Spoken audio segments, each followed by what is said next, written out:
tragedy.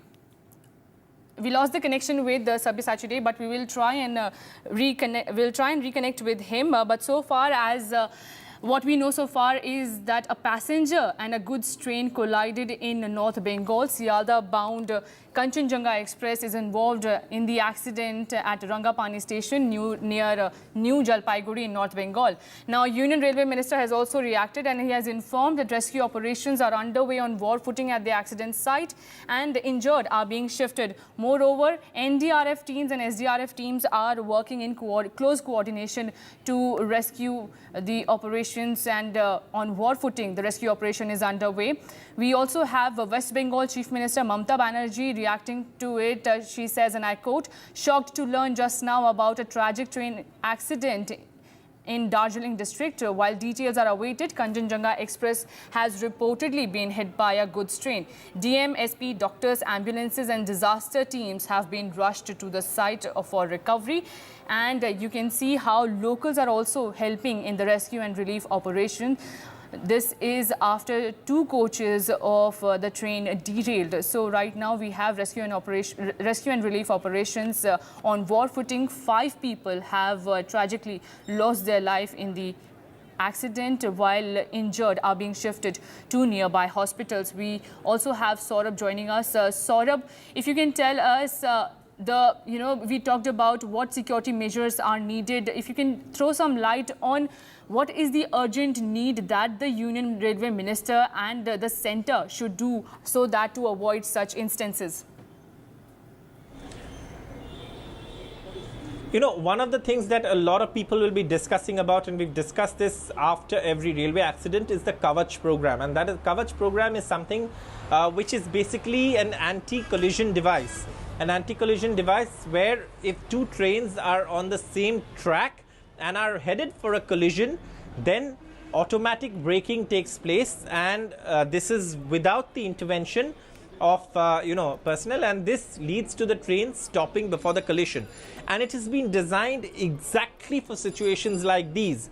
Now, we talked about the Balasore incident, but that was different. That was because there was a green signal, there was a loop line, and the train accidentally went onto the loop line.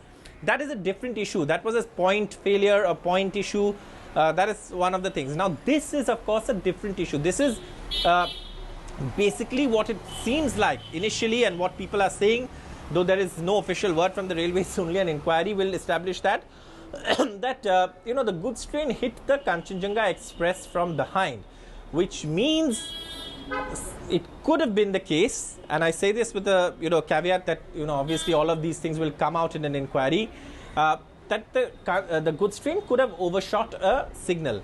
Now, this is exactly where a Kavach system comes into place, and it kicks in, and it's supposed to prevent incidents like these.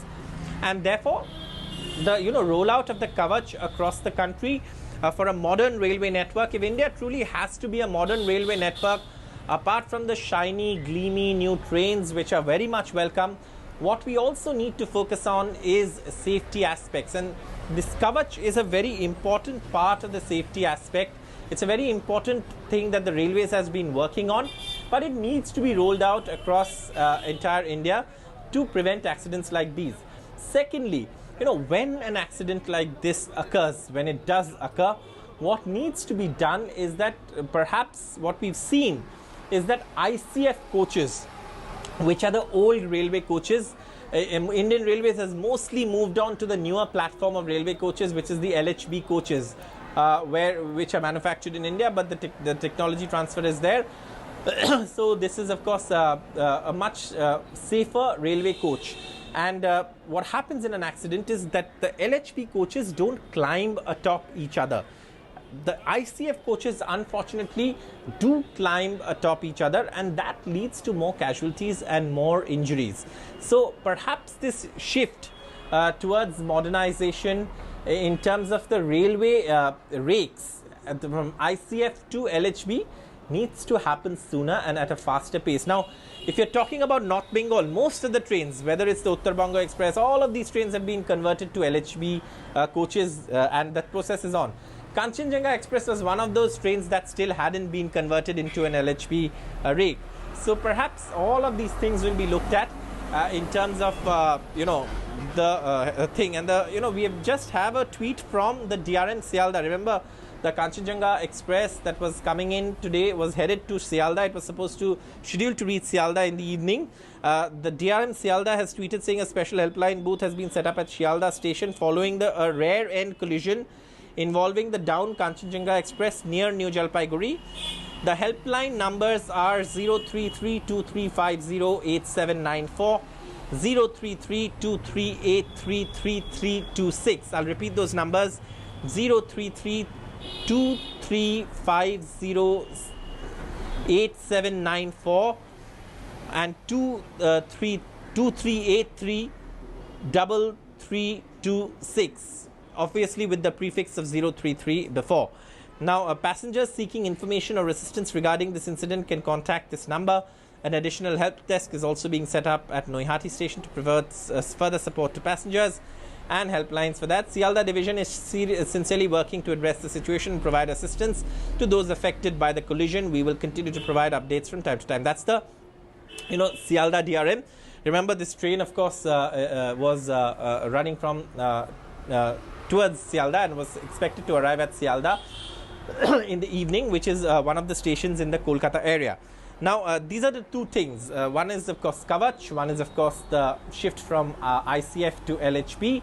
And the other thing, of course, now that, the railways have been on a modernization spree, is perhaps, a lot of these lines, especially, in the northeast, and there's a lot of rail and goods traffic that are on using the same railway network. Perhaps that's why, in other parts of the country, we are building the WDFC and the Eastern Freight Corridor. But perhaps there now needs to be a more larger, thought, though the accident has got nothing to do with it, but it is part of all the measures that railways can take to make rail travel a lot more safer, is look at, perhaps ensuring that the Kavach system is deployed more frequently across a wider part of the railway network in India. So these are the two things. The latest updates is that also Raju Bista, the BJP MP from the Darjeeling constituency, has reached the area. And also what we know is that we are tracking the NFR, Northeastern Frontier Railway, for more updates. The Northeastern Frontier Railway is the railway zone that manages this railway track. It's the NFR, and of course, like I said, this is a very busy railway route through the Chickens corridor of the Siliguri corridor, and railway traffic is likely to be affected in across northeast India because of this accident. Right. Saurabh, thank you for giving us the latest inputs on the details of what is happening. Viewers, we will come back on this after a very short break. Stay tuned and continue watching NDTV.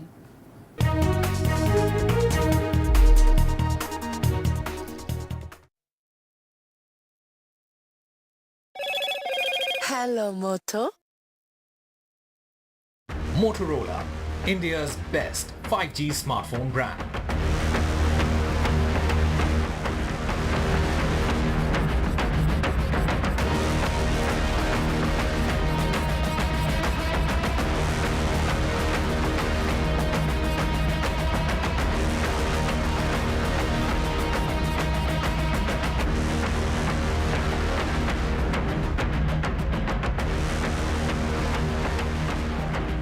Loan मिलेगा या नहीं ये आपके credit score पे depend करता है। तो आज ही पैसाबाजार.com पर जाइए और अपना क्रेडिट स्कोर चेक कीजिए फ्री में, क्योंकि लोन की जरूरत कभी भी किसी को भी पड़ सकती है। बस एक्टिंग करा लो इनसे। पैसाबाजार.com, क्रेडिट स्कोर चेक, आदत अच्छी है। Some people say the metaverse will only be virtual. One day this lecture hall will be made of code, and driverless cars would be trapped in intersections. But even in this maze of the future, you can't wish away health. It's time to become more resilient.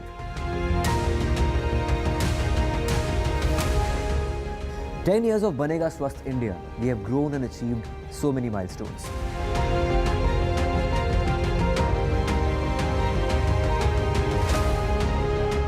And now I have a plan to beat the urgency, to stop breathing with difficulty, to relieve getting choked with inactivity."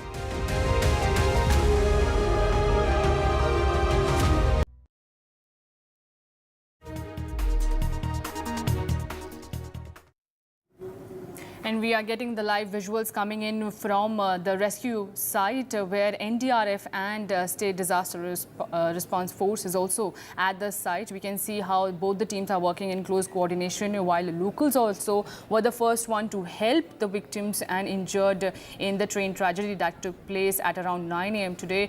The rescue and relief operations are underway. We are believed to be aware that 5 people have reportedly died in the accident. You can see how the rescue and relief operation is underway. The details that we know so far is that a goods train rammed into a passenger train, leading to this tragedy. And just after that, rescue and relief operation was launched. Even West Bengal Chief Minister was the first one to react over this, and she said that doctors and ambulances are also rushing to the spot so that injured can be shifted to the hospitals and urgent medical attention can be given. This was a Sealdah bound Kanchanjunga Express that has fallen victim to this such tragedy. We also spoke to several officials who also threw light on the possible need for urgent reforms in the railway system. We are also likely to be believed that there is a overshooting of signal that led to this tragedy, but the final inquiry report has to be coming in, and we will be giving you more details. We have been tracking this closely, what happened in North Bengal.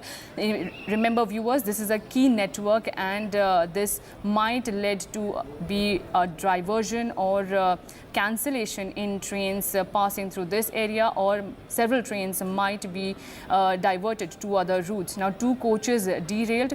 Bengal CM, Railway Minister has also reacted to the tragedy, and Ashwini Vaishnav, while informing about the same, said that Rescue and Relief Operations Center is doing all to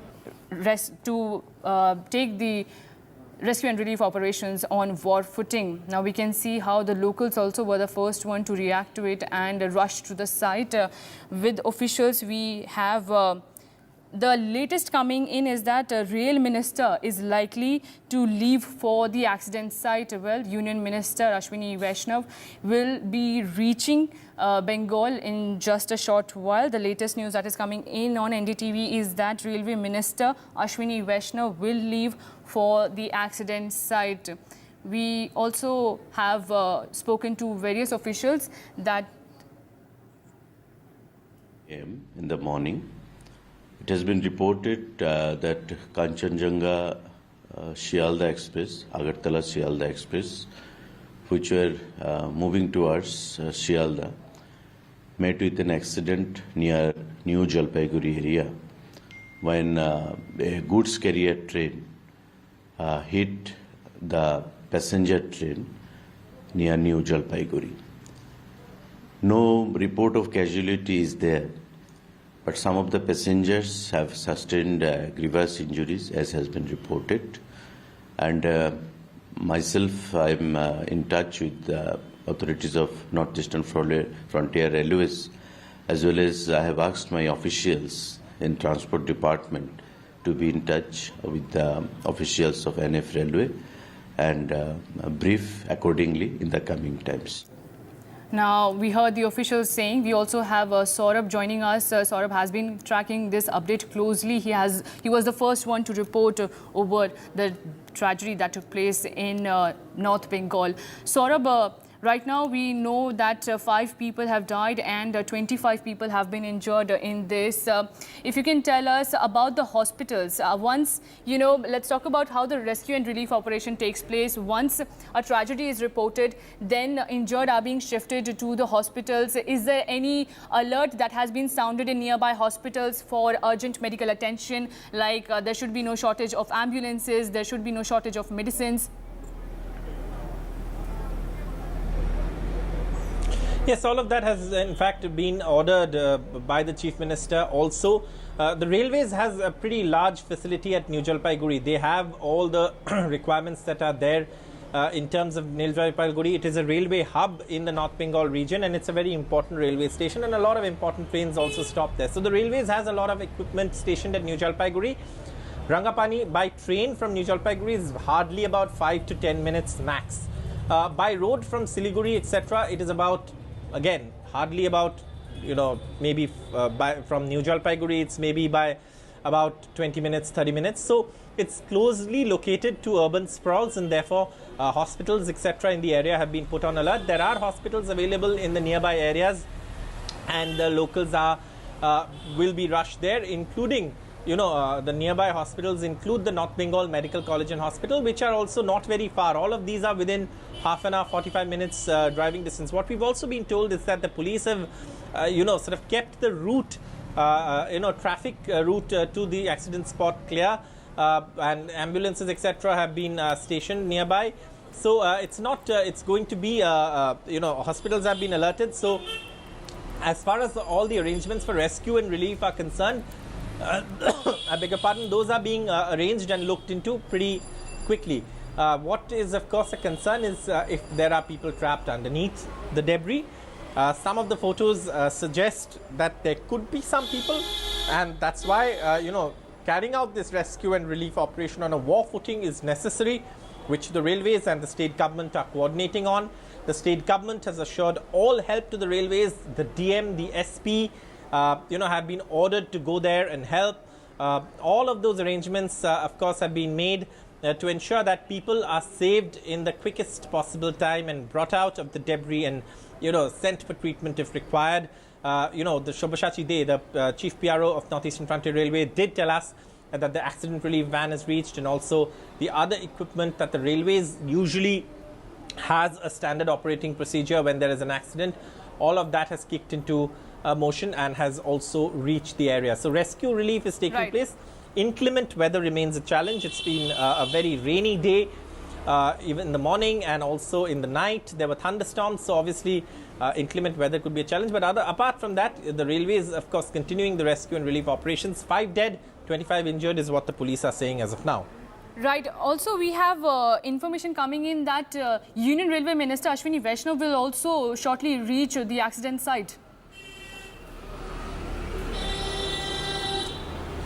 Yes, the Union Railways Minister Ashwini Vaishnav is likely to land at the Bagdogra Airport. And again, Bagdogra Airport is also not very far from the area, about a 25-minute max, or maybe a 30-minute drive max. Sorry to interrupt you, Saurabh. We also have a reaction coming in from President of India. Shri Draupadi Murmu has also reacted to the tragedy that is coming in. She says the news of the loss of lives due to a train accident in Darjeeling, West Bengal is deeply distressing.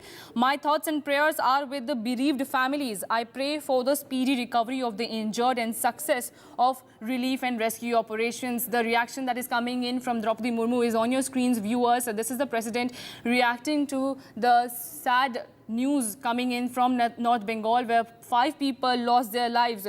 We have this reaction coming in. She says, and I quote, the news of the loss of lives due to a train accident in Darjeeling is deeply distressing. My thoughts and prayers are with the bereaved families. I pray for the speedy recovery of the injured and success of relief and rescue operations. So we saw how the centre, from the Union Railway Minister to now President, is also keeping a close track of what's happening in North Bengal. Meanwhile, West Bengal Chief Minister Mamata Banerjee also reacted to the tragedy. She said that rescue operations will be done on war footing.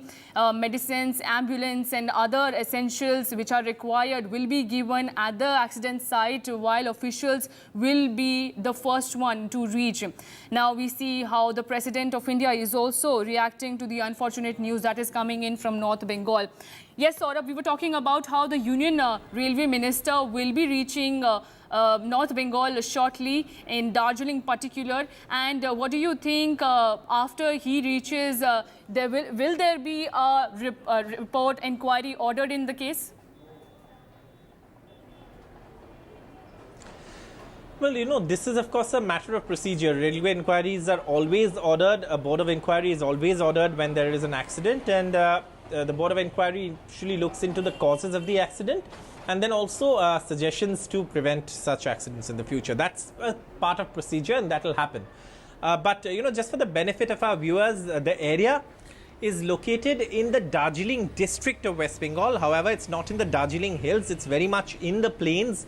It is in the narrow Siliguri Chicken's Neck corridor, and Rangapani is just one station away from the railway hub in the area, which is New Jalpaiguri. And also what we know is that this area is again located close to urban sprawls, so you will have hospitals which are nearby. Hospital access won't be that much of a challenge for those who need to be rushed to hospital. The railways have already arranged for mechanisms from New Jalpaiguri. The state administration has stepped in with ambulances. The DM, district magistrate, has rushed to the spot, so has the superintendent of police, to assist the railway authorities in carrying out this rescue and relief operation. Also, what we know is that the rescue and relief train, the accident rehabilitation train that the railways has on standby in several stations for any situation that may develop, is also there. And also what we know is that the traffic management is also being done so that, you know, all the rescue relief vehicles, ambulances can reach the spot quickly. And also what we know is that amongst those who have died, you know, what we are hearing as of now, we are still waiting for confirmation from the railways.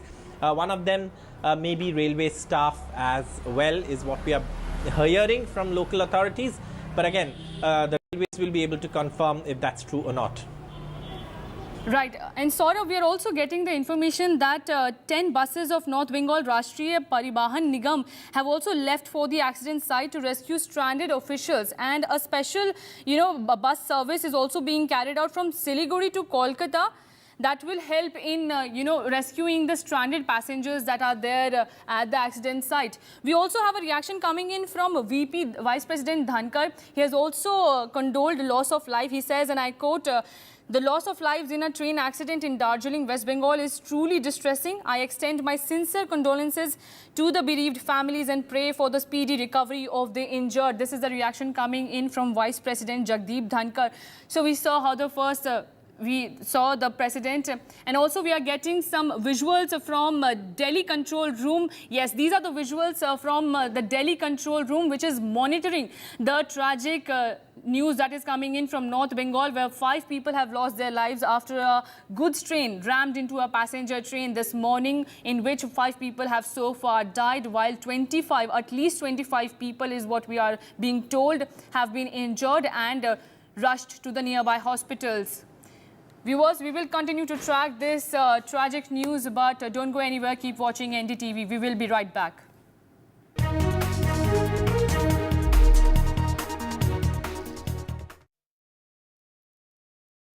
Loan मिलेगा या नहीं, ये आपके credit score पर depend करता है। आज ही जाइए पैसाबाजार.com पर और अपना क्रेडिट स्कोर चेक कीजिए फ्री में, क्योंकि लोन की जरूरत किसी को भी कभी भी पड़ सकती है। चल एक्टिंग थोड़ा भेल बनो।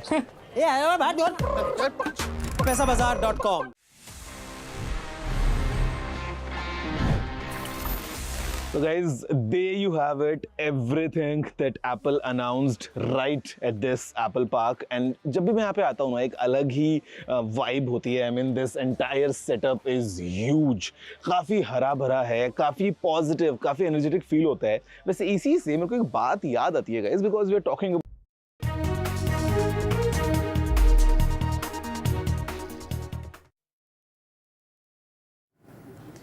And viewers, also we are getting in a big breaking news that is former Karnataka Chief Minister and ex-BJP State Unit President B.S. Yediyurappa is also leaving, as he said that he would appear before the Criminal Investigation Department today in connection with the protection of children from sexual offence case.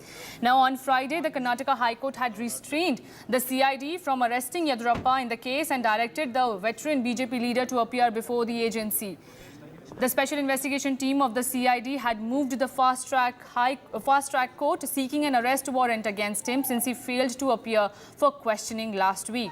Now, according to the police, Yediyurappa has been booked under the POCSO Act and Section 354A of the Indian Penal Code on a complaint by the mother of a 17-year-old girl who alleged that he molested her daughter during a meeting in February this year at his residence.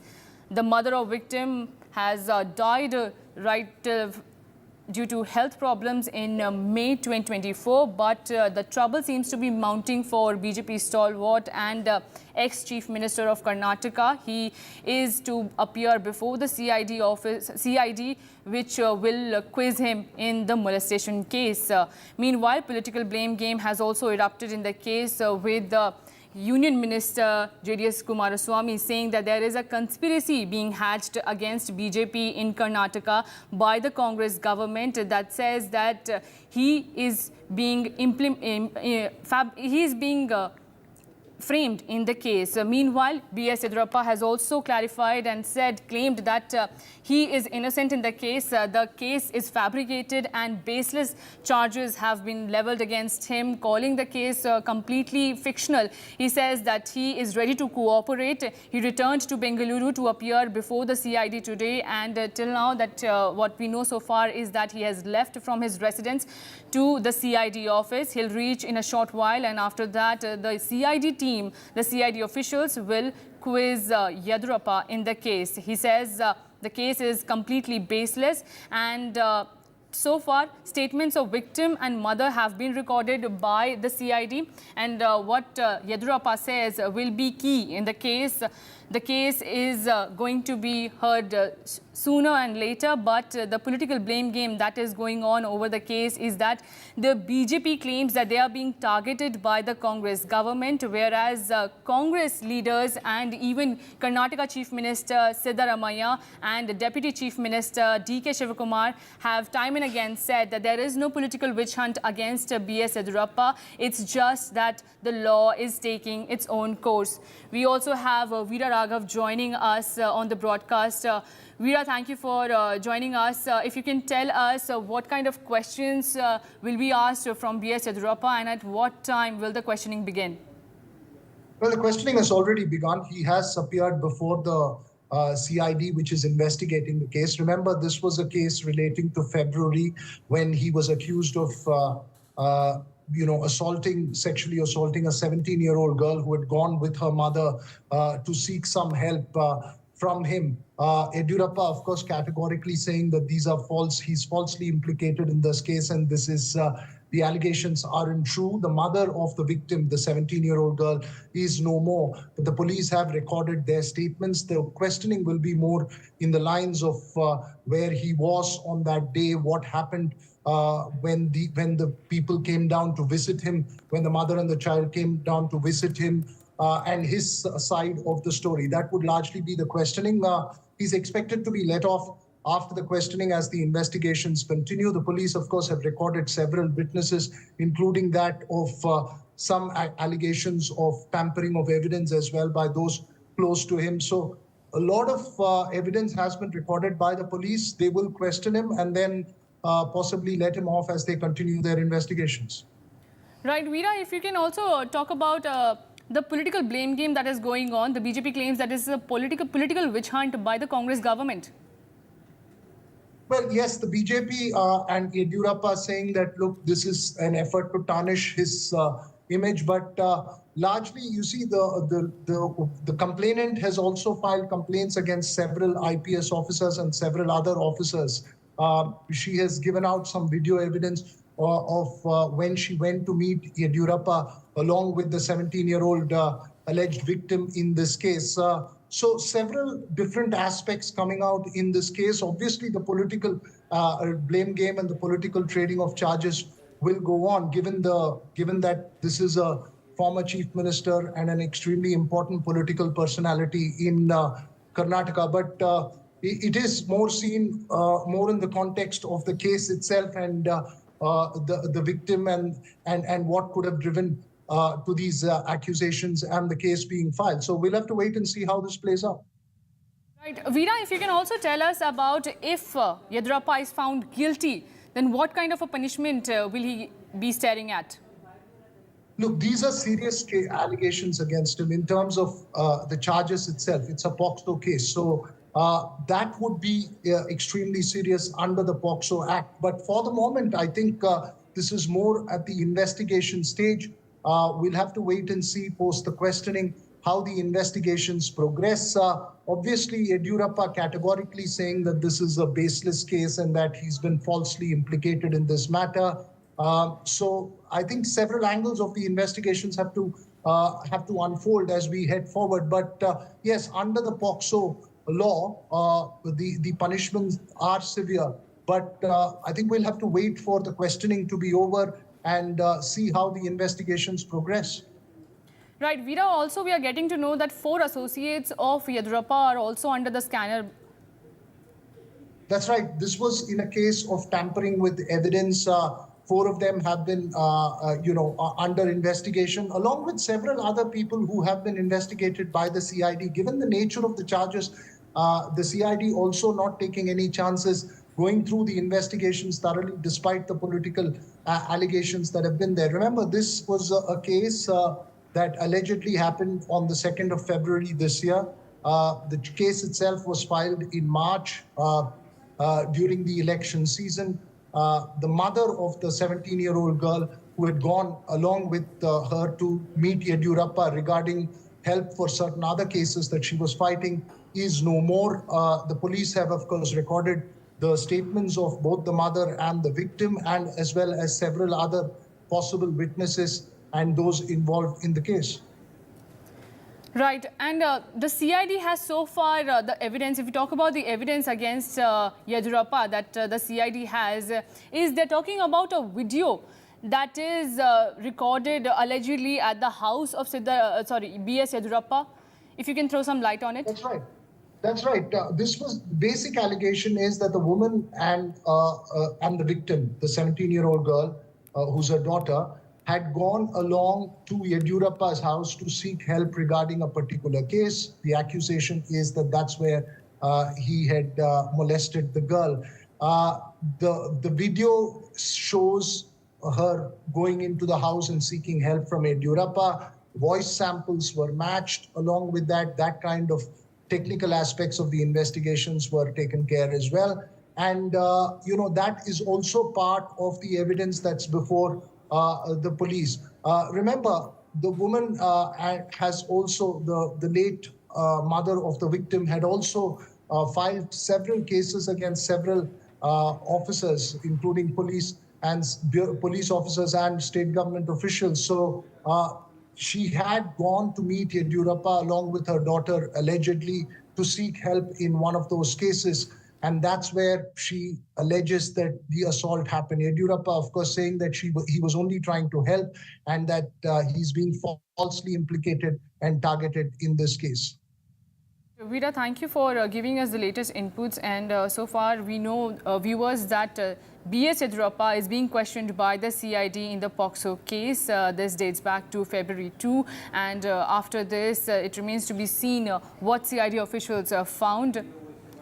And moving on, viewers, we also have more news and updates coming in.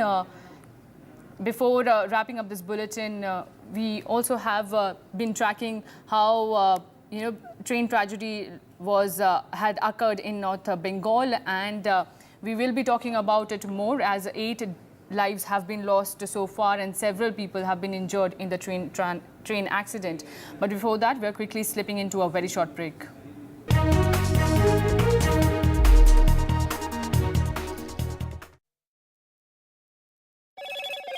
Hello, Moto. Motorola, India's best 5G smartphone brand.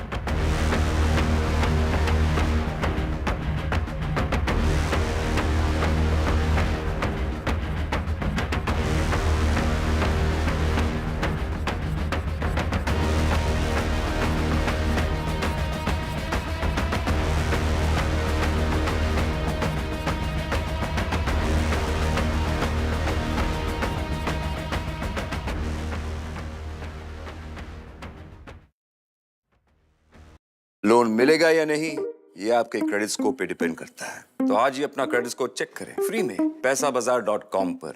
Loan की जरूरत कभी भी किसी को भी पड़ सकती है। ठीक से एक्टिंग नहीं। पैसाबाजार.com। Stay informed and entertained with the new and updated NDTV News app. You can watch all our channels live, listen to podcasts, read breaking and exclusive news from around the world and more. Download the NDTV app today and get access to the best journalism and storytelling on your smartphone or tablet. The NDTV app. News that matters to you. Some people say the metaverse will only be virtual. One day this lecture hall will be made of code. and driverless cars would be trapped in intersections. But even in this maze of the future, you can't wish away health. It's time to become more resilient.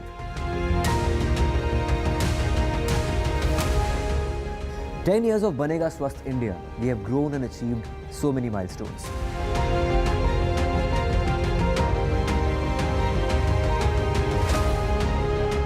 And now I have a plan to beat the urgency, to stop breathing with difficulty, to relieve getting choked with inactivity.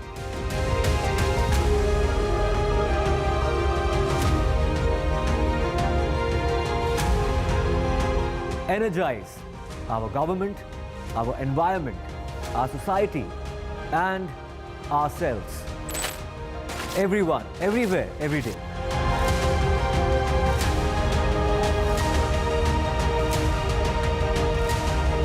Banega Swasth India. One world hygiene. Stay informed and entertained with the new and updated NDTV News app. You can watch all our channels live, listen to podcasts, read breaking and exclusive news from around the world and more. Download the NDTV app today and get access to the best journalism and storytelling on your smartphone or tablet. The NDTV app. News that matters to you.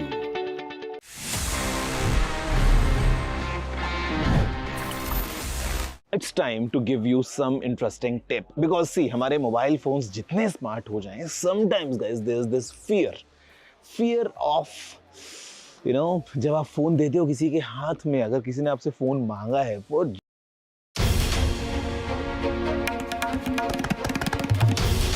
This is NDTV and you're watching NDTV 24/7. Hello, Moto.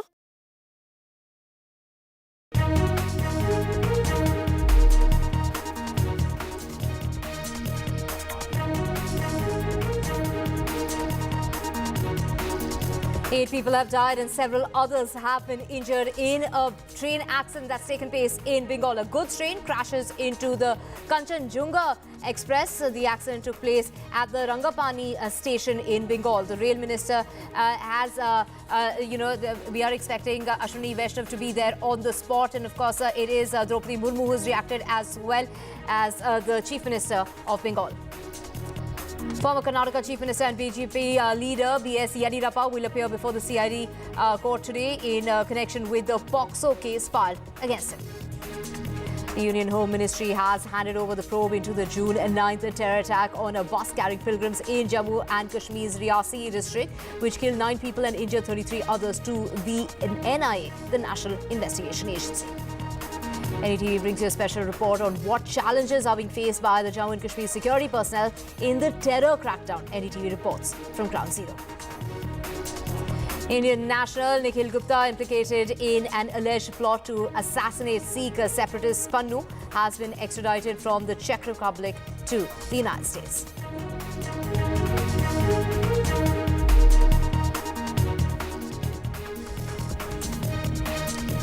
Good afternoon. You're watching NDTV 24/7. We have very tragic news coming in, and that is from the northern part of Bengal, where 8 people have lost their lives after a passenger train collided with a goods train in the Darjeeling district of West Bengal. The Kolkata-bound Kanchanjunga Express is involved in the accident at the Rangapani station near the new Jalpaiguri in North Bengal. The Union Railway Minister has informed as far as the rescue operations are underway on war footing at the accident site, and the injured are being shifted to the hospital. Now, West Bengal's Chief Minister Mamata Banerjee has put out a tweet saying shocked to learn just now about a tragic train accident in the Pansideva area of Darjeeling district.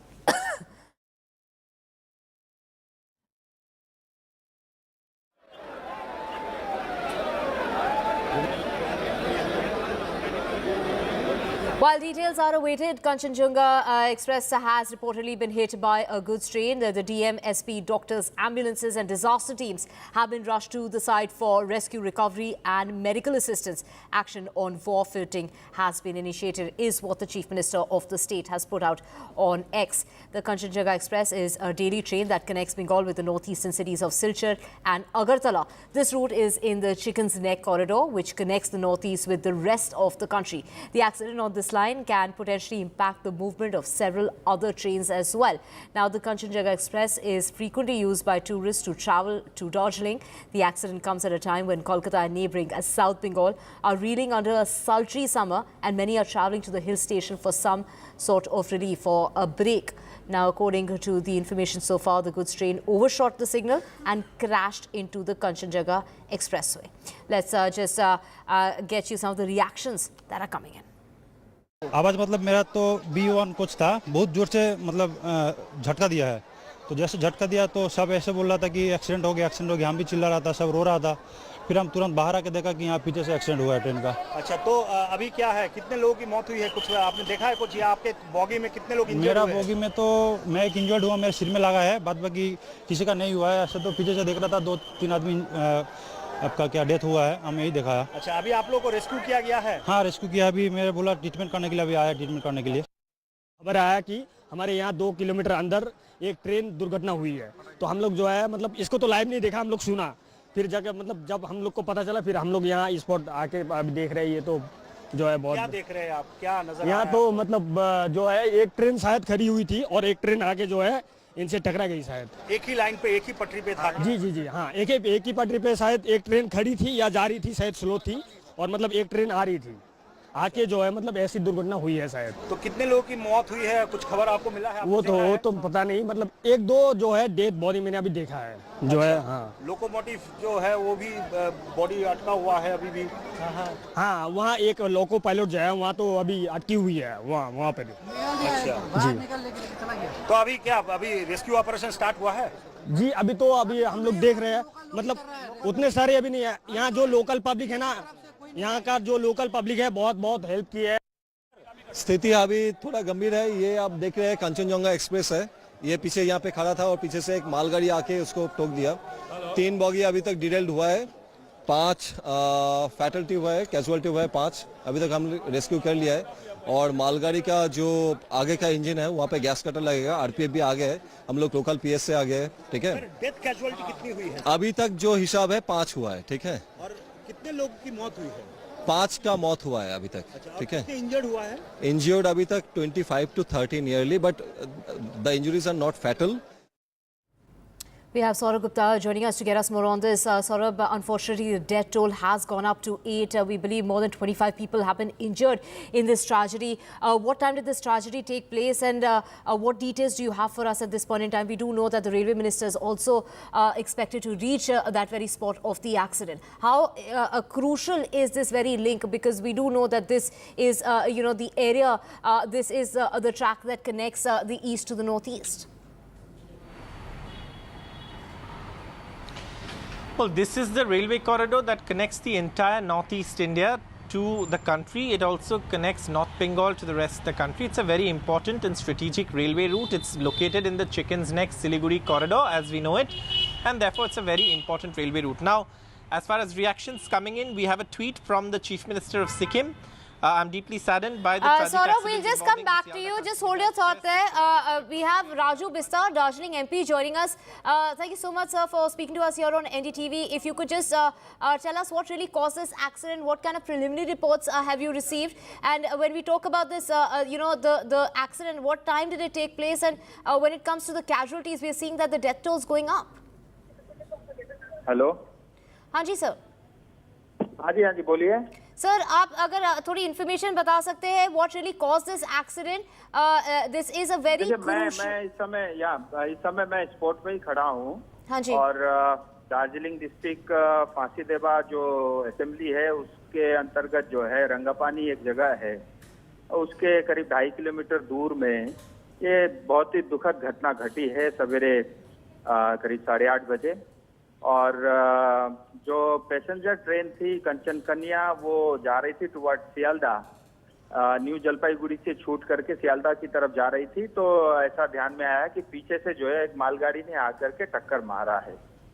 उसकी वजह से last के 3 bogie, जिसमें एक guard room रहता है, 2 जो है पार्सल बोगी, ऐसे 3 बोगी एक दूसरे के ऊपर में चढ़े हैं। उन 3 बोगी में काफी डैमेज हुआ है और अभी तक जो सवेरे जो गांव वाले आसपास के लोगों आकर के जिन्होंने रेस्क्यू किया है, करीब 5 या 6 लोगों की मृत्यु हुई है, ऐसा ध्यान में आता है। ऑफिशियल आंकड़े वो तो प्रशासन जारी करेगा और 25-30 लोगों को कुछ चोटें आई हैं, जिनको अस्पताल में ऑलरेडी जो है एम्बुलेंस के माध्यम से उनको वहां पे पहुंचा दिया गया है, उनकी इलाज चल रही है।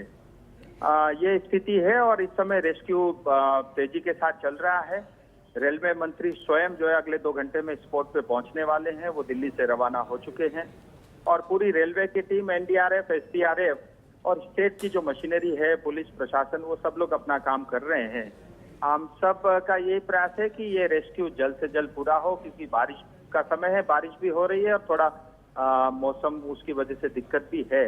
Sir, रेस्क्यू टीम अपना काम कर रही है। Sir, is the rain hampering the rescue operations and is the rain one of the reasons behind this accident? Was the visibility impacted? नहीं, ऐसा है कि रेस्क्यू रुका नहीं है, लगातार चल रहा है और बारिश हल्की हल्की बूंदे हैं, बहुत तेज बारिश भी नहीं है और रेस्क्यू टीम अपना काम कर रही है बगैर रुके हुए किसी रुकावट के। Sir, given the railway track that this is the corridor that connects the country to the northeast, how long will it take before the way is cleared and how many trains perhaps have been impacted? There might be a huge backlog. ये chicken neck area में ही हुआ है जो ये घटना घटी है और ये रेलवे लाइन जो है पूरा नॉर्थ ईस्ट को कनेक्ट करता है, लेकिन क्योंकि 2-3 बोगी ही डैमेज हुआ है, मुझे लगता है एक बार हम जो अंदर लोग फंसे हुए हैं उनकी जांच चल रही है, कितने लोग अभी हो सकते हैं। एक बार ये पूरा हो जाए उसके बाद इसमें बहुत ज्यादा देरी लगेगी ऐसा मुझे लगता नहीं। मुझे लगता है अगले 2-3 घंटे में रेस्क्यू पूरा हो जाना चाहिए। Sir, once the rescue operations are completed, what about the people on the train? How are they going to be transported to where they had to go? नहीं, ऑलरेडी रेलवे उसमें यहाँ के एडीआरएम डीआरएम लगे हुए हैं। जो coaches ठीक हैं, जहाँ पैसेंजर ठीक है, उनको दूसरे साइड से इंजन मंगा करके उनको यहाँ से रवाना करने का प्रयास चल रहा है। Right, sir, from what we are seeing is that of course this is quite the area that they are in and the visuals that we are seeing, how this one train has gotten on top of the other train. I mean, how did this even happen? देखिए, ये तो जांच का विषय है madam, मैं तो उस चीज का एक्सपर्ट नहीं हूँ। जो एक्सपर्ट की टीम है वो जांच करेगी, लेकिन ये जरूर है कि मतलब कैसे वो दूसरी ट्रेन आकर के टक्कर मारी, ये कहीं सिस्टम का फेलियर है या किसी इंसान की गलती है, ये एक जांच का विषय है। मुझे लगता है उसमें अभी मैं टिप्पणी करूं वो उचित नहीं है। Mr. Bista, I have a question. This is Saurabh from NDTV. We met earlier, sir. I just wanted to ask you, अब जो लोग वापस आएंगे, क्योंकि आप जानते हैं कि बहुत सारे लोग सिलीगुड़ी से और एनजेपी से जो वापस आते हैं, क्योंकि ट्रेन सर्विसेज थोड़ा डिस्टर्ब हुआ है, क्या उनके लिए कुछ अरेंजमेंट्स किए गए हैं? कुछ यहाँ पे जो लोग, क्योंकि बहुत लोग अभी वापस आने जाने की कोशिश करेंगे। देखिए, ये अभी हादसे के 3-3.5 घंटे ही घटे हुए हैं। हमारा सबका फोकस है कि लोगों को जो है जिंदा हम रेस्क्यू करके बाहर निकालें और जिनको इलाज की आवश्यकता है उनको एम्बुलेंस के माध्यम से अस्पताल पहुंचा के उनका अच्छा इलाज हो। हमारी प्राथमिकता ये है। और मतलब मुझे जैसा मैंने बताया कि 2-3 बोगी ही डैमेज हुई है, तो मतलब बहुत ज्यादा ट्रैक में डैमेज नहीं है।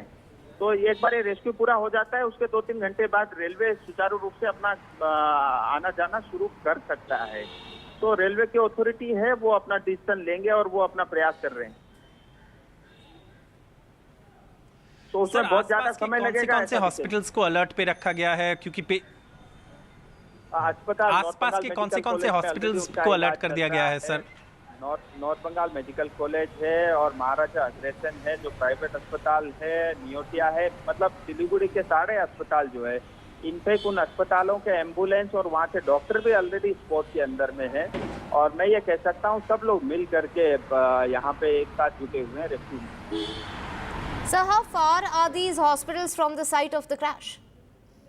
यहाँ से जैसे जो है करीब 10 किलोमीटर से लेकर के 25 किलोमीटर के अंदर ही है, बहुत ज्यादा दूर है ऐसा नहीं कह सकते। और यहीं पे स्पॉट में भी नर्सेस और डॉक्टर और फर्स्ट एड मेडिकल किट की पूरी व्यवस्था भी है। So you're saying that first aid facilities have been provided on the spot. We are expecting the railway minister to reach there. He's left from Delhi. It will take about 2 hours for him to reach the site of the crash. We've also heard the chief minister of the state responding. We've heard the president also of the country responding. Sir, it's a huge tragedy that's taken place. You know, the visuals are very, very scary. I mean, you know, something that is unthinkable that a train could actually hit the bogie. The last 3 bogies have been impacted, like you're saying. But you know, the picture speaks 1,000 words. From what we are seeing, is the impact seems enormous. नहीं, देखिए, जैसा जो bogie की स्थिति देख करके लगता है तो घटना तो घटी है, बड़ा दुर्भाग्य है। लेकिन क्योंकि ये पीछे के पार्शल बोगी और गार्ड रूम की बोगी थी, इसलिए डायरेक्ट जो पैसेंजर बोगी होता है उसको डायरेक्ट हिट नहीं हुए, इसकी वजह से इतनी ज्यादा कैजुअलिटी नहीं है।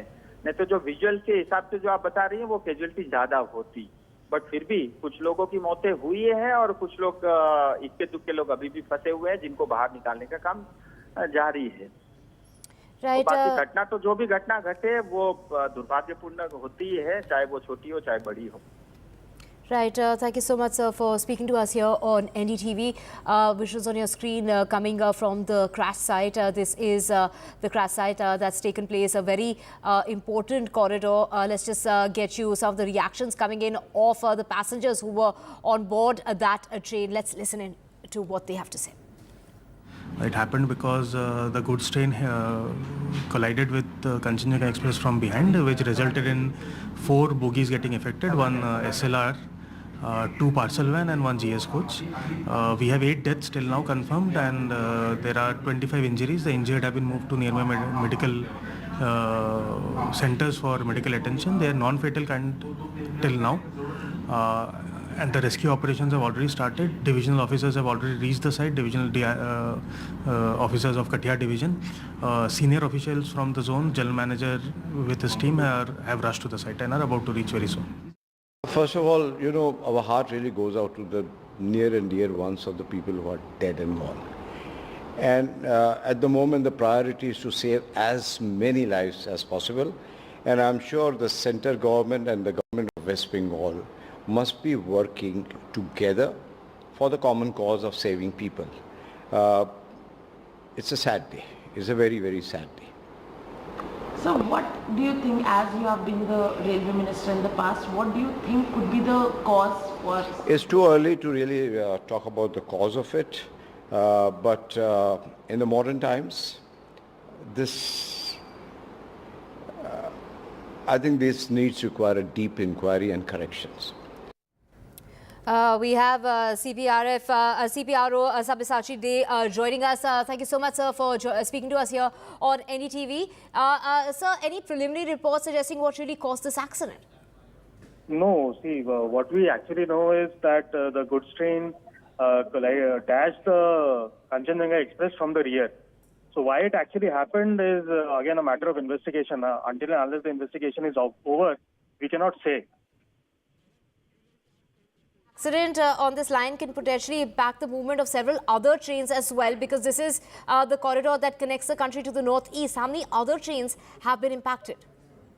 See, what we are planning to do is the trains which are likely to get affected, we will divert them through the Jalpaiguri New Jalpaiguri line, which is a parallel route which is available with us. So the train movement will not be hampered. But yes, this line, until and unless the restoration operation is complete, this line will be suspended till then. But however, the trains are planned to be moved through the other line, the Jalpaiguri New Jalpaiguri line.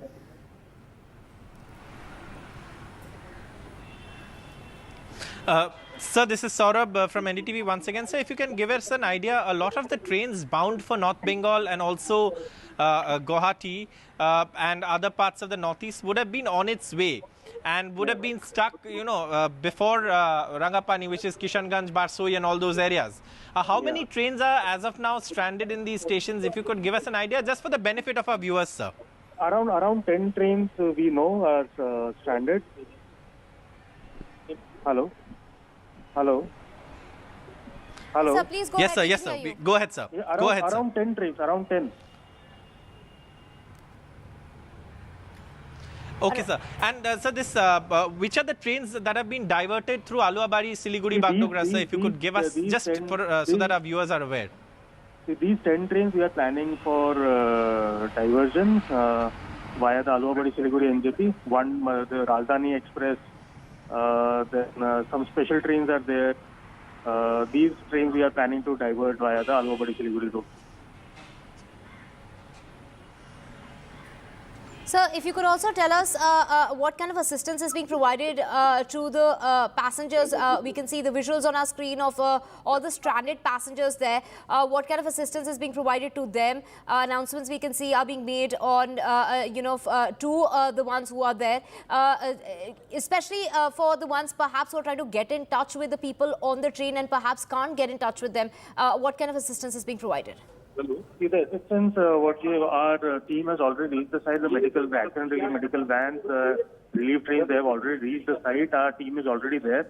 Our staff have already reached the site, and any kind of assistance required, they are providing. Moreover, we have also issued helpline numbers, which are being used, and people are getting information through those helpline numbers as well. Reports we are getting from the spot is that perhaps one of the motormen involved, is also has been seriously injured. Could you give us an update on the railway staff in these 8 casualties? Are there any railway staff? Yes, there are 3 railway staff in the 8 casualties. The loco pilots of the goods train and the guard of the Kanchanjunga Express. They are there in the casualty list. All right, sir. That's really unfortunate news. Thank you, sir, for updating that. So, we were talking about that. That's really unfortunate. Thank you so much, sir.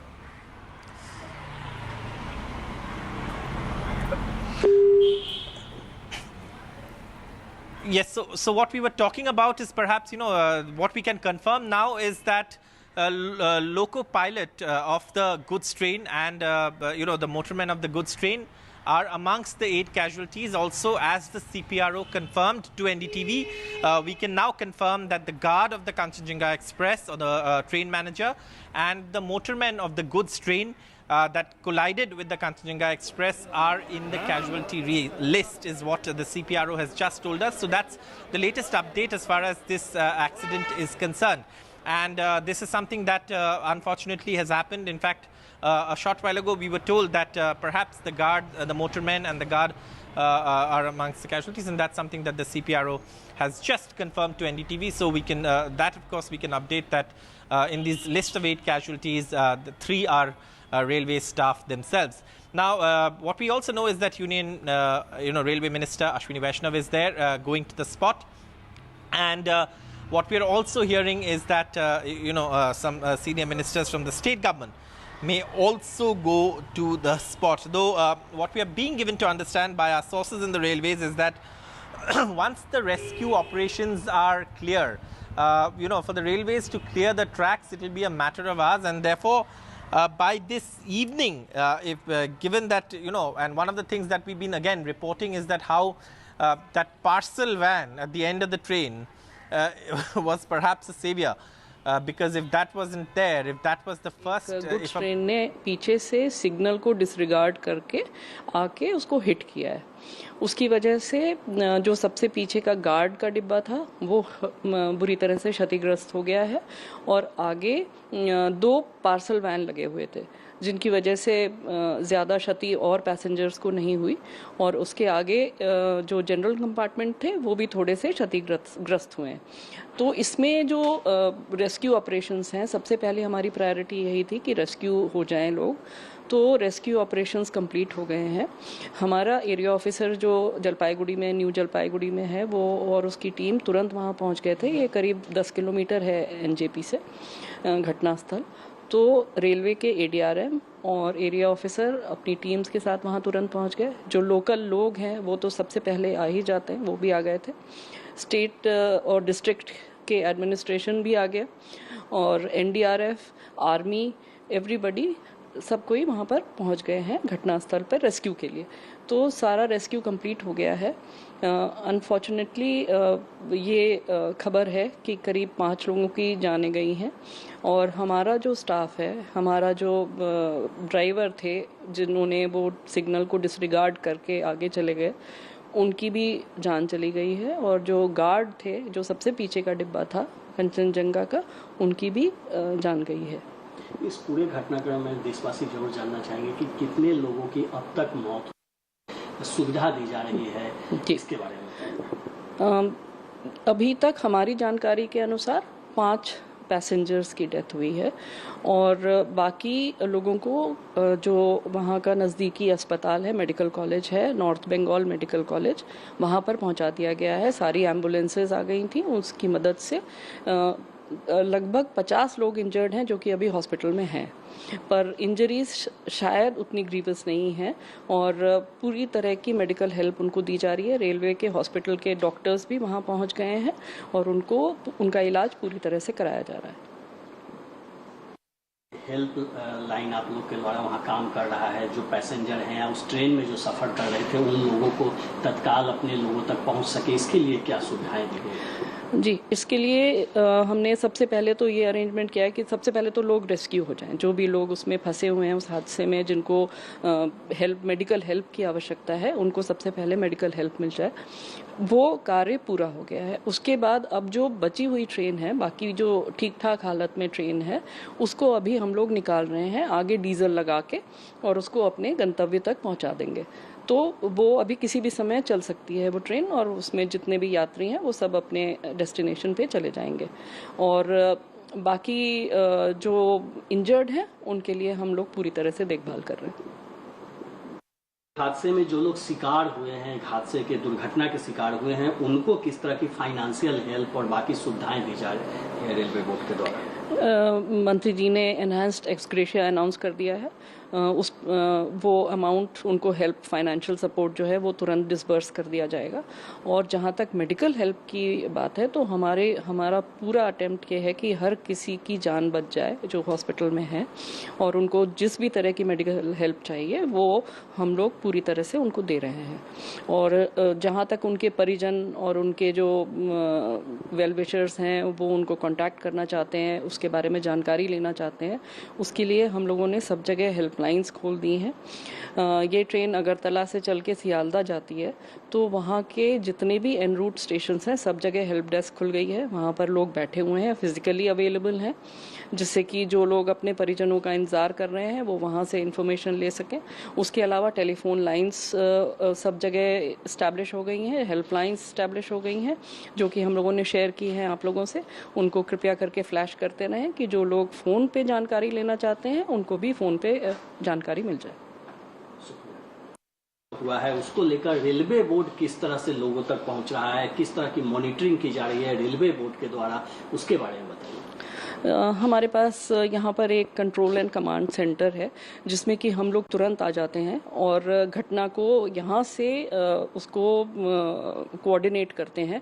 जिस प्रकार की सुविधा और जिस प्रकार की आवश्यकता है वो सब हम लोग यहाँ से कोऑर्डिनेट करके स्टेट गवर्नमेंट, एनडीआरएफ, जिससे भी बात करने की आवश्यकता होती है मेडिकल हेल्प के लिए, वो सब हम लोग यहाँ से भी कोऑर्डिनेट करते हैं। लोकल लेवल पे तो हमारे लोग कोऑर्डिनेट कर ही रहे हैं, पर हम लोग भी यहाँ से सेंट्रल लेवल पे सारे कोऑर्डिनेशन करके सारा अटेम्प्ट यही रहता है कि सबसे पहले लोगों को रेस्क्यू कर लिया जाए।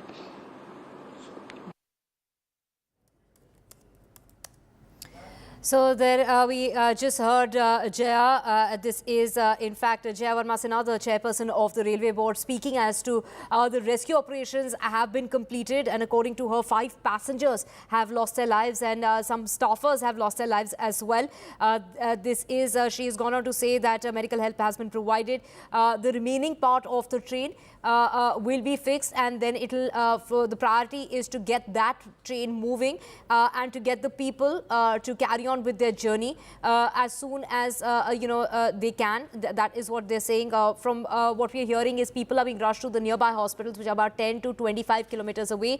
The Prime Minister has announced a compensation of 2 lakh rupees to the family of the deceased and 50,000 to the injured. Helplines have been established. So from what we are hearing is that the injured have been taken to the nearby hospitals. We have Vasudha joining us on the phone line. Vasudha, we just heard Jaya Varma Sinha, the chairperson of the Railway Board, saying that the rescue operations have now been completed.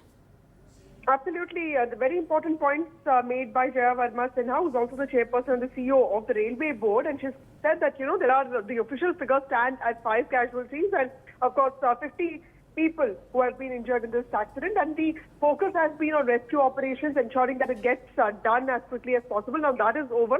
All the hospitals are within a few kilometers. So of course that kind of treatment of injuries is also the focus. Now the PMO has also tweeted saying that 2 lakh rupees ex gratia will be given to relatives of the dead people, and 50,000 rupees will be the compensation that will be given to injured. What we understand is that the Minister Ashwini Vaishnav could be reaching in about an hour from now. This accident happened near New Jalpaiguri, which is in northern part of Bengal.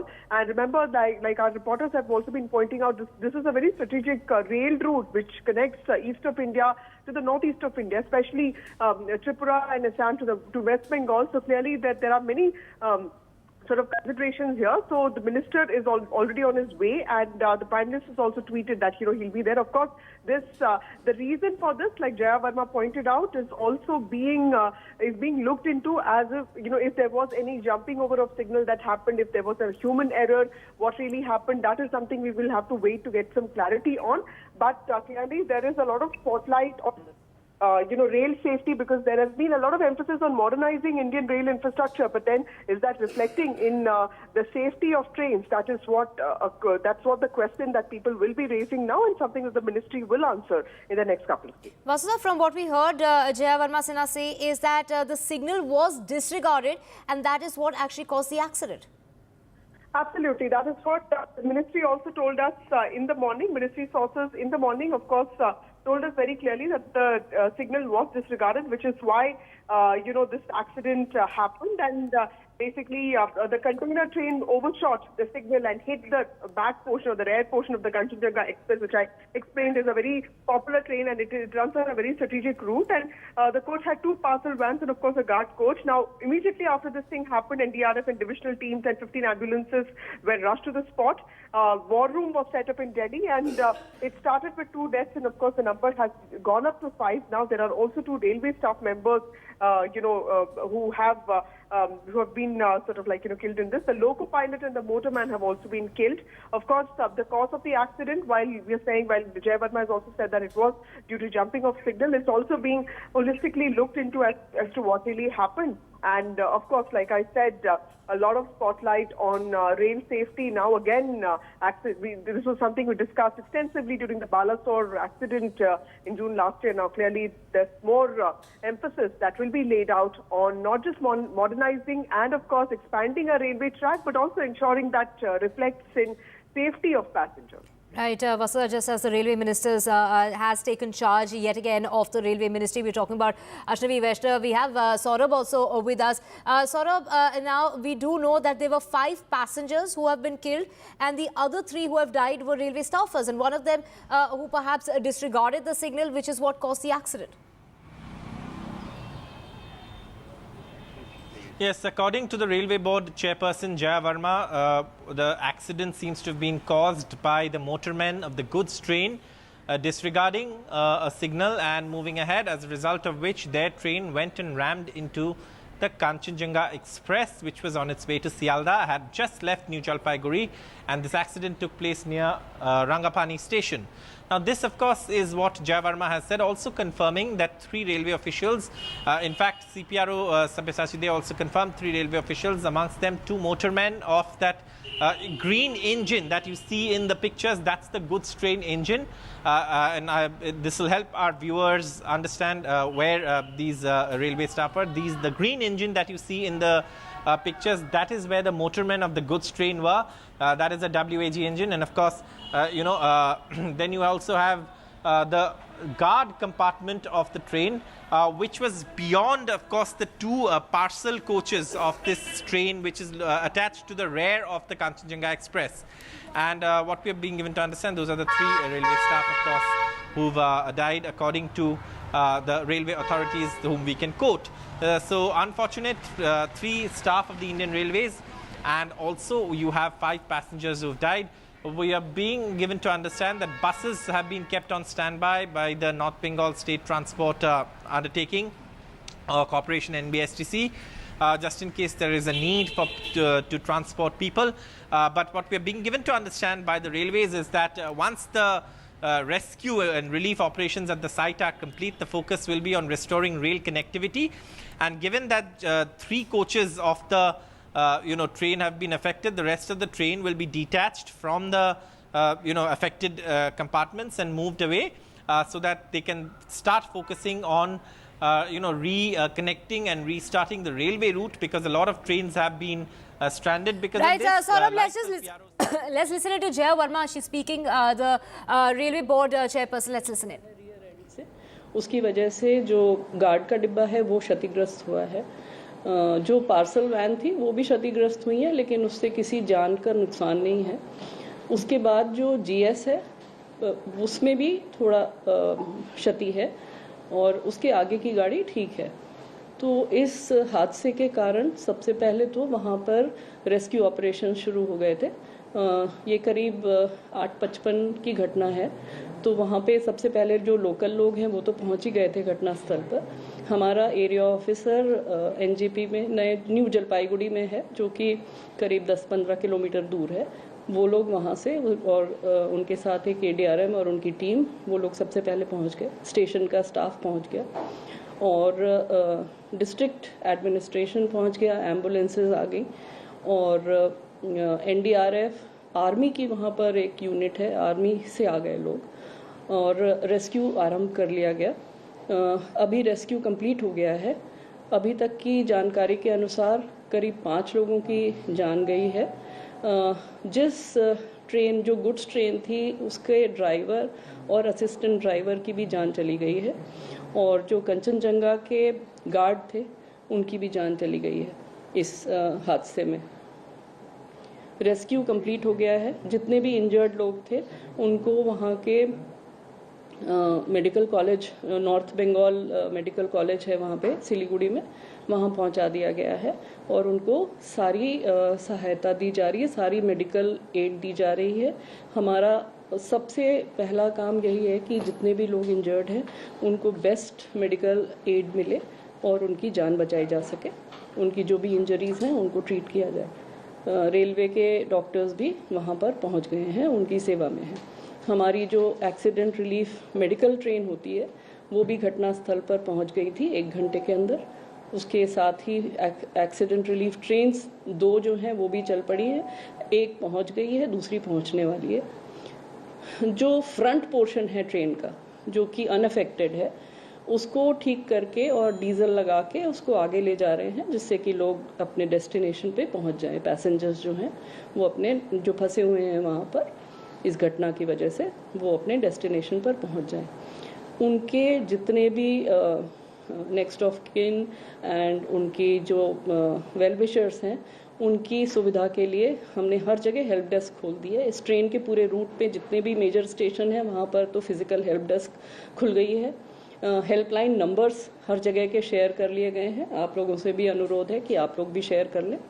सारी helpline जो हैं वो available हैं round the clock. उसमें किसी को भी किसी भी प्रकार की मदद की आवश्यकता हो तो वो उसके थ्रू कांटेक्ट कर सकते हैं। वहाँ पर अब चूँकि रेस्क्यू कंप्लीट हो गया है, अब रेस्टोरेशन का काम शुरू हो रहा है, जिससे कि यहाँ पर जो रास्ता बाधित है, जो रूट ऑब्स्ट्रक्टेड है, उसको जल्दी से जल्दी क्लियर करके और उसको शुरू कर दिया जाए।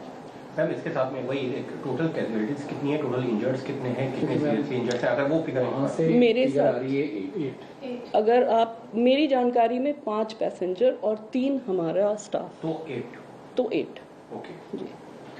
मैम मुआवजा की घोषणा अक्सर इंक्वायरी की बात होती है, वो ऐसा कुछ नहीं कर रहे हैं? मुआवजा तो एक्सग्रेशिया जो होता है वो अनाउंस हो गया है और एनहांस्ड एक्सग्रेशिया भी अनाउंस हो गया है।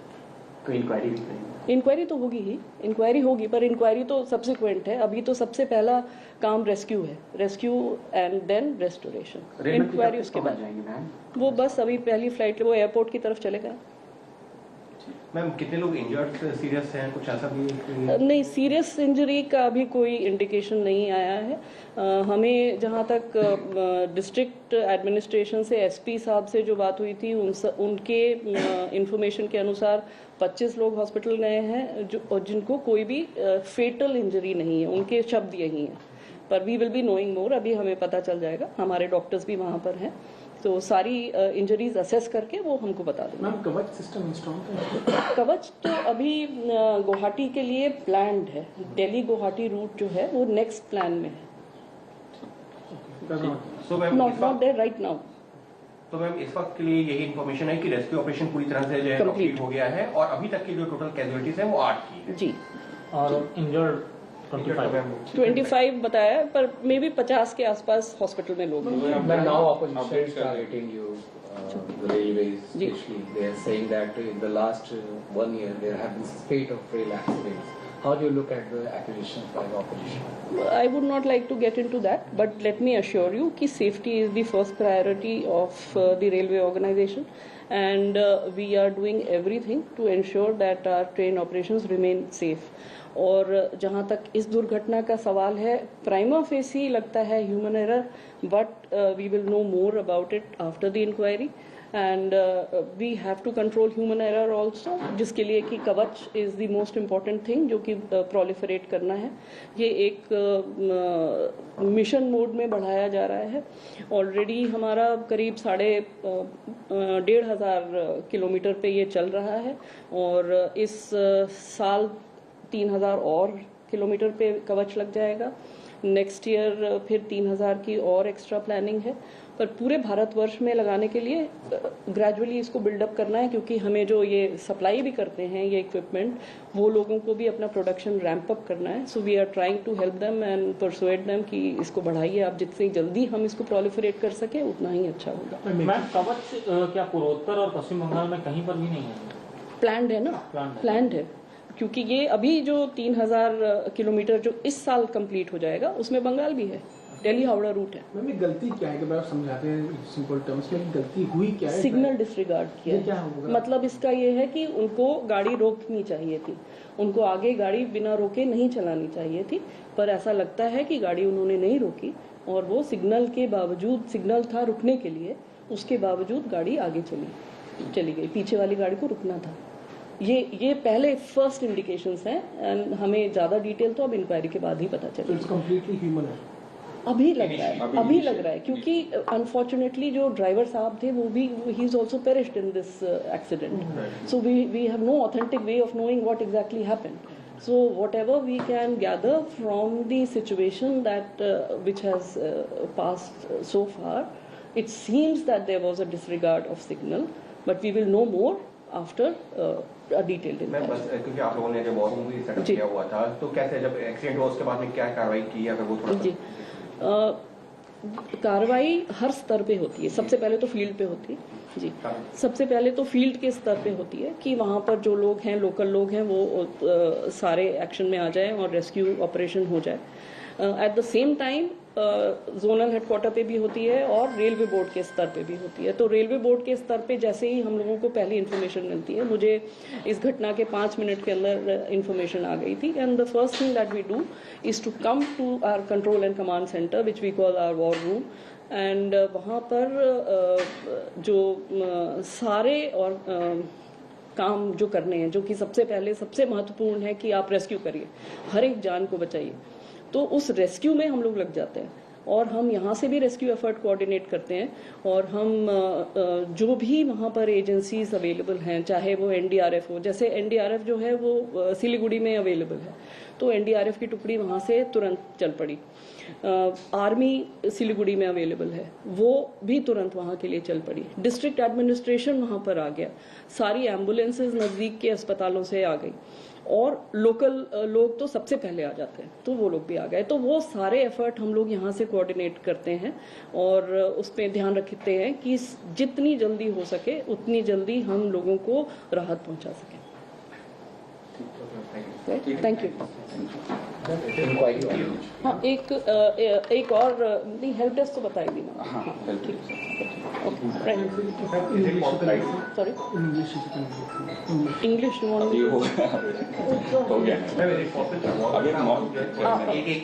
एक रिक्वेस्ट है, वॉर रूम में काम चल रहा है, तो एक एक करके वेरी क्वाइटली बहुत शांति से, डिस्टर्ब नहीं करेंगे।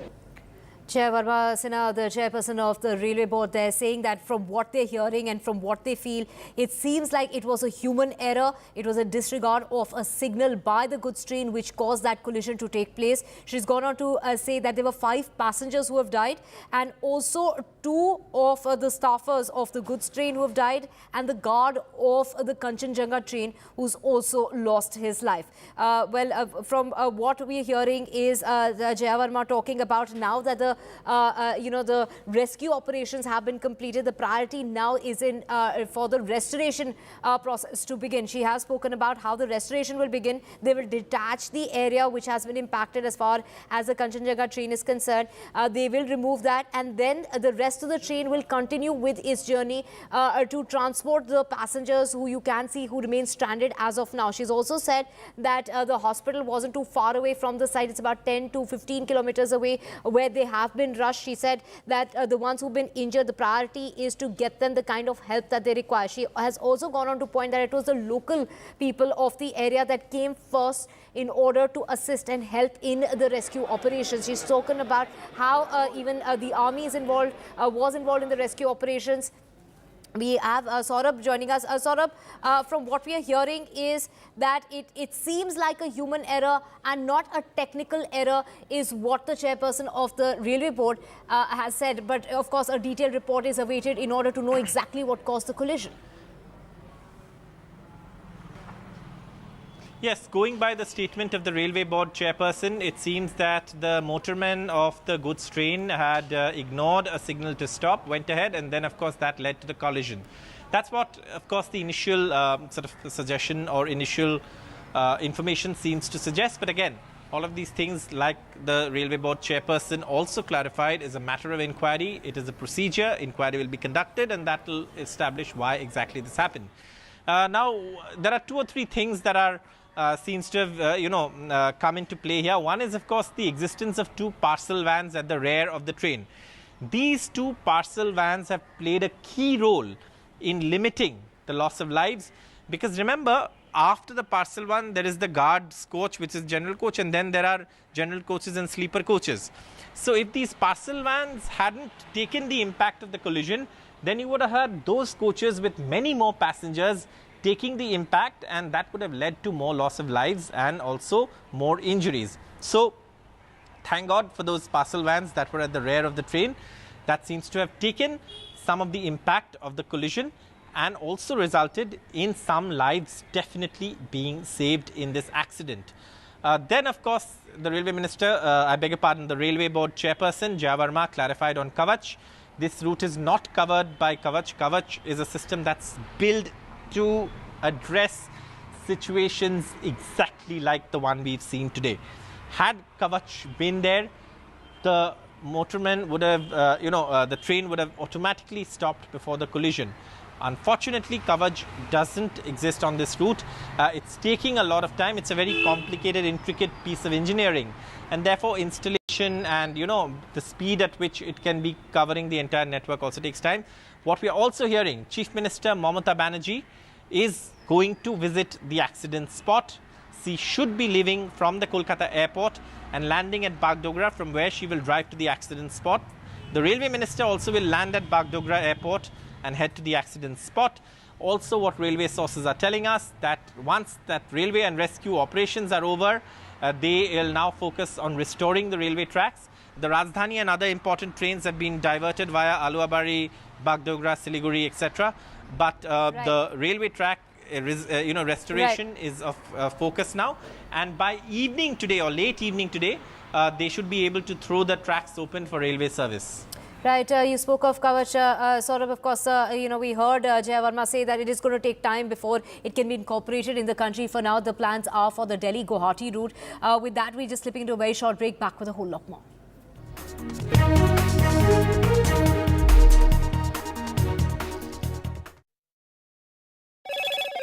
Hello, Moto.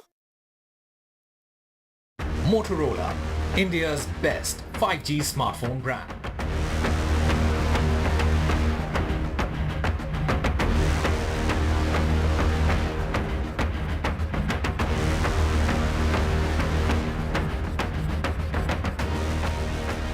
लोन मिलेगा या नहीं ये आपके क्रेडिट स्कोर पे डिपेंड करता है। तो आज ही पैसाबाजार.com पर जाइए और अपना क्रेडिट स्कोर चेक कीजिए फ्री में, क्योंकि लोन की जरूरत कभी भी किसी को भी पड़ सकती है।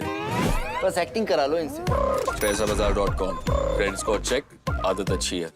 Stay informed and entertained with the new and updated NDTV News app. You can watch all our channels live, listen to podcasts, read breaking and exclusive news from around the world and more.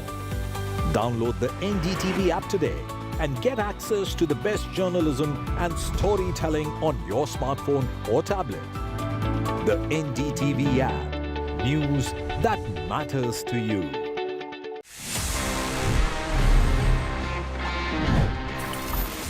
Okay, so guys, there we have it. Now this is the best and my personal favorite section. आपको पता है, it's called Ask TG, and यहाँ पे my responsibility is to answer all your questions जो भी आपने पूछे होते हैं अलग-अलग अपने gadgets के बारे में. I'll give you all the answers. Let's see the kind of questions we have for this week's episode.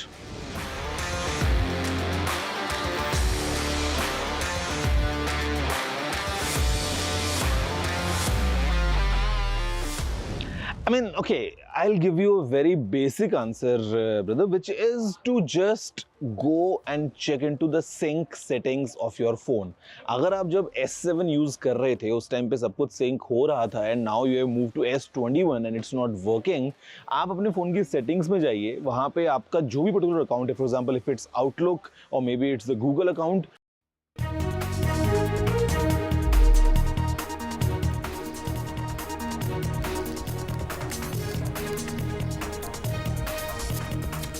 Welcome back. Let's get you the latest as far as U.S. Security Advisor Jake Sullivan is concerned. He met with External Affairs Minister Jay Shankar. Visuals on your screen of that meeting that's taken place today. The U.S. National Security Advisor Jake Sullivan has met with Jay Shankar this is the second meeting of the initiative on critical and emerging technologies, the first significant meeting since the third NDA government has come to power. Jake Sullivan, accompanied by Deputy Secretary of State Kurt Campbell, has held this meeting in order to review the overall progress of this ambitious initiative. He is also expected to be meeting with Prime Minister Modi. He already has, from what we are hearing, is that Jay Shankar will also be meeting with is expected to meet. We are expecting that Jake Sullivan will also be meeting with the Indian counterpart Ajit Doval. The meeting is expected to be followed by a joint statement. We have my colleague Neeta Sharma getting us more on this. Neeta, a meeting that was scheduled for February earlier this year had to be rescheduled due to some other commitments as far as the US is concerned, and now finally that meeting that's taking place. We've visuals on our screen of the meeting with Jay Shankar, but what we're hearing is that he will be meeting the Prime Minister as well. The U.S. National Security Advisor Jake Sullivan was supposed to come to India in February, but due to elections, he had, postponed his visit. Now, on the invite of Indian National Security Advisor Mr. Ajit Doval, he is here for 2-day visit. He has already met the National Security Advisor. As per the information provided to us by the NSA office, the two NSAs have been in regular consultations on bilateral, regional, and global issue. The current visit continues their high-level engagement on the robust, multifaceted agenda of India-US Global Strategic Partnership. And during the day, the NSAs will be discussing bilateral issues and review the India-US partnership on regional and global issues of mutual interest. They will also be chairing the first annual review of ISET with an interdepartmental delegation from both the countries. That is tomorrow. As you were mentioning, the US NSA would also be meeting Indian Foreign External Affairs Minister and the Prime Minister of India also. Back to you. Right. Thank you so much, Anita, for getting us all those details. He is expected to meet with Ajit Doval as well, and that meeting is expected to be followed by a joint statement regarding the progress of the two countries. Moving on now to a very short break. We'll be back with a whole lot more.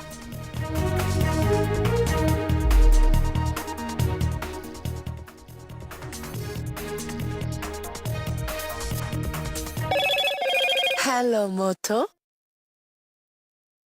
Motorola, India's best 5G smartphone brand.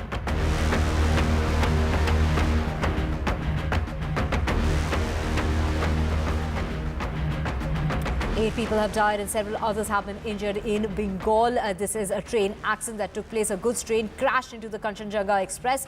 It seems to be a human error, is what the Railway Board has to say. This is just the initial report. Former Karnataka Chief Minister and BJP leader B.S. Yediyurappa appears before CID in connection with a POXO case filed against him. The Union Home Ministry has handed over the probe into the June 9 terror attack which took place in Jammu and Kashmir's Riyasi, where 9 people died and 33 others were injured. That case has now been shifted to the National Investigation Agency. Indian national Nikhil Gupta, implicated in an alleged plot to assassinate Sikh separatist Pannu, has been extradited from the Czech Republic to the United States.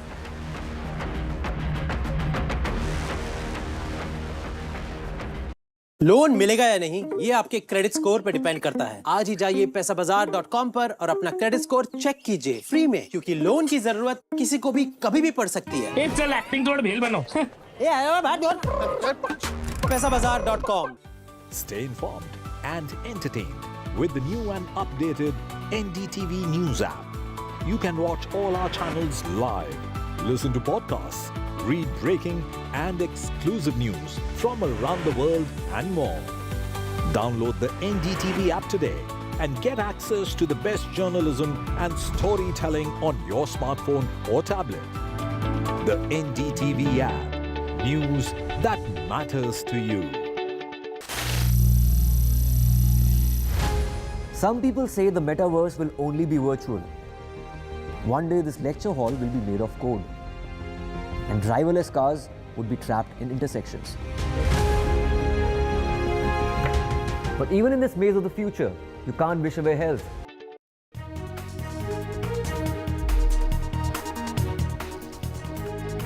Welcome back. Let's get you the latest regarding the ex-Chief Minister Yediyurappa, who's arrived at the CID office. Yediyurappa to be questioned in the POXO case. To get more on this, we have my colleague Veera joining us. Veera, take us through, a case dating back to last year. From what we're hearing is it was, in fact, in February of this year when this girl had gone to Yediyurappa's house complaining about a sexual assault, is when her 17-year-old daughter was sexually assaulted. From what we hear is the mother, unfortunately, last month died of an illness. But the case continues, and finally, Yediyurappa has gone in for questioning. That's right. He is right now being questioned. It's been about an hour and a half since he went there.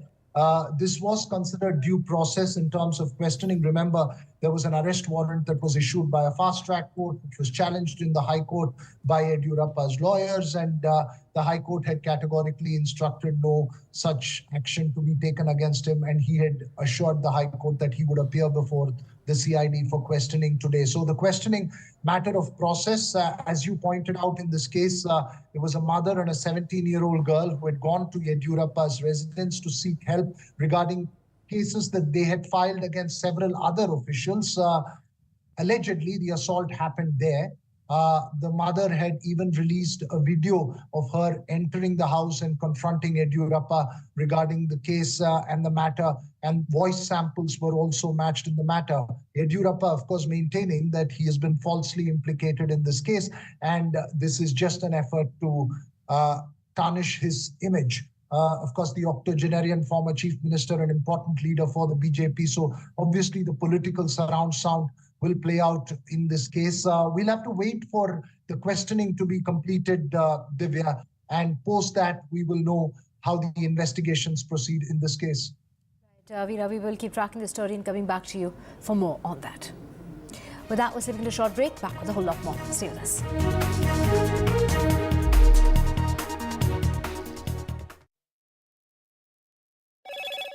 Hello, Moto. Motorola, India's best 5G smartphone brand.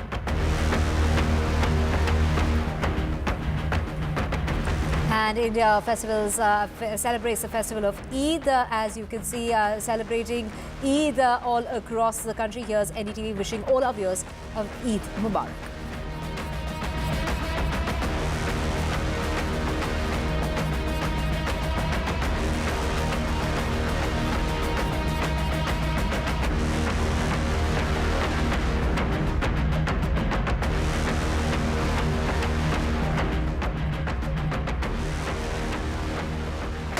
Loan मिलेगा या नहीं, ये आपके credit score पे depend करता है। तो आज ही अपना क्रेडिट स्कोर चेक करें फ्री में पैसाबाजार.com पर। लोन की जरूरत कभी भी किसी को भी पड़ सकती है। ठीक से एक्टिंग नहीं। पैसाबाजार.com।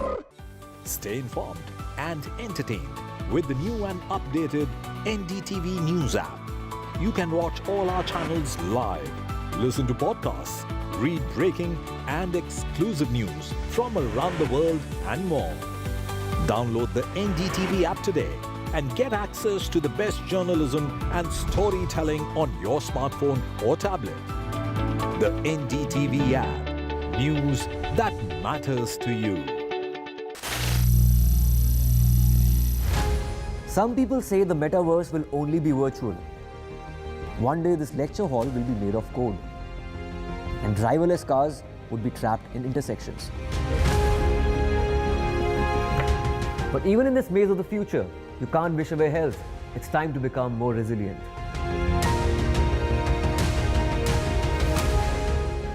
"10 years of Banega Swasth India, we have grown and achieved so many milestones.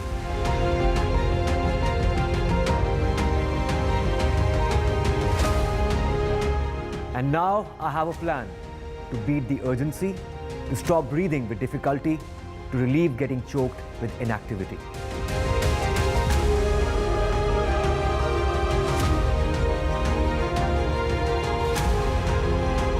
Energize our government, our environment, our society, and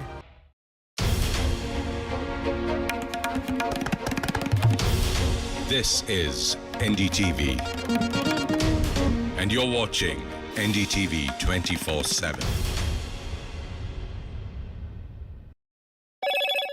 Hello, Moto.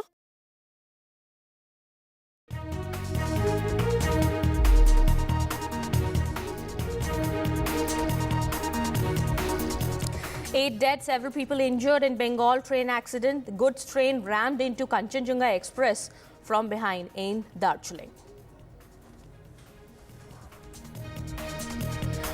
Top railway official says a human error is suspected. Railway board CEO Jaya Verma says goods train driver disregarded the signal and the driver is also reported dead.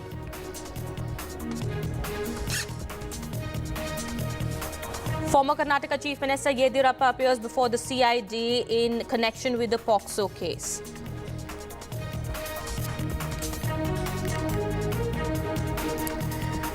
US National Security Advisor in Delhi, Jake Sullivan, has met Ajit Doval and Foreign Minister S. Jaishankar. The focus is on deepening military tech ties. Indian national Nikhil Gupta implicated in an alleged plot to assassinate Sikh separatist Pannu has been extradited from the Czech Republic to the US.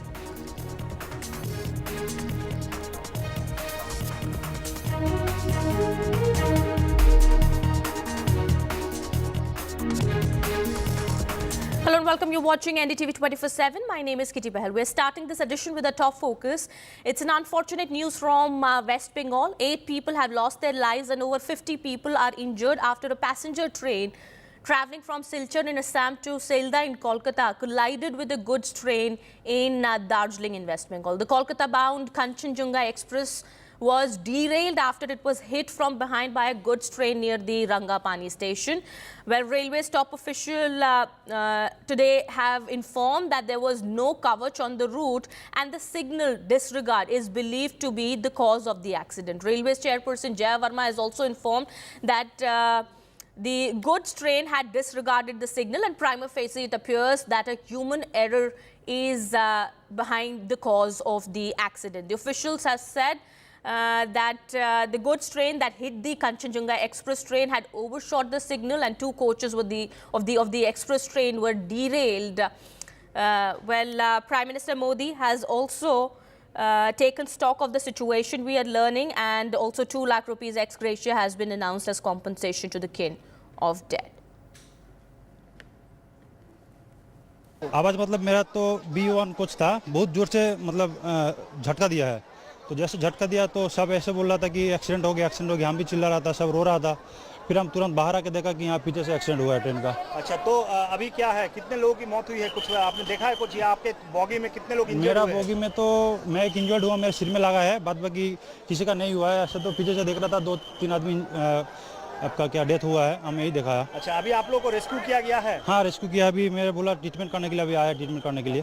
खबर आया कि हमारे यहाँ 2 kilometre अंदर एक train दुर्घटना हुई है। तो हम लोग जो है मतलब इसको तो लाइव नहीं देखा, हम लोग सुना, फिर जाकर मतलब जब हम लोग को पता चला फिर हम लोग यहाँ स्पॉट आके अभी देख रहे हैं। ये तो जो है बहुत क्या देख रहे हैं आप, क्या नजर यहाँ तो मतलब जो है एक ट्रेन शायद खड़ी हुई थी और एक ट्रेन आगे जो है इनसे टकरा गई शायद। एक ही लाइन पे, एक ही पटरी पे था? जी हाँ, एक ही पटरी पे शायद एक ट्रेन खड़ी थी या जा रही थी, शायद स्लो थी, और मतलब एक ट्रेन आ रही थी, आके जो है मतलब ऐसी दुर्घटना हुई है शायद। तो कितने लोगों की मौत हुई है, कुछ खबर आपको मिला है? वो तो पता नहीं, मतलब 1-2 जो है डेड बॉडी मैंने अभी देखा है। जो है हाँ, लोकोमोटिव जो है वो भी बॉडी अटका हुआ है अभी भी।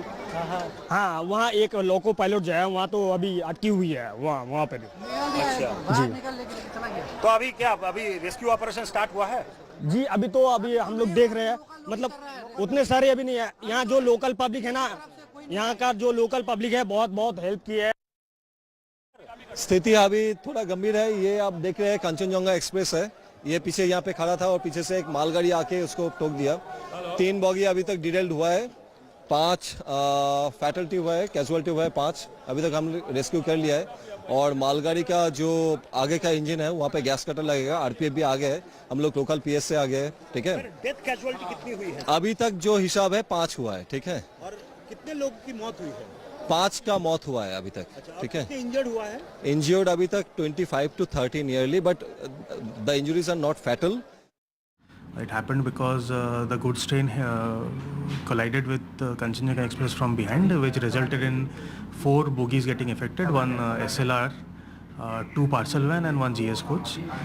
We have 8 deaths till now confirmed, and there are 25 injuries. The injured have been moved to nearby medical centers for medical attention. They are non-fatal till now.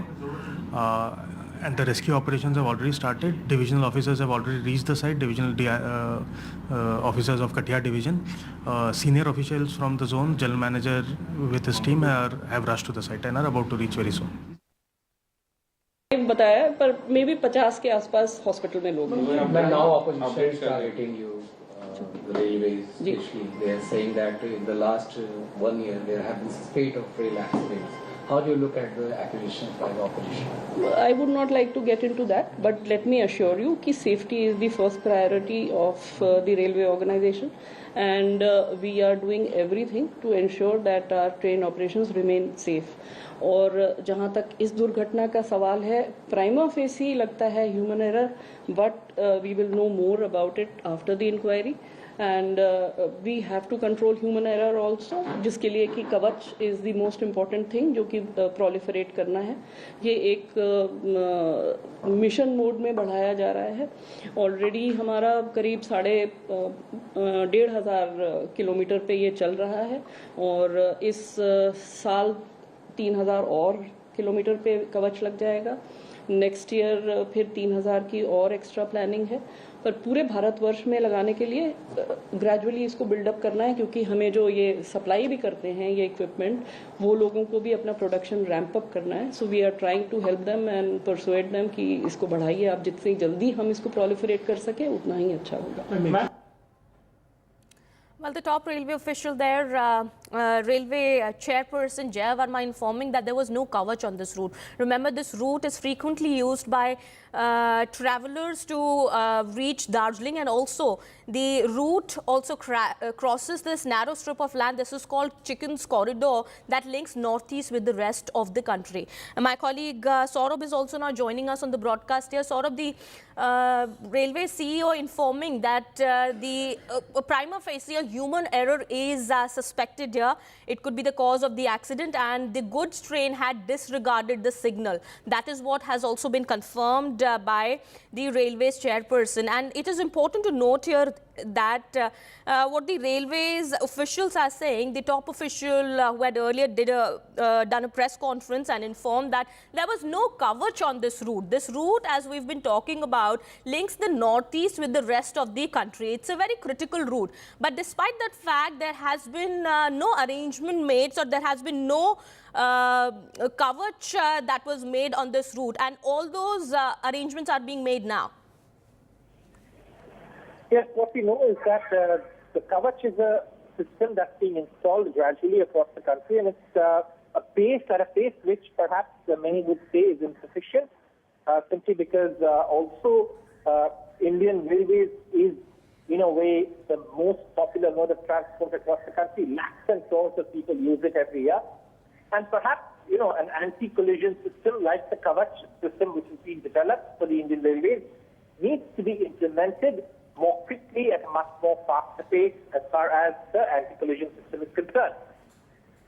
Secondly, this particular accident is perhaps one accident where, had Kavach system been installed, it wouldn't have happened, because it is exactly for accidents like these that the Kavach system has been designed to prevent. Right. And therefore, the third thing is that in this accident, what we saw is that the parcel coaches have been a savior. They've restricted the loss of life. And fourthly, Mamata Banerjee, the West Bengal Chief Minister, is headed to the site. Ashwini Vaishnaw, the Railway Minister, is also headed to the site. Darjeeling MP Raju Pista is there at the site. And rescue and relief operations are being completed. And what we're being given to understand is the Railways is now focusing on restoring connectivity on this extremely critical and strategic rail corridor. Okay, so this is confirmed now. Rescue operations, we are learning now. The railway officials have also informed that the rescue operations are over. They have been completed now. The number of dead at the moment stands at 8. We are learning at least 50 people are injured and they are being treated in the hospitals. Help desk at all stations have also been implemented on the train route, we are learning, and there are 2 accident relief trains that are en route to the crash site. All right, that is the latest coming in at this point in time. Saurabh, what are we learning? How long will it take for the Railways Minister to reach the crash site? And also, as you've been informing that the Chief Minister is also going to reach the crash site, are they going to be meeting the victims' families as well? Are they going to go to the hospitals as well? Yes, after the visit like this, usually, what we've seen in previous incidents also is that they usually do also go to hospitals to meet the injured and also to assure them that whatever help is required will be provided. And that's part of the drill, so to speak, when we've seen these kind of accidents take place. So now, the Chief Minister, of course, is expected to reach at Jalpaiguri Airport and then head to the accident site. So it's the Railway Minister who will land at Jalpaiguri Airport and head to the accident site. It's not very far from the airport. As far as I recall, Rangapani is about half an hour's drive or maybe a little more than that from Jalpaiguri Airport, which is where, the Railway Minister and the Chief Minister both will be landing. And also, From there, of course, they will head to the accident site. What the railways are telling us now is that the primary rescue and relief of indicating whether people are stuck under debris or not has been more or less completed. The focus now is, of course, if there are more people stuck inside and if they can discover more people stuck inside, rescuing them and sending them to hospital. But also, more importantly, opening up this critical corridor for rail traffic. The Rangapani Express and some other important trains have been diverted to another route that exists, the Jalpaiguri, Siliguri, Bagdogra, Sevo route, which is an alternate route, but it's a single line track. This is a double line main track that is the Delhi-Guwahati rail corridor. And also a lot of important trains have been stuck at different stations like Patoi, Kishanganj, which were en route to, North Bengal. So these trains will be diverted, some of them, through the, Siliguri, Jalpaiguri route. But other than that, the railways are looking at restoring rail traffic on this section by the end of the day or even late evening. Absolutely. All right. All the focus has been on the rescue operation so far. Now we do understand what is being confirmed to us at the moment is that 8 people have lost their lives and there are at least 50 people who are injured in this train accident who've been admitted to hospitals. But now, after the rescue operations are over, Saurabh, the focus now shifts to fixing the accountability. As the railways official earlier in the press conference said, and we've been talking about it, that the Kavach system is something that is needed, that was not present on this route, which is a very critical route as we've been speaking about it. That is very much required. What more needs to be done? This is an important route and the signal disregard so far has been ascertained as the cause of the accident by the goods train that rammed into this express train. What more needs to be done? Other than, providing the Kavach system on this route, which is, of course, very much important. The accountability as well needs to be fixed here.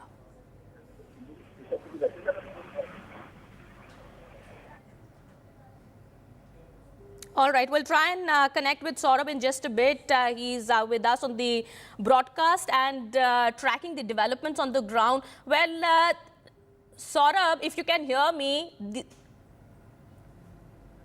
All right, Saurabh, if you can hear me, the focus now shifts from the relief and rescue operations that are now over to fixing the accountability. As we've been speaking about it, the Kavach system is something that is quite important, and this has been a very critical route, as you've also been explaining to us. And, well, that is something that is going to be the focus now.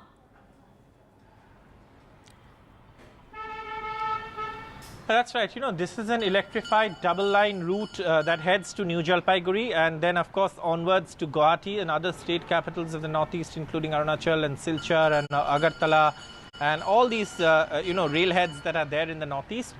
This is the only line that connects to that route, apart from the alternate route, which is also through this same corridor, the Chicken's Neck corridor, the Siliguri corridor as it's known.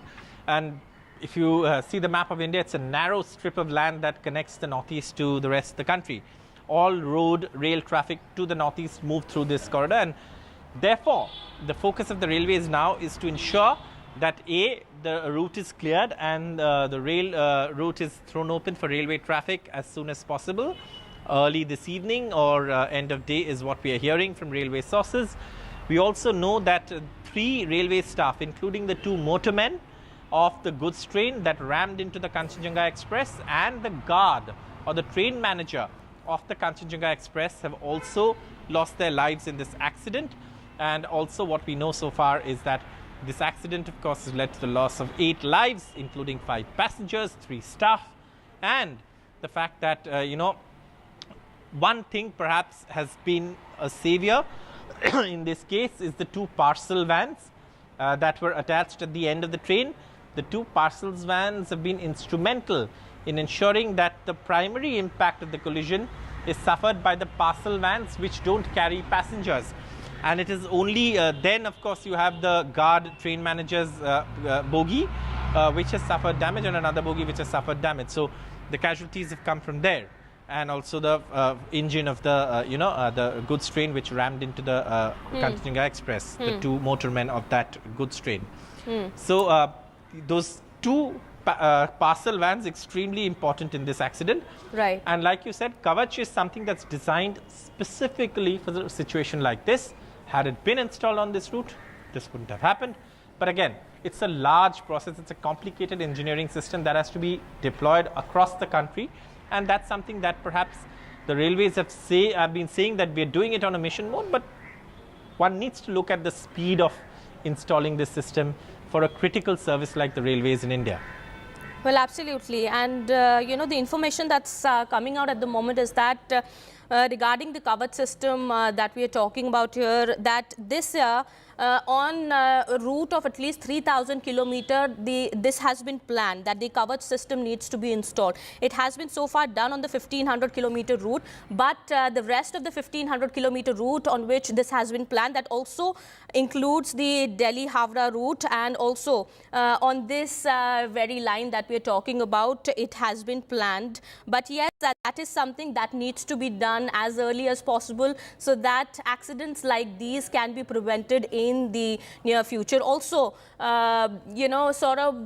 if you could help us understand the situation at the moment. We are learning that there could be at least 50 more people who are injured, and some of them are seriously injured. How many people were present, were traveling on this train, express train, when the accident took place?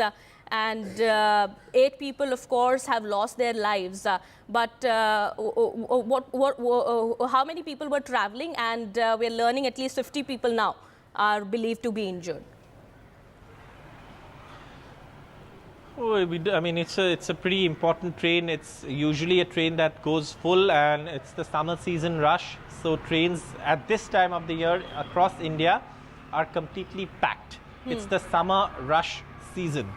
So, at this point of time, trains will usually be packed to capacity. However, what has happened is, like I said, those two coaches, the parcel vans, means that the passenger coaches of the trains have largely suffered minimal damage. And the casualties that have come, or the injuries that have come from the coaches that were towards the rear of the train. And these, of course, are the coaches that have suffered the most injuries. And those people have been rushed to hospital. Around 50 is what we're being given to understand. Again, this is an area near an urban sprawl, so accessing hospitals, etc., would not be that difficult. And the people are being treated at hospital. But what you will see is perhaps questions on Kavach and the speed at which it needs to be implemented across the railways. And also, the fact that, there have been one too many railway accidents that easily could have been avoided with Kavach in place. Absolutely. Well, Railways Minister Ashwini Vaishnav has now posted a tweet saying that the centre has enhanced the ex gratia compensation that is being provided to the victims. What are we learning now is that 10 lakh rupees will be provided in case of death, and 2.5 lakh rupees towards grievous, and 50,000 rupees for minor injuries. Well, the compensation has been announced. Of course, Prime Minister Modi also has taken stock of the situation. Union Railways Minister Ashwini Vaishnav is on his way to reach the site of the accident. We are learning Chief Minister Mamata Banerjee also had earlier tweeted and said that all possible assistance was being provided to those who were injured, and she's also on her way to reach the site of the accident. Chief Minister Mamata Banerjee has already taken stock of the situation. That is what she informed, and she is in regular touch with the authorities and officials on the ground.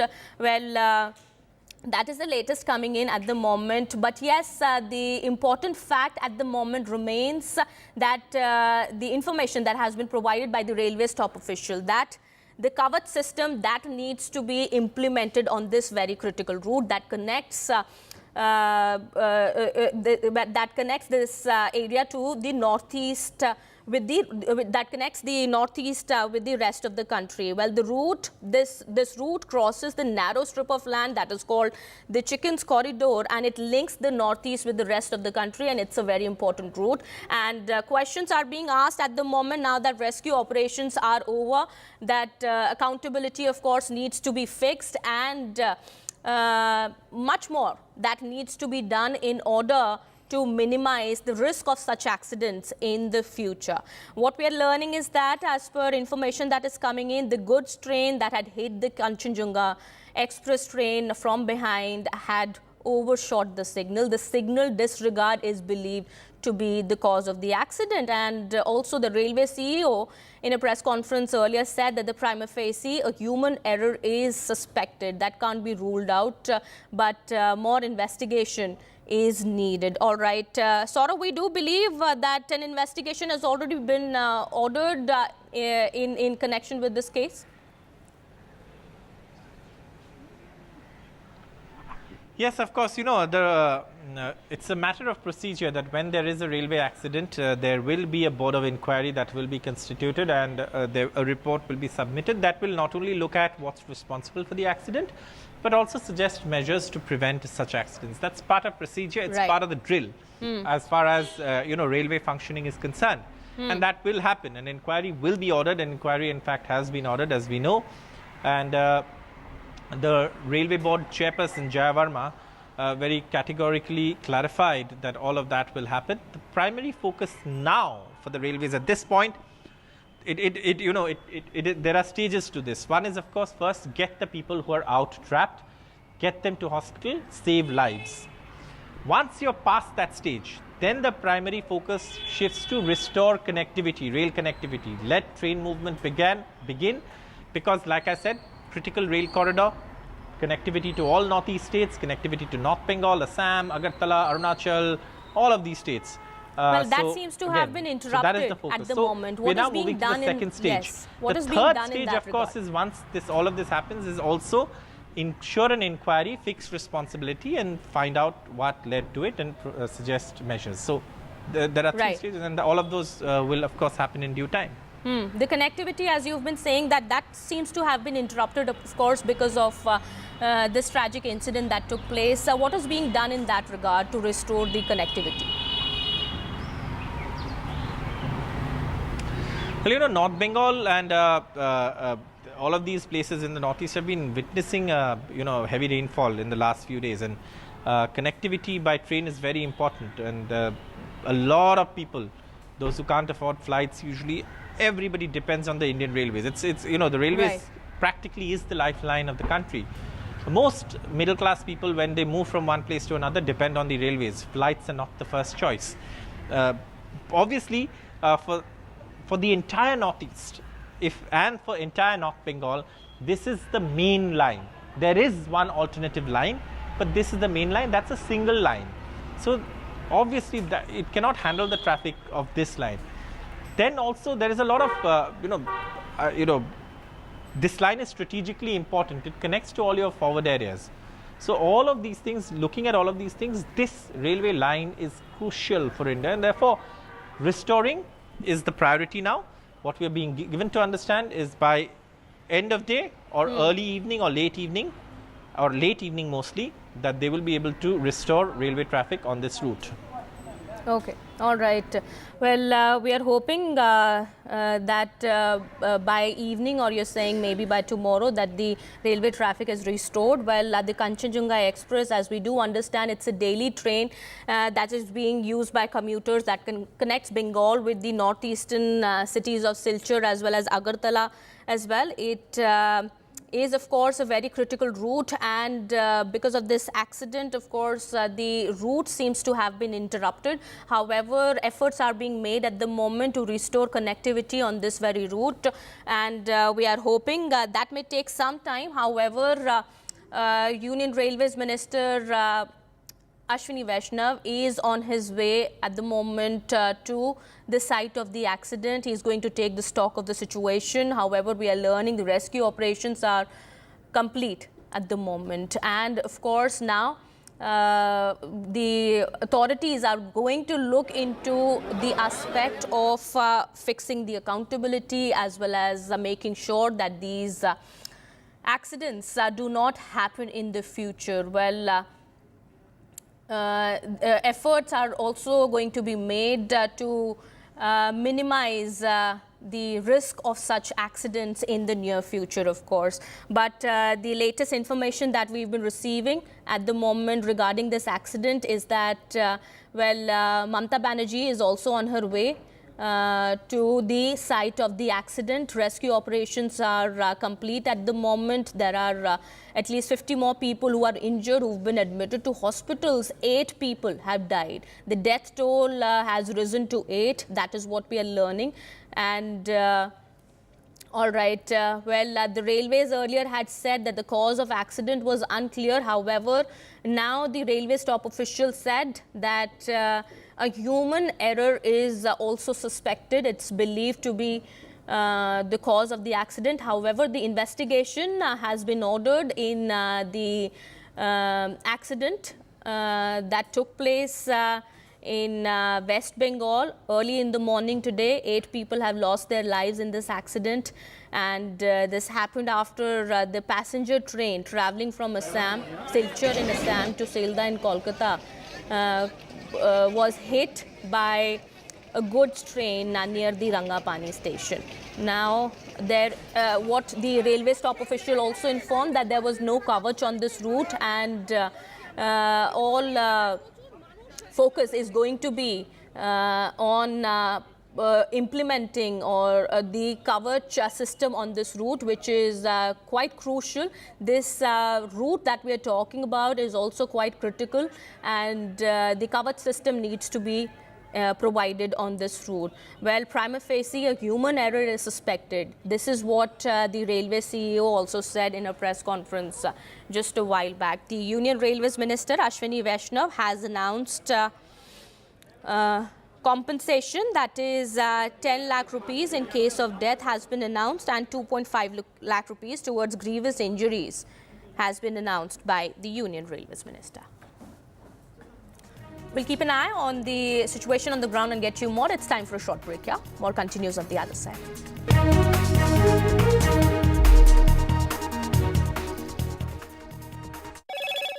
Hello, Moto. Motorola, India's best 5G smartphone brand.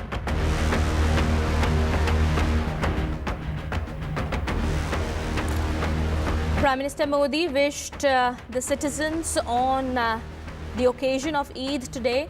In his tweet, he said, may this special occasion further cement the bonds of harmony and togetherness in our society. May everyone be happy and healthy.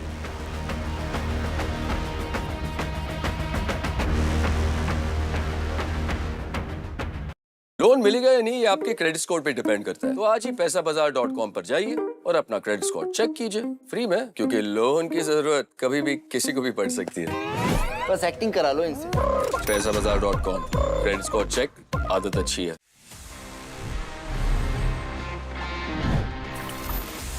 It's time to give you some interesting tip, because see, हमारे mobile phones जितने smart हो जाएं, sometimes guys there's this fear of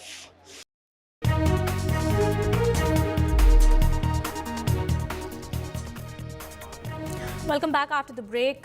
We have some news coming in from Karnataka. Former Karnataka Chief Minister B.S. Yediyurappa has appeared before the CID in connection with the POCSO case. He is being questioned in connection with the case by the state CID. Well, that is the latest we are learning at the moment. Remember, B.S. Yediyurappa earlier had maintained that the case that has been filed against him is baseless and he's been falsely implicated in the matter. My colleague Veera Raghav also now joins us on the broadcast, getting us more on that. Veera Raghav, what more details are we getting? We are learning Yediyurappa has appeared before the CID and he is being questioned. He's going to be questioned in connection with the POCSO case registered against him. Well, he is already being questioned, and that's pretty much the detail and the development for the day. He is being questioned right now. He's been questioned for the last couple of hours. We expect the questioning to come to a close at any moment now. Remember, this was anticipated. He had given a commitment through his lawyers to the High Court that he will appear before the CID for questioning. This was after a fast-track court had issued an arrest warrant against him, and he had gone to the High Court, A, for quashing of the case itself, which he says is a false case and he's been falsely implicated, B, to ensure that there was no arrest or no action taken by the police, given that he's going to cooperate with the investigators. So this was expected. So he had reached the CID office by about 11:15 this morning. He's been questioned since then by the officials. Obviously, they will be listening to his version of the events, also put forth before him evidence that they've gathered. Remember, a mother and a 17-year-old daughter had gone to Yediyurappa to seek help, allegedly, for other cases they'd filed against other officers in February 2024 when the alleged assault happened on the 17-year-old girl. Right. The allegation is that he molested her. The mother, of course, is no longer alive, but the police have recorded statements of several witnesses and others in this case. Right, all right. Thank you so much, Veera, for getting us all those details there. We'll keep an eye on the developments on this matter and get you more. Well, that is the latest we're picking at the moment. B.S. Yediyurappa so far has maintained that he's been falsely implicated in the case, but he's appeared before the state CID today and is being interrogated by the officials in connection with the POCSO case. Well, with that, it's time for a short break here. More continues on the other side.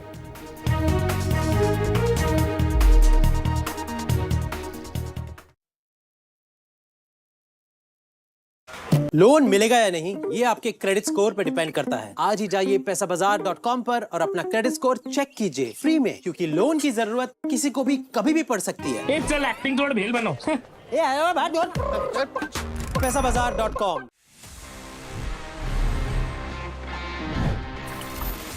Okay, so guys, there we have it. Now this is the best and my personal favorite section. आपको पता है, it's called Ask TG, and यहाँ पे my responsibility is to answer all your questions जो भी आपने पूछे होते हैं अलग-अलग अपने gadgets के बारे में. I'll give you all the answers. Let's see the kind of questions we have for this week's episode.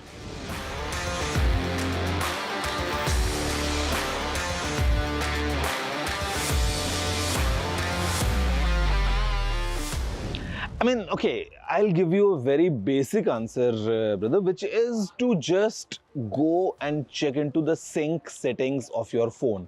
अगर आप जब S7 use कर रहे थे, उस टाइम पे सब कुछ sync हो रहा था, and now you have moved to S21 and it's not working, आप अपने फ़ोन की settings में जाइए, वहाँ पे आपका जो भी particular account है, for example, if it's Outlook or maybe it's the Google account, उस पे tap करने के बाद में आप देख सकते हैं कि क्या-क्या चीज़ें sync हो रही हैं या क्या-क्या चीज़ें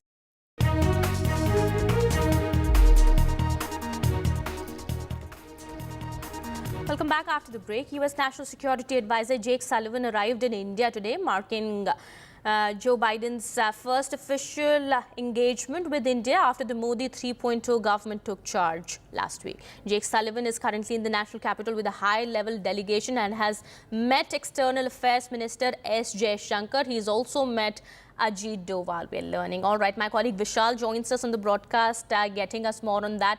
Vishal, this, of course, marks the U.S. government's first official engagement with India after the Modi government was sworn in recently. What all has been discussed? What more details do we have? So regarding the meeting, the details are yet to be out. But before the meeting started, there were reports saying that the agenda of the discussion will probably revolve around some of the deals that India and US had signed last year in January. So there could be a review of those deals. And other things also could be discussed, like the war in the West Asia between Israel and Hamas, that could also have been discussed. And right after the meeting, they are expected to also give a joint statement. That exact statement is yet to be released. But as far as the meeting is concerned, the NSA, US NSA has already met senior officials, is already met S. Jaishankar, and is also expected to call on the Prime Minister Narendra Modi. So it's a high-level delegation from the US. As you mentioned earlier, this is the first time that someone senior from the US administration has come to India to meet Prime Minister Modi after he was sworn in for the third consecutive time. So it's a high-level delegation, and yes, a lot of things are on the agenda. So when the meetings get over, we will get to know the details, the nitty-gritties of the meeting. Okay. But as of now, it will revolve around the military tech, is what the reports are saying. Okay, we'll wait for the details to come out. Vishal, stay on with us. We have some more news that we are tracking at the moment. We'll come back to this in just a bit. Meanwhile, Indian national Nikhil Gupta, who's accused of being involved in murder for hire plot against a Sikh separatist, has been extradited from the Czech Republic. Nikhil Gupta was arrested in the Czech Republic last year at the request of the US government on charges of being involved in a plot to assassinate Sikh separatist Pannu. He is expected to be produced before a federal court in New York. We're learning he is lodged at the Federal Metropolitan Detention Center in Brooklyn. My colleague Vishal with us on the broadcast here. Vishal, what are the implications of this? So, Nikhil Gupta is an Indian national. He was lodged in Czech Republic's prison since the last 1 year. He was arrested in June last year at the request of US authorities, who had, requested the Czech Republic to extradite him to the US. It took about a year for them to do so. And to counter that request, Nikhil Gupta had himself filed a petition in Czech Republic to hold that extradition. So that hasn't happened. So Nikhil Gupta is one of the main accused in the case, yes, which involves the plot to kill this separatist leader, who is known as Guru Pravat Singh Pannu. He is a designated terrorist as far as Indian government is concerned. He's on a watch list, and he has also been involved in a lot of anti-India activities. So he is a US and Canadian citizen. So there was a report saying that Indian official was involved in a plot to kill Pannu, and Indian government has rubbished those reports and said that no Indian official was involved in this. So the investigation is still going on. The details are yet to emerge, but the federal prosecutors in the US have been saying that a high-level Indian official colluded with Nikhil Gupta to hire a hitman in order to kill Pannu. Absolutely. Although India, as you've been saying, that India had already rejected these reports that came out that Indian official was involved in this. India had said that these reports were unsubstantiated and baseless. All right. Thank you so much, Vishal, for getting us all those details there. We'll keep an eye on the developments on that big story that we continue to track. It's time for a short break here. More continues on the other side.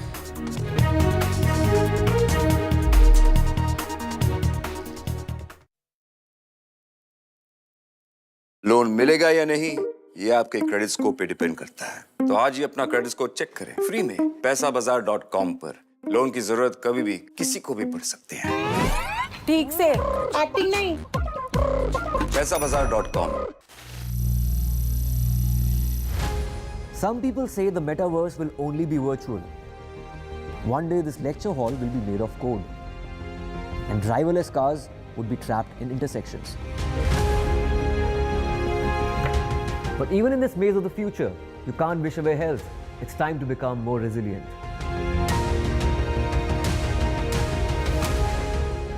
10 years of Banega Swasth India, we have grown and achieved so many.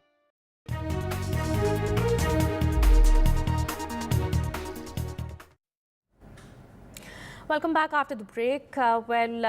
Our focus is on the train tragedy in West Bengal, in which 8 people have lost their lives and at least 50 people are believed to be injured in this accident. They have been admitted to the hospital. Some are seriously injured. We are learning, this accident had taken place in the Darjeeling district in West Bengal in the early hours today. We're learning Kolkata bound Kanchanjunga Express was derailed after it was hit from behind by a goods train near the Rangapani station. Railway top official Jaya Varma today has informed that there was no covered system on this route, and efforts are now being made to implement the covered system. Also, she informed that signal disregard by the goods train that rammed into the passenger train is believed to be the cause of the accident. The railways chairperson also said that the prima facie a human error is suspected. The human error angle is not ruled out by the railways authorities, and that is what has been informed to the media. Officials had said that the goods train that hit the Kanchanjunga Express train had overshot the signal. 2 coaches of the express train were derailed Well, Kanchanjunga Express, as we know, is frequently used by tourists to travel to Darjeeling, and this route links the northeast with the rest of the country. There are efforts that are being made at the moment to restore rail connectivity. The restoration on this route it has already started. Work has already started. This route is an automatic signal section and remains extremely busy with parallel lines as told by officials.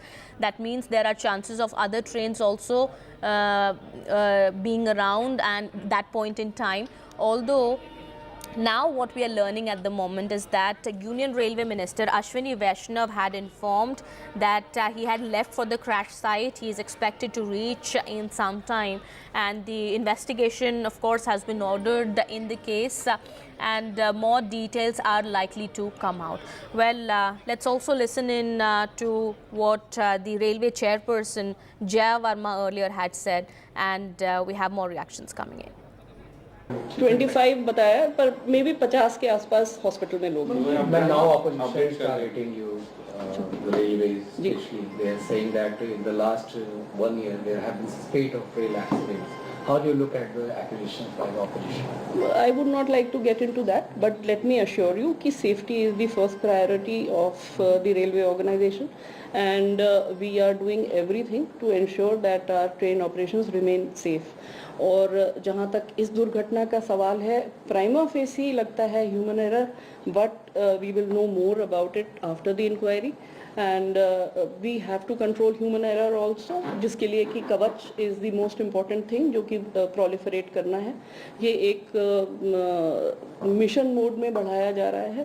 Already हमारा करीब 1,500 kilometre पे ये चल रहा है, और इस साल 3,000 और किलोमीटर पे कवच लग जाएगा.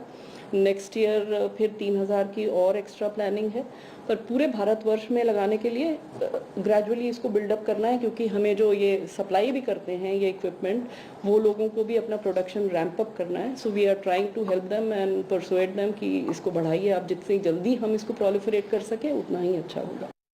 It happened because the goods train collided with Kanchanjunga Express from behind, which resulted in 4 bogies getting affected, one SLR, 2 parcel van and 1 GS coach. We have 8 deaths till now confirmed, and there are 25 injuries. The injured have been moved to nearby medical centers for medical attention. They are non-fatal till now. And the rescue operations have already started. Divisional officers have already reached the site, divisional officers of Katihar division. Senior officials from the zone, general manager with his team have rushed to the site and are about to reach very soon.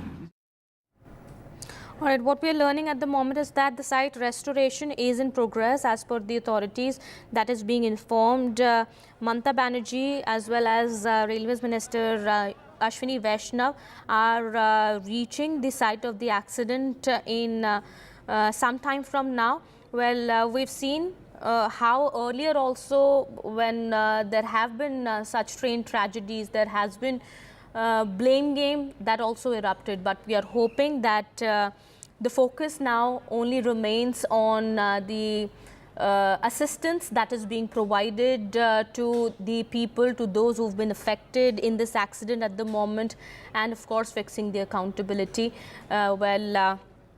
At the moment, that is the latest that we are getting at this point in time. This is a very critical route, as we've been pointing out, which has been affected, and the line needs to be restored. All efforts are being made at the moment to restore the connectivity, the rail connectivity, as this is the route that connects the northeast with the rest of the country. This train, the Kanchanjunga Express, that was traveling from Assam to Kolkata. It was traveling from Silchar in Assam and was moving towards Sealdah in Kolkata.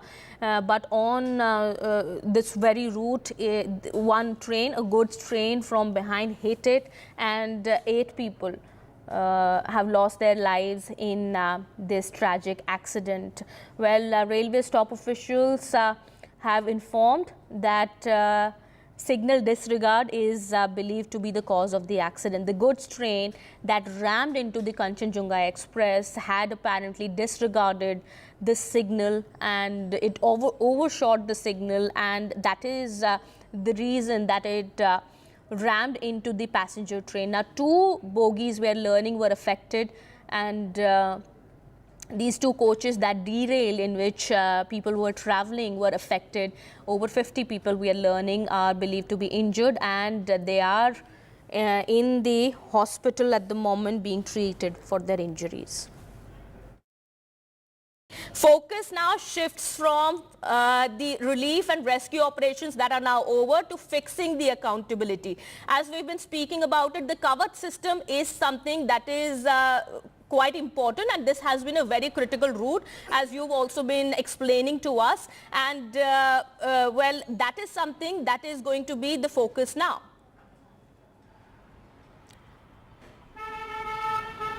That's right. You know, this is an electrified double-line route that heads to New Jalpaiguri, and then, of course, onwards to Guwahati and other state capitals of the northeast, including Arunachal and Silchar and Agartala, and all these, you know, railheads that are there in the northeast. This is the only line that connects to that route, apart from the alternate route, which is also through this same corridor, the Chicken's Neck corridor, the Siliguri corridor as it's known. And if you see the map of India, it's a narrow strip of land that connects the northeast to the rest of the country. All road, rail traffic to the northeast move through this corridor, and therefore the focus of the railways now is to ensure that A, the route is cleared and the rail route is thrown open for railway traffic as soon as possible. Early this evening or end of day is what we are hearing from railway sources. We also know that 3 railway staff, including the 2 motormen of the goods train that rammed into the Kanchanjunga Express, and the guard or the train manager of the Kanchanjunga Express, have also lost their lives in this accident.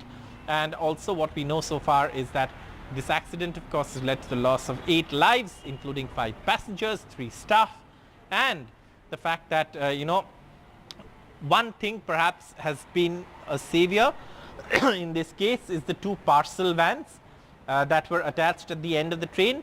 The 2 parcels vans have been instrumental in ensuring that the primary impact of the collision is suffered by the parcel vans which don't carry passengers. And it is only then, of course, you have the guard train manager's bogie which has suffered damage, and another bogie which has suffered damage. So the casualties have come from there. And also the engine of the, you know, the goods train which rammed into the Kanchanjunga Express, the 2 motormen of that goods train. So those 2 parcel vans extremely important in this accident. Right. And like you said, Kavach is something that's designed specifically for the situation like this.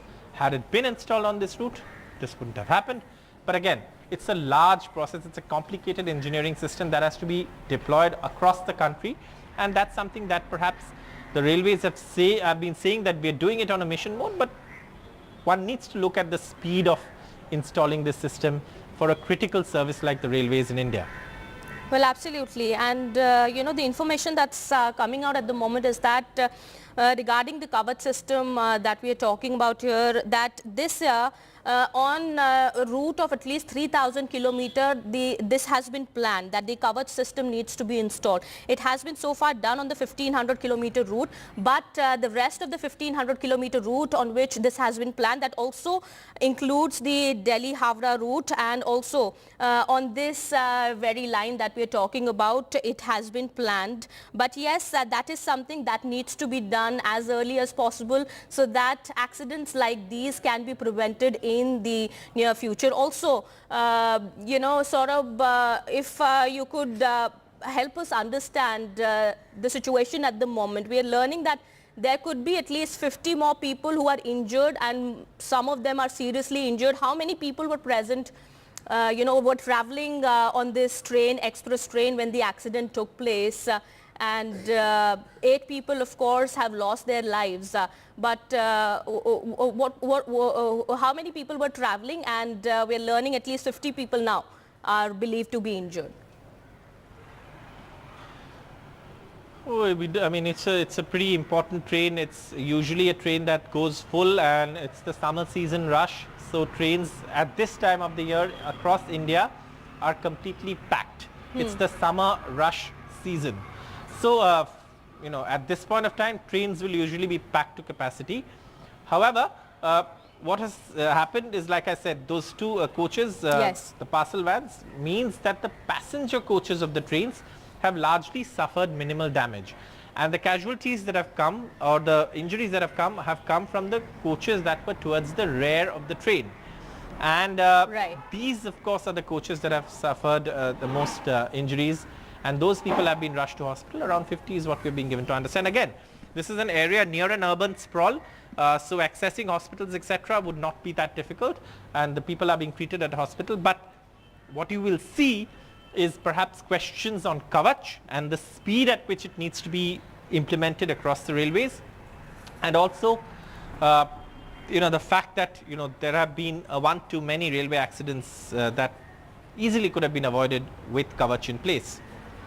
Absolutely. Well, Railways Minister Ashwini Vaishnav has now posted a tweet saying that the centre has enhanced the ex gratia compensation that is being provided to the victims. What are we learning now is that 10 lakh rupees will be provided in case of death, and 2.5 lakh rupees towards grievous, and 50,000 rupees for minor injuries. Well, the compensation has been announced. Of course, Prime Minister Modi also has taken stock of the situation. Union Railways Minister Ashwini Vaishnav is on his way to reach the site of the accident. We are learning Chief Minister Mamata Banerjee also had earlier tweeted and said that all possible assistance was being provided to those who were injured, and she's also on her way to reach the site of the accident. Chief Minister Mamata Banerjee has already taken stock of the situation. That is what she informed, and she is in regular touch with the authorities and officials on the ground. That is the latest coming in at the moment. But yes, the important fact at the moment remains that the information that has been provided by the railways top official, that the Kavach system that needs to be implemented on this very critical route that connects this area to the northeast, that connects the northeast with the rest of the country. Well, the route, this route crosses the narrow strip of land that is called the Chickens Corridor, and it links the northeast with the rest of the country, and it's a very important route. And questions are being asked at the moment now that rescue operations are over, that accountability, of course, needs to be fixed, and much more that needs to be done in order to minimize the risk of such accidents in the future. What we are learning is that, as per information that is coming in, the goods train that had hit the Kanchanjunga Express train from behind had overshot the signal. The signal disregard is believed to be the cause of the accident, and also the railway CEO in a press conference earlier said that the prima facie a human error is suspected. That can't be ruled out, but more investigation is needed. All right, Saurav, we do believe that an investigation has already been ordered in connection with this case. Yes, of course. You know, it's a matter of procedure that when there is a railway accident, there will be a board of inquiry that will be constituted, and a report will be submitted that will not only look at what's responsible for the accident, but also suggest measures to prevent such accidents. That's part of procedure. It's part of the drill as far as you know, railway functioning is concerned, and that will happen. An inquiry will be ordered. An inquiry, in fact, has been ordered, as we know, and the railway board chairperson Jaya Varma very categorically clarified that all of that will happen. The primary focus now for the railways at this point, there are stages to this. One is, of course, first get the people who are out trapped, get them to hospital, save lives. Once you're past that stage, then the primary focus shifts to restore connectivity, rail connectivity. Let train movement begin, because, like I said, critical rail corridor, connectivity to all northeast states, connectivity to North Bengal, Assam, Agartala, Arunachal, all of these states. Well, that seems to have been interrupted at the moment. We're now moving to the second stage. What the is being third done stage, in that of course, is once all of this happens, is also ensure an inquiry, fix responsibility, and find out what led to it and suggest measures. So there are three stages, and all of those will of course happen in due time. The connectivity, as you've been saying, that seems to have been interrupted, of course, because of this tragic incident that took place. What is being done in that regard to restore the connectivity? Well, you know, North Bengal and all of these places in the northeast have been witnessing, heavy rainfall in the last few days, and connectivity by train is very important. And a lot of people, those who can't afford flights, usually everybody depends on the Indian Railways. It's the railways practically is the lifeline of the country. Most middle class people, when they move from one place to another, depend on the railways. Flights are not the first choice. Obviously, for the entire northeast, and for entire North Bengal, this is the main line. There is one alternative line, but this is the main line. That's a single line. So obviously it cannot handle the traffic of this line. Then also there is a lot of this line is strategically important. It connects to all your forward areas. So all of these things, looking at all of these things, this railway line is crucial for India, and therefore restoring is the priority now. What we are being given to understand is by end of day or early evening or late evening mostly, that they will be able to restore railway traffic on this route. All right, more information are coming in at the moment. We are learning that the trains have been passing through that route have been diverted now through an alternate route, bypassing the accident site. What sources are also telling NDTV that there is a likely possibility that the route on which the accident has taken place could be cleared by this evening itself. However, efforts are being made at the moment to clear the debris at the moment and clear the route for movement of traffic, but that is of course going to take some time, and that is the latest coming in. We'll keep an eye on the developments on that and get you more in just a bit. It's time for a short break here. More continues on the other side. Stay tuned.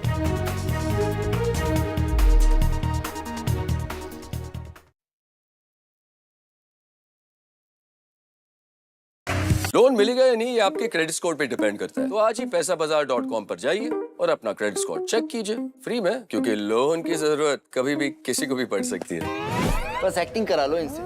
पैसाबाजार.com, credit score check, आदत अच्छी है। Stay informed and entertained with the new and updated NDTV News app. You can watch all our channels live, listen to podcasts, read breaking and exclusive news from around the world and more. Download the NDTV app today and get access to the best journalism and storytelling on your smartphone or tablet. The NDTV app. News that matters to you. Some people say the metaverse will only be virtual. One day this lecture hall will be made of code, and driverless cars would be trapped in intersections. But even in this maze of the future, you can't wish away health. It's time to become more resilient.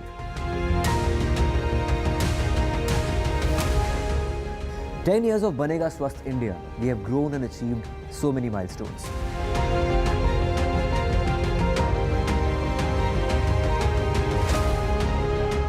And now I have a plan to beat the urgency, to stop breathing with difficulty, to relieve getting choked with inactivity.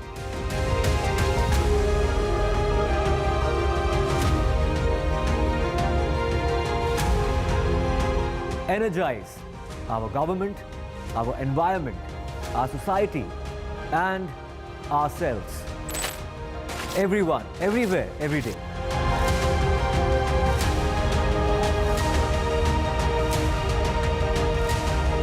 Banega Swasth India. One world hygiene. Stay informed and entertained with the new and updated NDTV News app.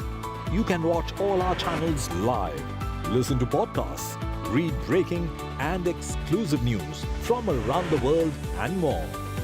Download the NDTV app today and get access.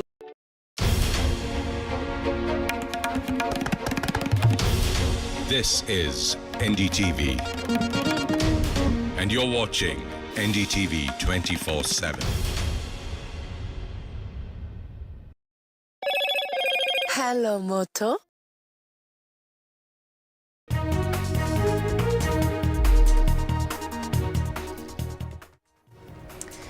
Bengal train tragedy, 8 killed, at least 50 others injured. The fatalities include 3 railway officials. Goods train rams into Kanchanjunga Express in Bengal. Bengal Chief Minister as well as the Union Railway Minister en route accident site.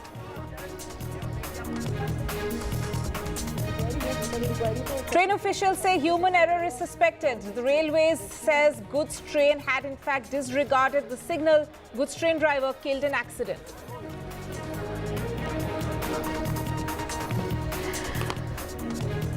Former Karnataka Chief Minister Yediyurappa appears before the CID, questioned in a POCSO case. Remember, Yediyurappa has been accused of sexually assaulting a minor.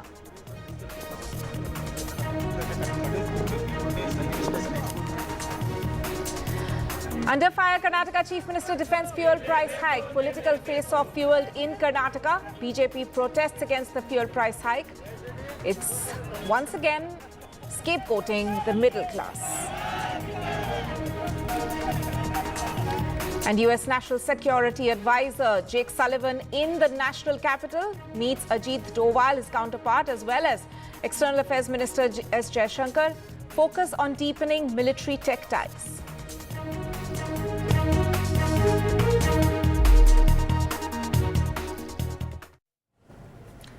Our top focus, 8 people, including 3 railway employees, have in fact died and about 50 others injured after an express train collided with a goods train in Darjeeling district of West Bengal. Kanchanjunga Express was travelling from Silchar in Assam to Sealdah in Kolkata when a goods train hit it from behind, hit it from the rear near Rangapani station close to New Jalpaiguri. 3 coaches of Kanchanjunga Express were derailed in the crash. One factor which limited casualties in the accident is the fact that the rear part of Kanchanjunga Express comprised of the cargo van and the guard's coach, and the passenger compartments were further ahead. Railways says that human error is suspected to be the top reason for this accident and that the goods train had in fact disregarded a key signal. As per the latest, unaffected portion of the Kanchanjunga Express has left the site. It's headed towards Malda in Bengal, and restoration work of the site is in progress.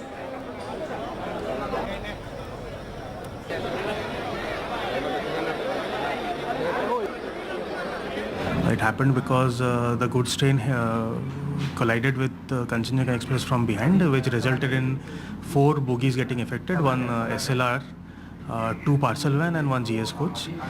We have 8 deaths till now confirmed, and there are 25 injuries. The injured have been moved to nearby medical centers for medical attention. They are non-fatal till now. And the rescue operations have already started. Divisional officers have already reached the site. Divisional officers of Katia Division. Senior officials from the zone, general manager with his team have rushed to the site and are about to reach very soon. 25 बताया, पर मे भी 50 के आसपास hospital में लोग हैं. But now opposition is targeting you, the railways especially. They are saying that in the last 1 year there have been spate of rail accidents. How do you look at the accusations by the opposition? I would not like to get into that, but let me assure you that safety is the first priority of the railway organization, and we are doing everything to ensure that our train operations remain safe. और जहाँ तक इस दुर्घटना का सवाल है, prima facie लगता है human error, but we will know more about it after the inquiry, and we have to control human error also, जिसके लिए कि Kavach is the most important thing जो कि प्रोलिफरेट करना है. ये एक मिशन मोड में बढ़ाया जा रहा है. ऑलरेडी हमारा करीब 1,500 किलोमीटर पे ये चल रहा है, और इस साल 3,000 और किलोमीटर पे कवच लग जाएगा. नेक्स्ट ईयर फिर 3,000 की और एक्स्ट्रा प्लानिंग है, पर पूरे भारतवर्ष में लगाने के लिए ग्रेजुअली इसको बिल्डअप करना है, क्योंकि हमें जो ये सप्लाई भी करते हैं ये इक्विपमेंट, वो लोगों को भी अपना प्रोडक्शन रैंप अप करना है. So we are trying to help them and persuade them कि इसको बढ़ाइए आप, जितनी जल्दी हम इसको प्रोलिफरेट कर सकें उतना ही अच्छा होगा. Right, let me go across to my colleague Saurabh for more on this. Saurabh, first of all, an update in terms of, we believe the rescue operation has been completed. The unaffected portion of the train, Kanchanjunga Express, is also on its way to Malda. But in terms of the ground operations, what is the current status? Well, you know, the operations currently are focused on restoring rail connectivity on this route. It is, like I said, a very strategic and important railway route, and therefore the focus remains on restoring railway connectivity. What we are being given to understand that would be possible likely by evening or end of day at best, and train services should resume on the route with speed restrictions at the accident site for the next few days. Now, apart from this, yes, there is of course the confirmation of the death of the two motormen of the goods train that rammed into the Kanchanjunga Express. The portion of the Kanchanjunga Express that's been unaffected. Like I said, what has really played a savior in this accident are the two parcel coaches that were attached to the end of the train. Those parcel coaches actually took most of the impact, and the deaths that have come of passengers and also of the guard or train manager of the Kanchanjunga Express are from the next coach, the third coach from the rear, as this impact, happened because of the collision of the goods train that came and rammed into the Kanchanjunga Express from behind this morning at around 8:30 in the morning. Also, what we know is that, the Prime Minister has tweeted, the Railway Minister is on his way to the spot, and also officials are already there. We understand that the relief and rescue operations at the site have come to an end, in the sense that they don't believe that more people are trapped inside. The unaffected portion, like you said, has already been moved towards the Malda town direction with passengers, and that train is of course expected to move further on to Sealdah, which is its destination.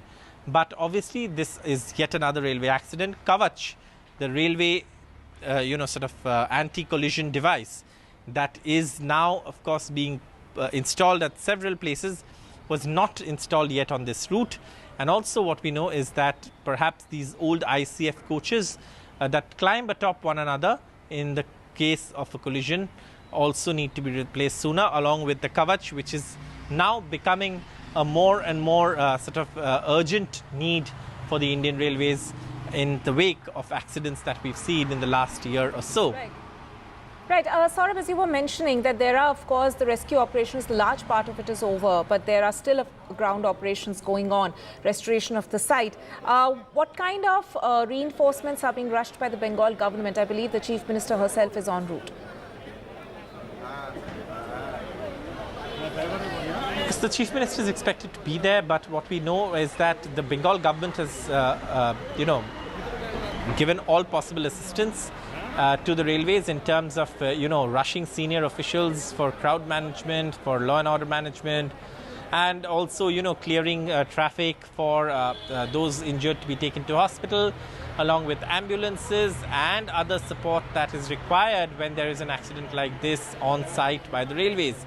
That is something that the West Bengal government has extended full support to, with leaders of the Trinamool Congress also there. The Darjeeling MP was also there. Other top railway officials were also there, and also we are expecting the railway minister to be there, and the chief minister also, perhaps, or sometime later in the evening, if she's going there to the accident site. Right, Saurabh, for the benefit of our viewers, also explain the significance of the train and this route. Actually, this train operates through the Chicken Neck route as we speak. So, explain for the viewers that how crucial and important, and also it's one of the oldest routes actually in that region, connecting between Agartala and Sealdah. This is a very, very old train. Kanchanjunga Express has one of the oldest trains on this route. In fact, a lot of newer trains have come in after that, but Kanchanjunga Express remains one of the oldest trains to be plying on this route. Earlier, it used to go up to Guwahati. Then, of course, now it goes up to Silchar and Agartala, depending on the day. But also, this is also a very, very important route, like I said, because this particular railway line that we're talking about is the rail connectivity route for the entire northeast, North Bengal and Assam. There is an alternate line, and that is a single line though, and some important trains are being diverted to that alternate line, but otherwise this is the most important railway route in the region.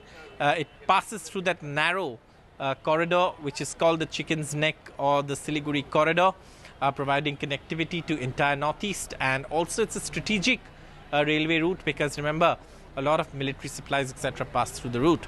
So it is a very, very important route. It's a very, very important railway connectivity, and that's why work is on in full swing to restore that railway route as soon as possible. What we've been given to understand, like I said, that the non-affected part of the train has already moved on, and now of course it's clearing the tracks, restoring the tracks to see if there's any damage or not, restoring the OHE, the overhead electrification lines, and then perhaps running a few trials before the first train is cleared to pass through that accident site in the evening. Right. Saurabh, stay with us. Before I let you go, there are some important updates that I want to point out for our viewers. There's, of course, the helpline numbers that we are running on our screens there. There's also a war room which has been set up in the national capital in order to coordinate with the rescue operations that are going on. The centers, of course, is extending all sorts of assistance to the Bengal government on this matter, on this accident. There's still, of course, a lot of assessment and reviews being conducted. Thankfully, at the moment, what we do know that the death toll has not climbed up beyond 8, but the officials there, both from the centre as well as the state government there, of course, keeping a close watch on the situation. At the same time, what we do know is that, as we mentioned, that the Union Railways Minister as well as the Bengal Chief Minister, both of them are headed to the location, and there's restoration of the site which is currently in progress. The ex gratia amount has been increased by the centre to 10 lakhs for kin of the deceased and 2.5 lakh for those kin of those who have been injured. Let me go back to Saurabh. Saurabh, one last question. You know, this entire issue about Kavach, about the security apparatus which can probably go on to save many lives and alert people about any such dangers ahead. As they mentioned that there was no Kavach on this route, but as you were also pointing out that this is one of the oldest trains which has been plying on this very important route in the eastern part of the country. So what actually justifies there being no additional security apparatus like Kavach on this route? You know, Kavach has, of course, been a program that the railways have rolled out in the past couple of years, but it's not been rolled out at a pace that perhaps could cover the entire railway network in India by, say, 2-3 years. And it's taking a lot of time. It's taking a lot of time, as railway officials explained, because of the intricacies and the technological challenges and the complicated engineering that comes along with the Kavach. But having said that, it is something that by now should have been speeded up a lot more.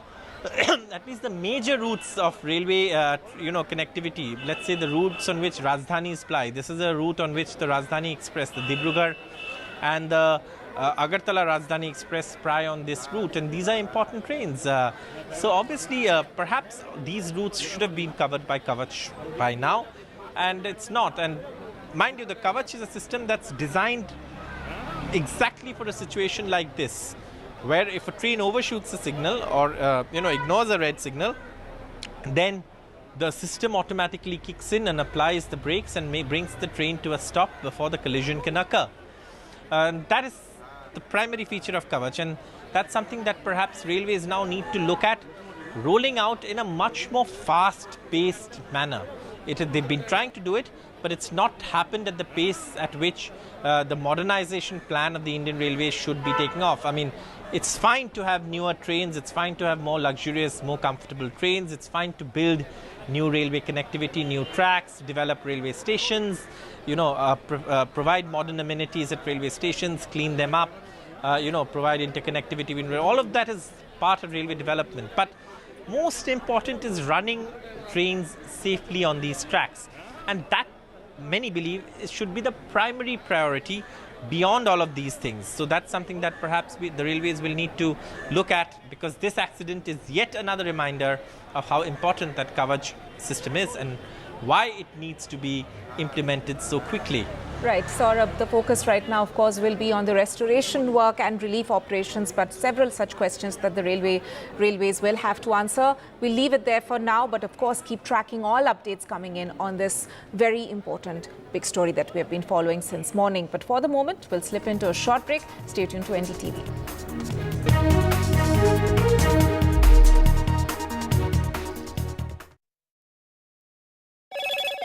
Hello, Moto. Motorola, India's best 5G smartphone brand.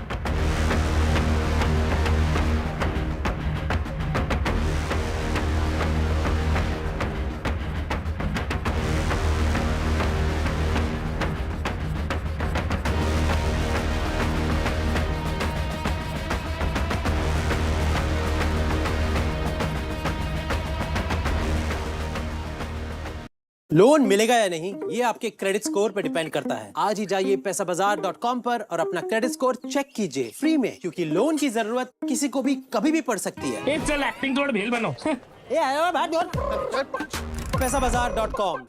Stay informed and entertained with the new and updated NDTV News app.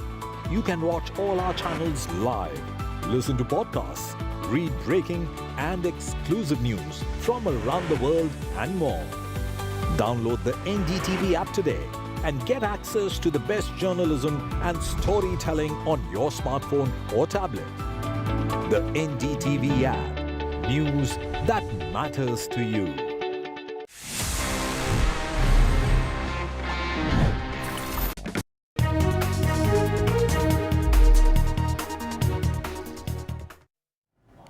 Right, welcome back. Now we are shifting our focus to other important stories that we have been following, and one of them is that of former Karnataka Chief Minister B.S. Yediyurappa appearing before the CID. In fact, he's being questioned as we speak in a POCSO case. Remember, the BJP veteran has in fact been accused in a molestation case. Allegedly, a molestation case involving a 17-year-old. Yediyurappa, of course, has denied all charges, saying that he is being falsely implicated, but he has in fact appeared before the CID for the first time for questioning. And remember, the statements of the victim and the mother have already been recorded by the CID, and this questioning of B.S. Yediyurappa comes in just days after the court had in fact issued a non-bailable warrant against the BJP veteran. He is being questioned right now. He's been questioned for the last couple of hours. We expect the questioning to come to a close at any moment now. Remember, this was anticipated. He had given a commitment through his lawyers to the High Court that he will appear before the CID for questioning. This was after a fast-track court had issued an arrest warrant against him, and he had gone to the High Court, A, for quashing of the case itself, which he says is a false case and he's been falsely implicated, B, to ensure that there was no arrest or no action taken by the police, given that he's going to cooperate with the investigators. So this was expected.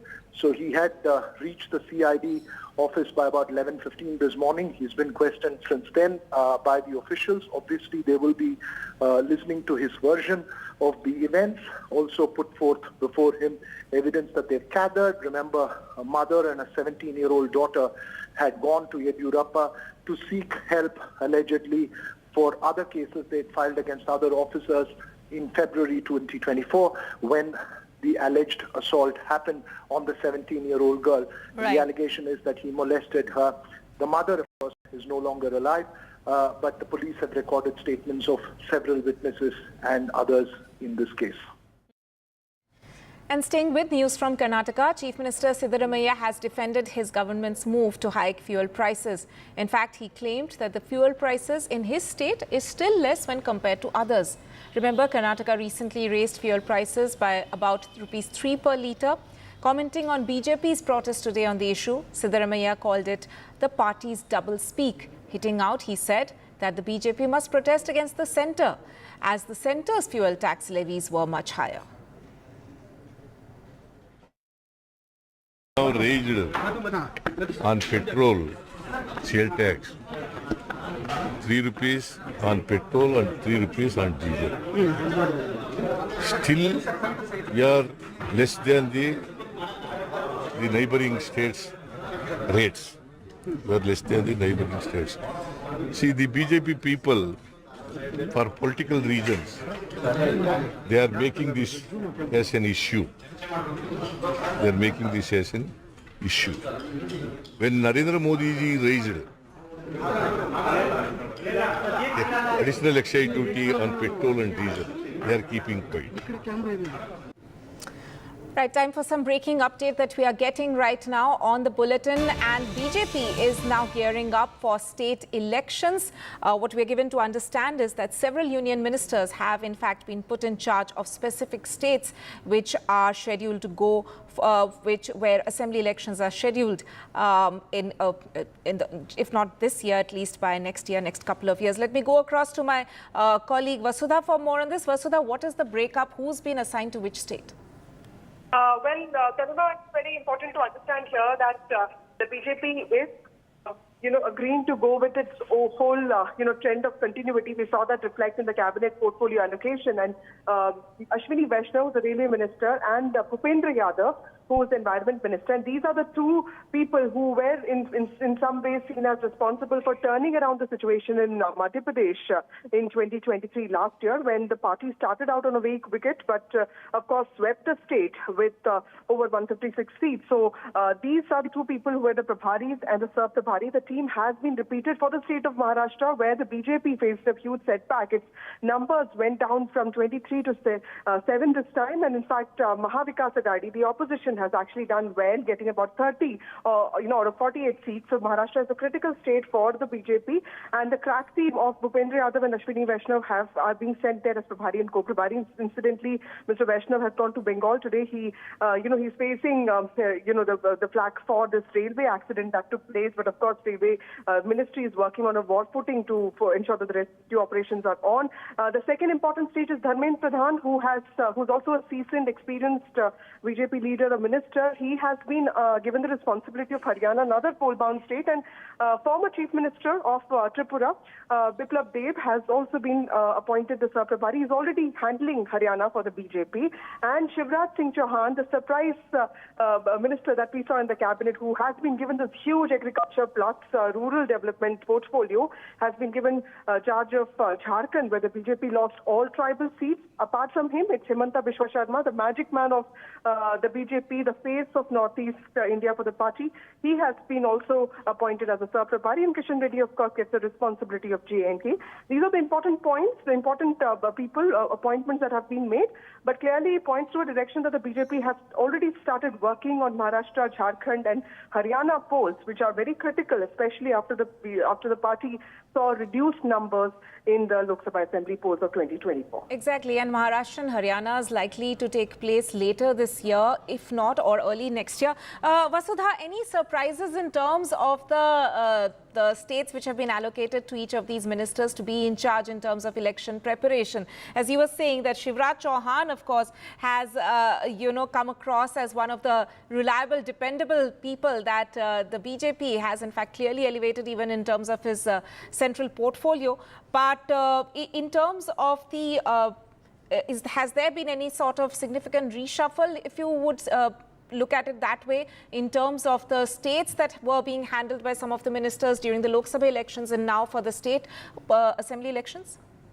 Well, I think, Tanima, that's a great question. But, Bhupendra Yadav has been he's handled Maharashtra for the party in the past. So it was expected that it would be given to a senior person. Bhupendra Yadav has also been responsible for the party's work in 2020 Bihar elections. He has also handled very important and critical elections for the BJP, including 2017 Gujarat elections. And Gujarat and Bihar are seen as critical states where he has, worked consistently at the organization level. Ashwini Vaishnav has handled Madhya Pradesh along with Bhupendra Yadav. But what happened in MP was seen as a complete surprise, because at some point it did seem like Kamal Nath and Digvijay Singh were seen as rising, and Congress itself was rising, especially after the 2018 assembly elections, where the Congress managed to get more seats than the BJP.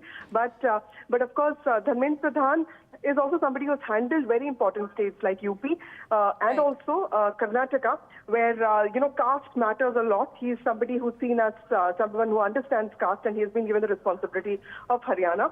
So critical responsibility is given out here, and the announcements have come well before in time. So I think they're using the MP Chhattisgarh model, where they will make these decisions much before the elections actually, get worked out, the campaign actually starts, so that the Prabharis have a lot of time to understand who the probable candidates are, what needs to be done, what the problems are, especially with Maharashtra, because there are 6 parties there, and they need experienced hands.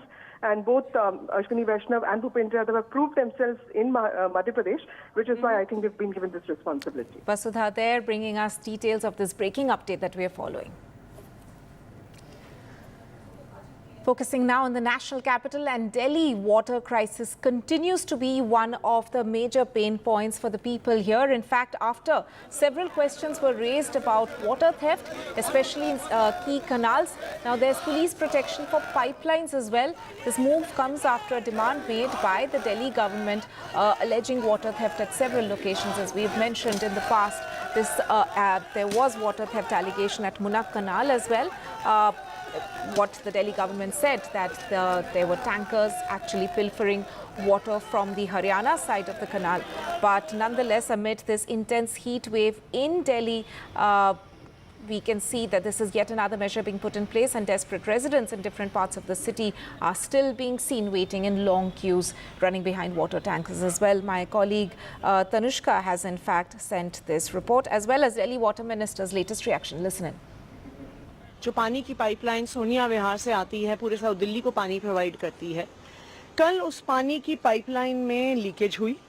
उस leakage और काफ़ी severe leakage हुई। आप ये देख सकते हैं कि बहुत बड़ी लीकेज वहाँ पे हो रही थी। जब हमारी पेट्रोलिंग टीम को ये पता चला तो रिपेयर के लिए टीम भेजी गई। वहाँ ये पाया गया कि बहुत बड़े बड़े बोल्ट, 12 इंच के बोल्ट, 4-4, 5-5 सेंटीमीटर लंबे बोल्ट को काट कर वहां पर छेद किया गया था पाइपलाइन में। तो ऐसा लग रहा है कि कुछ षड्यंत्र हो रहा है, और मैंने इसी संदर्भ में आज पुलिस कमिश्नर को लेटर भी लिखी है। मेरी पुलिस कमिश्नर से बात भी हुई है कि जो हमारी मेन पानी की डिस्ट्रीब्यूशन लाइंस हैं, उन पानी की पाइपलाइंस को पुलिस द्वारा सिक्योरिटी दी जाए। I'm outside the Sonia Vihar water treatment plant right now, where whole of South Delhi gets its water supply from, and there are a lot of BJP workers here who are protesting against the water shortage in Delhi, which they claim is a man-made fabrication of the Aam Aadmi Party. As you can see around me, there are a lot of BJP workers here who are protesting against the issue. Let us get into the crowd and try and talk to one of the protesters here. We have the BJP Zilla Adhyaksh of North East here, Poonam Chauhan. Ma'am, यहाँ पर आप आज किस लिए मौजूद हो? पानी की किल्लत जो हो रही है, आपको क्या लगता है किस वजह से हो रही है? देखिए, केजरीवाल सरकार की एक तो नीयत साफ नहीं है, क्योंकि 10 सालों से वो सत्ता में है, लेकिन उसके बावजूद हर बार गर्मियों के मौसम में दिल्ली को इसी तरह की परेशानियों का सामना करना पड़ रहा है। जिस मुद्दे को लेकर, फ्री बिजली पानी के मुद्दे को लेकर केजरीवाल ने सत्ता को हथियाया था, गरीब जनता के मंसूबों को पानी फेरा है उसने, और आज वो शराब घोटाला हो, जल घोटाला हो, टैंकर घोटाला हो, इसमें लिप्त है, परंतु जो जनता की मूलभूत सुविधा साफ पानी देने में सक्षम नहीं हो पा रही है। उनकी जो जल मंत्री है कृषि, वो भी झूठे आरोप दूसरी पार्टियों पे लगा रहे हैं, लेकिन उनका क्या काम है ये वो करने में असमर्थ हैं। So that's what we're getting right now from the BJP Zilla Adhyaksh of North East section here, is that they believe that this is a water shortage that has been created by the Aam Aadmi Party, and that the water shortage is in fact a case of water theft and wastage of water by the Aam Aadmi Party deliberately. As you can hear around me, there's a lot of sloganeering going on by the BJP workers here, and they're moving towards the Sonia Vihar water treatment plant right here, and they're claiming that Delhi Minister Atishi, as well as the Aam Aadmi Party, is corrupt and is engaging in such corrupt practices.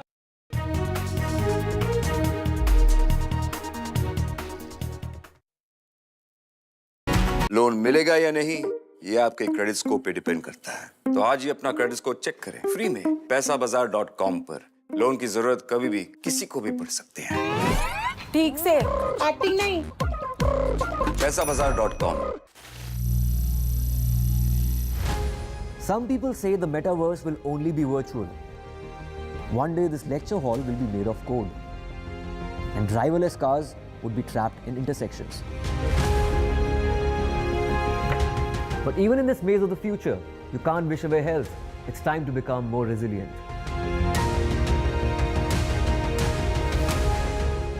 "10 years of Banega Swasth India, we have grown and achieved so many milestones."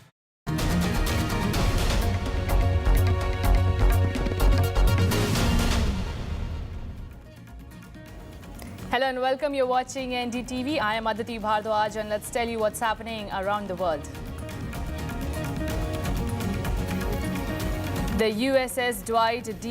Eisenhower may be one of the oldest aircraft carriers in the US Navy, but it is still fighting despite repeated false claims by Yemen's Houthi rebels.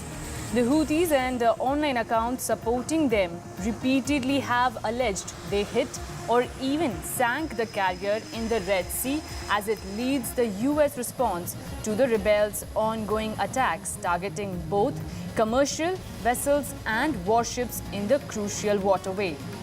That's put its leader, Captain Christopher Hill, and his social media profile directly in what has become an increasingly bizarre internet front line as the campaign goes on. And while he shrugs off his posts, they represent the new level of information warfare the Navy is having to fight as it faces its most intense combat since World War II and tries to keep the morale of the nearly 5,000 personnel aboard the Eisenhower high and munitions ready as their deployment stretches on. I think most of the false claims that have occurred about us, for instance, saying that we've been sunk, I think it's been about 2 or 3 times in the past 6 months we've allegedly been sunk, which we have not been, is almost comical at this point, right? The enemy attempting to, they're attempting to maybe inspire themselves through misinformation, and it doesn't work on us. So if I can post pictures of sons and daughters, husbands and wives out here, or even fathers and mothers, get it out there, it just kind of brings the family closer to us. Again, that's our support network. But it also took on another role because everyone else was watching to see what we're doing. So I can communicate. What I intend to do is just continue to communicate like I normally do, regardless of what's going on. So we're going to celebrate Taco Tuesdays because it's my absolute favorite day of the week. That will never end. I will show videos of our ship's facility dog because he makes a difference here. People like having him around. He improves moods. So that, if you call that an information warfare campaign, you can. It's just who I am. Now shifting our attention to another story, hundreds of pro-China demonstrators, human rights protesters and democracy advocates gathered outside Australia's parliament on Monday as Chinese Premier Li Qiang met with Australian Prime Minister Anthony Albanese. The pro-China supporters and anti-China protesters carried flags and banners, occasionally shouting and jostling with each other amid a large police presence. The two leaders were meeting to discuss thorny issues including lingering trade barriers, conflict between their militaries in international waters, and China's desire to invest in critical minerals. Ladies and gentlemen, may I have your attention? Now, Chinese Premier Li Qiang said he agreed with Australian Prime Minister Anthony Albanese on Monday to properly manage their nation's differences era in which minister-to-minister contacts were banned and trade barriers cost Australian exporters up to 20 billion Australian dollars a year. We won't always agree, and the points on which we disagree won't simply disappear if we leave them in silence, Albanese said while addressing a luncheon at the Parliament House. Lee later said China and Australia shared broad space for deepening the cooperation.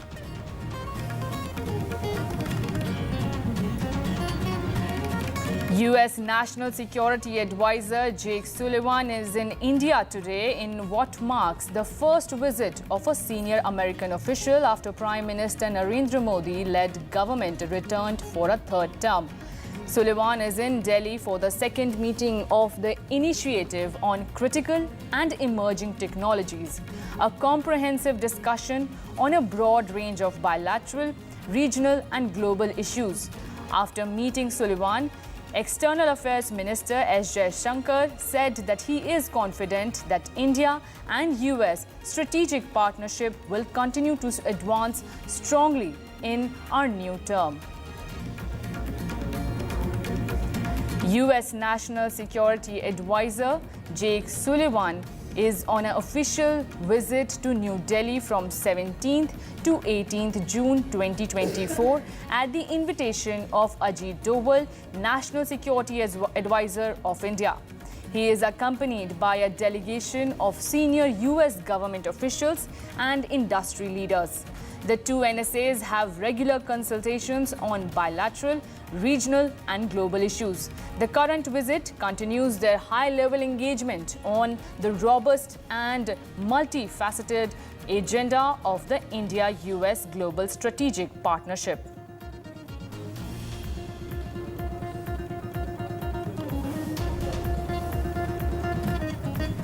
A sense of unease hangs in the air of Jammu and Kashmir's Poonch, even at a bustling marketplace. The mountains overlooking the border town are hiding a troubling reality of Pir Panjal region. Highly trained Pakistani terrorists holed up in the green cover. Here's a report. Take a look.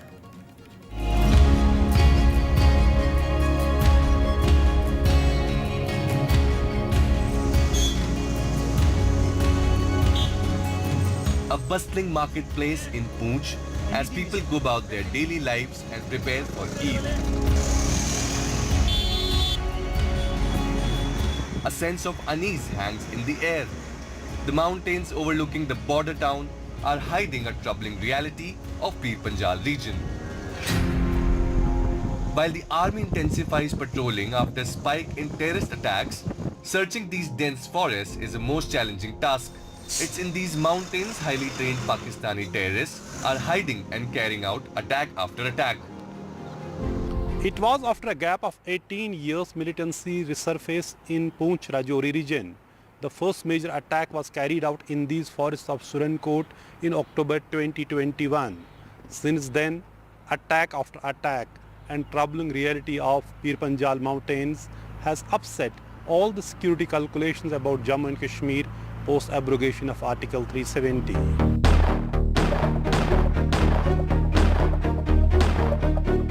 The recent attacks and targeting of Yatra bus last week has evoked a strong response from the central government. After Prime Minister Narendra Modi asked security forces to deploy its full spectrum of anti-terror capabilities, Home Minister called high-level security review meet on Sunday to deal with the challenge. On ground zero, the first major concern is the security of Hindu community in Pir Panjal and Chenab Valley regions. It's in these areas terrorists had targeted and massacred many Hindus before they were eliminated 2 decades ago. After attack on Yatris, police say terrorists are trying to create situation like 1990s and vow to finish them one by one. फिर उसी तरीके का एक challenge अगर हमारे सामने दुश्मन रख रहा है तो हम एकदम से दृढ़निष्ठ हैं, हम प्रतिबद्ध हैं कि हम इनको मुंह करारा जवाब देंगे, चुन चुन कर एक एक कर, हम ज्यादा तो तादाद नहीं है, हम इनको मार गिराएंगे. As the terror threats looms, police have revamped the village defense guards. The civilian militias armed by the government to defend against terror attacks. Most of 2800 VDGs in both Doda and Poonch, Rajouri region are drawn from Hindu community. In this village in Poonch, police are sensitizing VDGs to remain extra alert after recent attacks. हमें लगभग 20 साल हो गए हैं। इससे पहले भी हमने जब मिलिटेंसी पीक पर थी तो हम दिन रात जो अपना फ़र्ज़ निभाते रहे और शाना बशाना जम्मू कश्मीर पुलिस और सेना के साथ खड़े रहे। सर कुछ ऐसे हमले हुए हैं, कुछ बाहर हुए हैं, कुछ कहीं हुए हैं। इसकी वजह से हमको JK पुलिस ने एक्ट रखा हुआ है कि कभी भी कहीं भी आपकी ज़रूरत पड़ सकती है, आपके गांव में ज़रूरत पड़ सकती है, कोई ऐसा दिखता है हमको फ़ोन करके बताओ। उठाया सर, देखते हैं अब जैसे बार बार हमले हो रहे हैं, जैसे हमें पुलिस ने बताया कि आप अलर्ट रहो, हम अलर्ट हैं। सर इतने ज़्यादा टाइम तो चल पर इतनी हिम्मत रखते हैं, इतने तो कर लेंगे। प्लानिंग से ज़्यादा हिम्मत है अपनी सर, वो कर लेंगे। देश की सेवा, अपने परिवार की सेवा, खुद की सेवा करने के लिए। जो यात्रियों पे अटैक हुआ है और भी 2-3 हुए हैं, उसकी वजह से हमें एक्टिवेट किया गया है sir.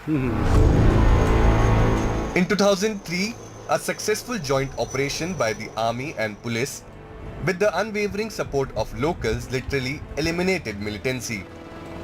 But since 2021, there's been a disturbing resurgence.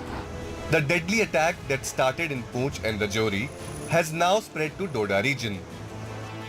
Syed Afadul Mujtaba, a former police officer who led the elimination of militancy in Rajouri in 2003, says resurgence of terrorism in the region can be defeated only if local population is on the side of the government. We are not dealing with, as police officers, we are not dealing with the territory, we are dealing with the population. And if more of the population is on your side, the task becomes easier. So there was a need and there is a need to do a comprehensive policing in which you carry along all the people so that the flow of information comes to you. June 9, 2024, 9 pilgrims were killed after attack on bus in Riyasi. May 4, 2024, attack on Air Force, 1 airman killed and 5 injured. December 21, 2023, an army vehicle ambushed in which 4 soldiers were killed. November 5, 5 soldiers including 2 captains killed in ambush. April to May 2023, 10 soldiers killed in twin attacks. In the year 2023, 18 personnel killed in 5 terror attacks. 39 soldiers killed since 2021 in the region. In May 2022, 4 pilgrims killed in terror attack on a bus. At least 20 civilians killed since 2021. Sources say at least 3-4 terrorist groups are operating in Poonch and Rajouri region, an almost equal number in Doda region. In November last year, Army said that 25-30 Pakistani terrorists are operating in Poonch and Rajouri. None of them was killed so far in the region. The terrorists, who appear to be well trained in jungle warfare, are using state-of-art weapons including US-made M4 carbine and armor-piercing bullets.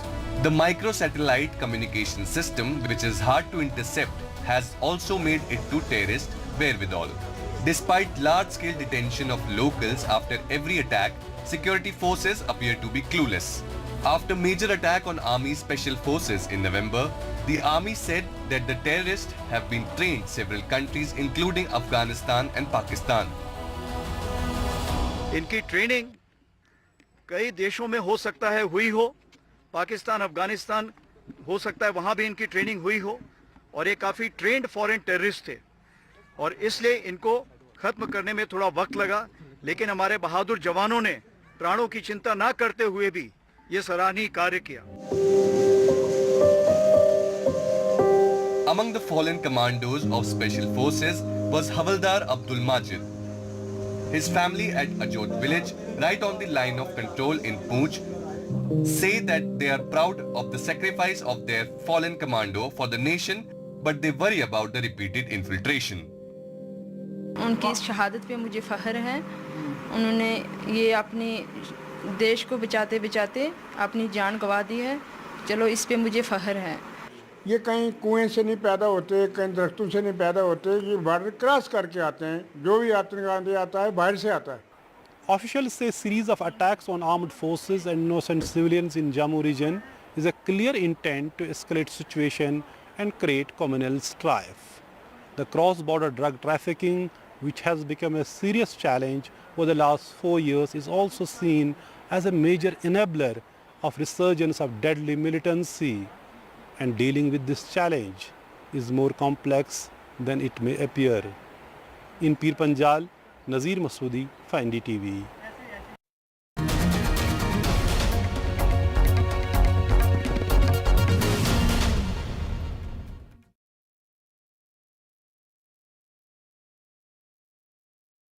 Loan मिलेगा या नहीं ये आपके credit score पे depend करता है। तो आज ही पैसाबाजार.com पर जाइए और अपना क्रेडिट स्कोर चेक कीजिए फ्री में, क्योंकि लोन की जरूरत कभी भी किसी को भी पड़ सकती है। बस एक्टिंग करा लो इनसे। पैसाबाजार.com, क्रेडिट स्कोर चेक, आदत अच्छी है। Stay informed and entertained with the new and updated NDTV News app. You can watch all our channels live, listen to podcasts, read breaking and exclusive news from around the world and more. Download the NDTV app today and get access to the best journalism and storytelling on your smartphone or tablet. The NDTV app. News that matters to you. Some people say the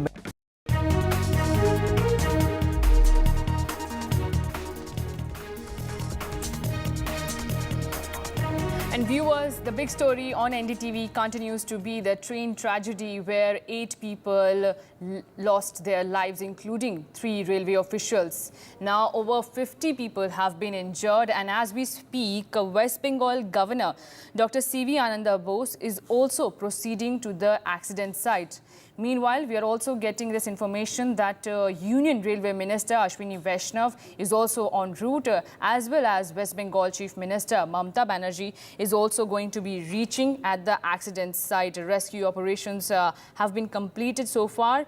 From Prime Minister to President to everybody has highlighted that there is a need to speed up and ramp up the relief operations that are underway right now. The injured have been shifted to hospitals. The police officials are also at the site, as well as the NDRF and the SDRF teams.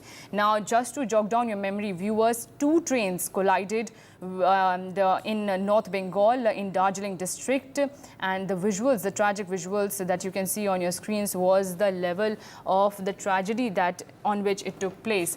Now, Kanchanjunga Express was travelling from Silchar in Assam to Sealdah in Kolkata when a goods train hit it from the rear near Rangapani station. It happened because the goods train collided with Kanchanjunga Express from behind, which resulted in 4 bogies getting affected, 1 SLR, 2 parcel van and 1 GS coach. We have 8 deaths till now confirmed, and there are 25 injuries. The injured have been moved to nearby medical centers for medical attention. They are non-fatal till now. And the rescue operations have already started. Divisional officers have already reached the site, divisional officers of Kathia division.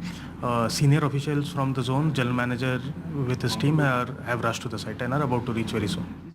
25 बताया, पर मे भी 50 के आसपास hospital में लोग हैं. But now opposition is targeting you, the railways especially. They are saying that in the last 1 year there have been spate of rail accidents. How do you look at the accusations by the opposition? I would not like to get into that, but let me assure you that safety is the first priority of the railway organization, and we are doing everything to ensure that our train operations remain safe. और जहाँ तक इस दुर्घटना का सवाल है, prima facie लगता है human error, but we will know more about it after the inquiry, and we have to control human error also, जिसके लिए कि Kavach is the most important thing जो कि प्रोलिफरेट करना है. ये एक मिशन मोड में बढ़ाया जा रहा है. ऑलरेडी हमारा करीब 1,500 किलोमीटर पे ये चल रहा है, और इस साल 3,000 और किलोमीटर पे कवच लग जाएगा. नेक्स्ट ईयर फिर 3,000 की और एक्स्ट्रा प्लानिंग है, पर पूरे भारतवर्ष में लगाने के लिए ग्रेजुअली इसको बिल्डअप करना है, क्योंकि हमें जो ये सप्लाई भी करते हैं ये इक्विपमेंट, वो लोगों को भी अपना प्रोडक्शन रैंप अप करना है. So we are trying to help them and persuade them कि इसको बढ़ाइए आप, जितनी जल्दी हम इसको प्रोलिफरेट कर सके उतना ही अच्छा होगा. to New Jalpaiguri, and then of course onwards to Guwahati and other state capitals of the northeast, including Arunachal and Silchar and Agartala and all these railheads that are there in the northeast.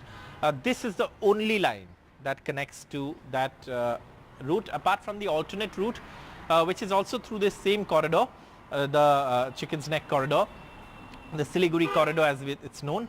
And if you see the map of India, it's a narrow strip of land that connects the northeast to the rest of the country. All road, rail traffic to the northeast move through this corridor, and therefore the focus of the railways now is to ensure that A, the route is cleared and the rail route is thrown open for railway traffic as soon as possible. Early this evening or end of day is what we are hearing from railway sources. We also know that 3 railway staff, including the 2 motormen of the goods train that rammed into the Kanchanjunga Express, and the guard or the train manager of the Kanchanjunga Express, have also lost their lives in this accident. And also what we know so far is that this accident of course has led to the loss of 8 lives, including 5 passengers, 3 staff, and the fact that one thing perhaps has been a savior in this case is the 2 parcel vans that were attached at the end of the train. The 2 parcels vans have been instrumental in ensuring that the primary impact of the collision is suffered by the parcel vans which don't carry passengers. And it is only then of course you have the guard train manager's bogie which has suffered damage, and another bogie which has suffered damage. So the casualties have come from there. And also the engine of the the goods train which rammed into the Kanchanjunga Express, the 2 motormen of that goods train. So those 2 parcel vans extremely important in this accident. Right. And like you said, Kavach is something that's designed specifically for the situation like this. Had it been installed on this route, this wouldn't have happened. But again, it's a large process. It's a complicated engineering system that has to be deployed across the country. And that's something that perhaps the railways have been saying that we are doing it on a mission mode, but one needs to look at the speed of installing this system for a critical service like the railways in India. Now viewers, shifting our focus to another big story. Well, days after days, we are just witnessing how the political blame game is rising while the Aam Aadmi in the national capital is suffering and getting no clean water. Insufficient water supply has made people in Delhi, life of people in Delhi very difficult, while the Aam Aadmi party continues to bat that there is a demand to provide protection to pipelines. And on your screens are the visuals of the now police officials present at key water pipeline sites. And also, meanwhile, BJP is demanding that Arvind Kejriwal, who is inside jail in the Lickagate scam, should resign quickly so that the jailed Sarkar that the Aam Aadmi party is running while people in Delhi are suffering should end. They're also demanding that Atishi should resign quickly so that the new minister can take charge and resolve the miseries. However, there is a reaction coming in from Delhi Water Minister. Listen in. जो पानी की pipeline Sonia विहार से आती है, पूरे south Delhi को पानी provide करती है, कल उस पानी की पाइपलाइन में लीकेज हुई। उस लीकेज और काफ़ी सिवियर लीकेज हुई। आप ये देख सकते हैं कि बहुत बड़ी लीकेज वहाँ पे हो रही थी। जब हमारी पेट्रोलिंग टीम को ये पता चला तो रिपेयर के लिए टीम भेजी गई। वहाँ ये पाया गया कि बहुत बड़े बड़े बोल्ट, 12 इंच के बोल्ट, 4-4, 5-5 सेंटीमीटर लंबे बोल्ट को काट कर वहां पर छेद किया गया था पाइपलाइन में। तो ऐसा लग रहा है कि कुछ षड्यंत्र हो रहा है और मैंने इसी संदर्भ में आज पुलिस कमिश्नर को लेटर भी लिखी है। मेरी पुलिस कमिश्नर से बात भी हुई है कि जो हमारी मेन पानी की डिस्ट्रीब्यूशन लाइंस हैं, उन पानी की पाइपलाइंस को पुलिस द्वारा सिक्योरिटी दी जाए। And we are getting breaking inputs coming in that the ex-Karnataka Chief Minister was questioned by the CID and has now left the CID office. Well, B.S. Yediyurappa was questioned for 3 hours and now the ex-CM has left CID office. Remember viewers, former CM B.S. Yediyurappa has been accused in a POCSO case. We also have Veera joining us for more on this. Veera, the questioning went for over 3 hours. That's right. As expected, the questioning went on for about 3 hours, and he's now left the center. Obviously, the questioning would have focused on the loopholes and the points that investigators found needed answers to. And now that the questioning is over, we'll have to wait for an update from investigators on how they plan to move forward, whether there will be another round of questioning, how the investigations will move forward. As you mentioned right now, it is a POXO case, so the charge is very, very serious. A mother and her 17-year-old daughter had accused Yediyurappa of molesting the 17-year-old victim when they had gone to seek help from him at his residence in February 2024. The help that they'd gone to seek was regarding cases that they had filed against several other officers, including IPS officers. And that was when they had accused the incident had happened. The mother, of course, is no longer alive.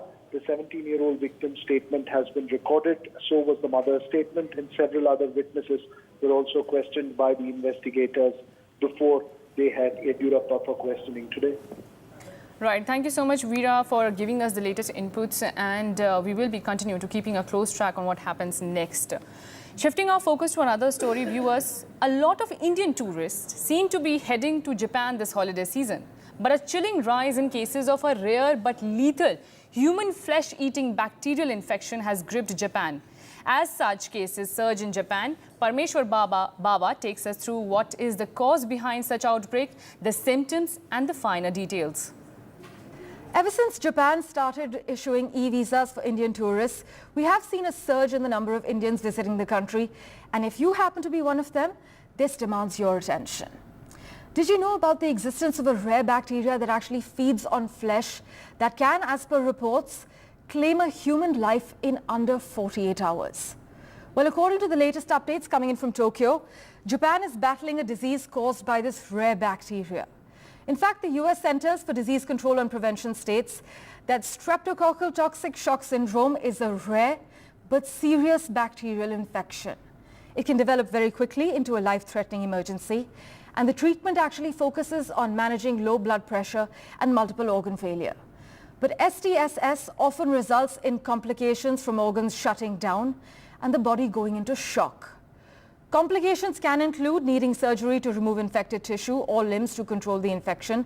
But the CDC warns that even with treatment, STSS can be deadly. In fact, out of 10 people with STSS, as many as 3 people will die from the infection. Now, cases of streptococcal toxic shock syndrome, the disease caused by a rare flesh-eating bacteria, is on the rise in Japan as per a Bloomberg report. While as many as 941 cases of STSS were reported in the country in 2023, that number of cases, till the 2nd of June, it stands at a record 941 this year. This is what Bloomberg clearly states. The data was attributed to the National Institute of Infectious Diseases, which has been reportedly tracking incidences of the disease since the turn of the century. Now, streptococcal toxic shock syndrome, it carries a mortality rate of 30%, and Tokyo is bracing for as many as 2,500 cases by the end of this year, as per Bloomberg. According to the US Centers for Disease Control and Prevention, it is people aged over 50 who are most vulnerable to this bacteria. Now, anyone can actually get STSS, but some factors can increase the risk of getting it. People with an open wound are at increased risk. People with diabetes or alcohol use disorder, previously known as alcohol dependence, are also at increased risk for STSS. But I must highlight that the CDC says it is very rare for someone with STSS to spread the infection to other people.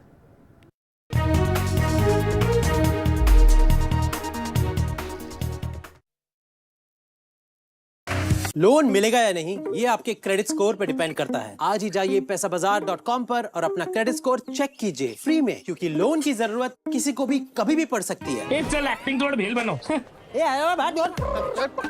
पैसाबाजार.com।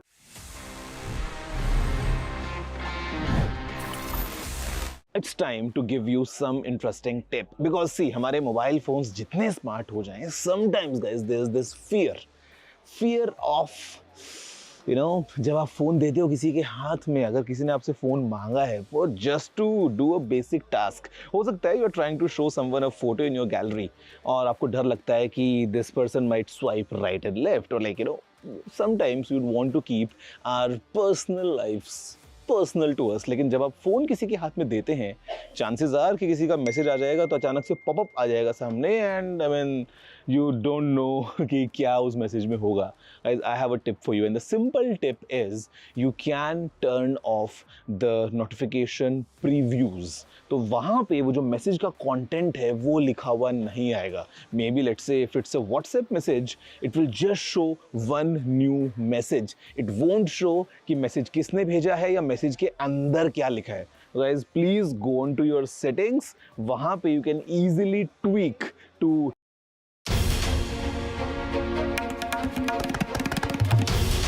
This is NDTV, and you're watching NDTV 24/7. Hello, Moto.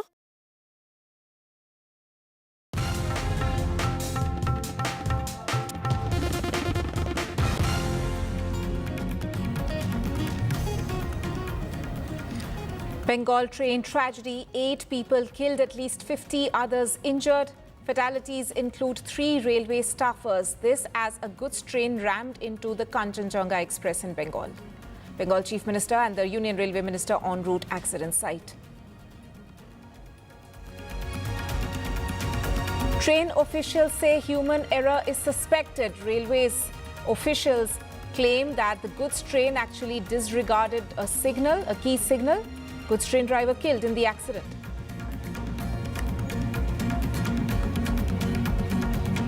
Maha row over EVM manipulation charge in Mumbai. This row over unauthorized mobile phone use at a counting center. Despite clarifications, political war of words rages on. Yet another mid-air horror story. Metal blade in food served on an Air India flight. 7 days on, Air India confirms the incident, says that the blade from a vegetable processing machine had been left over.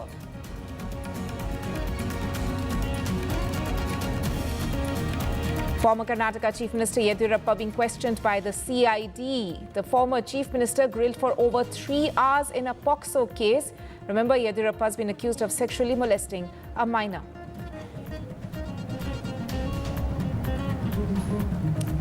Under fire, Karnataka Chief Minister defends fuel price hike. Political face-off fueled in the state as BJP protests against Karnataka's fuel price hike. And this, of course, once again leads to scapegoating of the middle class.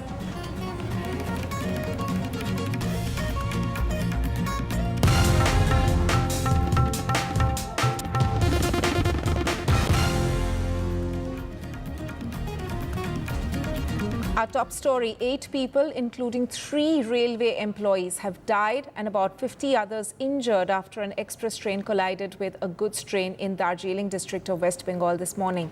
Kanchanjunga Express was travelling from Silchar in Assam to Sealdah near Kolkata when a goods train hit it from the rear near Rangapani station close to New Jalpaiguri in West Bengal.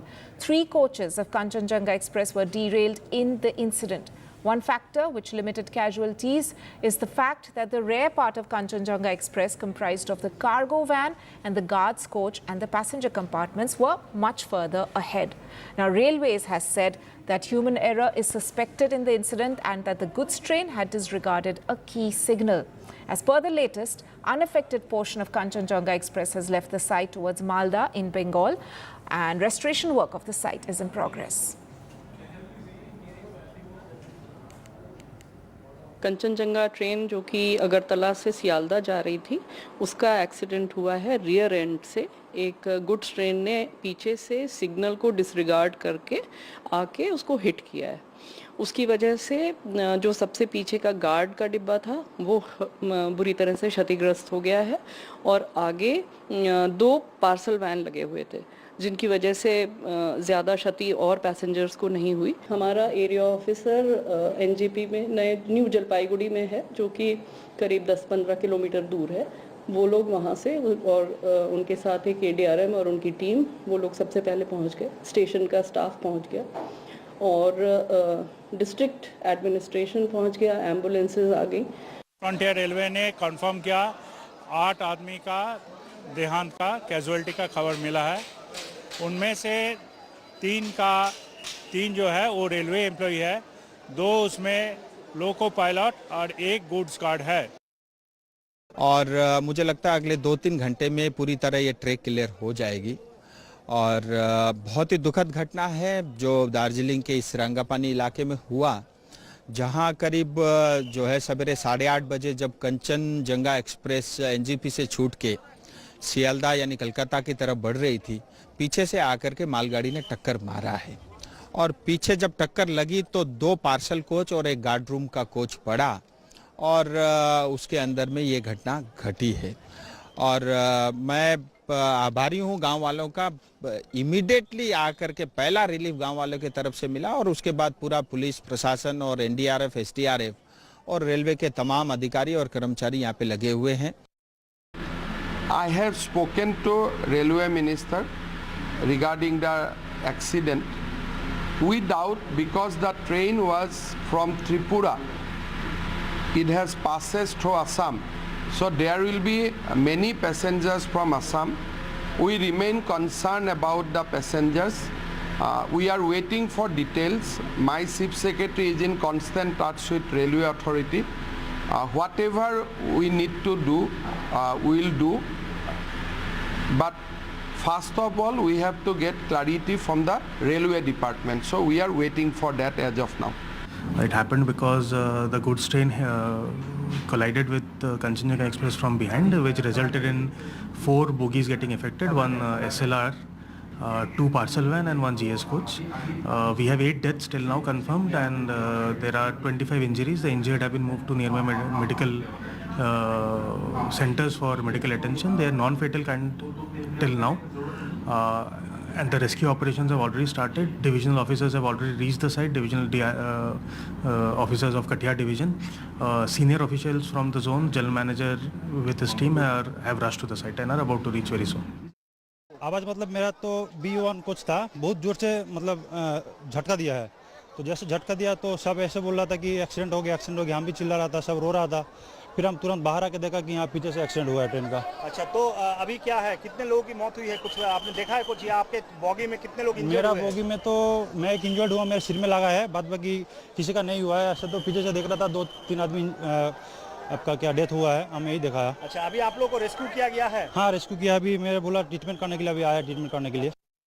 खबर आया कि हमारे यहाँ 2 kilometre अंदर एक train दुर्घटना हुई है। तो हम लोग जो है मतलब इसको तो लाइव नहीं देखा, हम लोग सुना, फिर जाकर मतलब जब हम लोग को पता चला फिर हम लोग यहाँ स्पॉट आके अभी देख रहे हैं। ये तो जो है बहुत, क्या देख रहे हैं आप, क्या नजर यहाँ तो मतलब जो है एक ट्रेन शायद खड़ी हुई थी और एक ट्रेन आके जो है इनसे टकरा गई शायद। एक ही लाइन पे, एक ही पटरी पे था? जी जी जी हाँ, एक ही पटरी पे शायद एक ट्रेन खड़ी थी या जा रही थी, शायद स्लो थी, और मतलब एक ट्रेन आ रही थी, आके जो है मतलब ऐसी दुर्घटना हुई है शायद। तो कितने लोगों की मौत हुई है, कुछ खबर आपको मिला है? वो तो पता नहीं, मतलब 1-2 जो है डेथ बॉडी मैंने अभी देखा है जो है। हाँ, लोकोमोटिव जो है वो भी बॉडी अटका हुआ है अभी भी।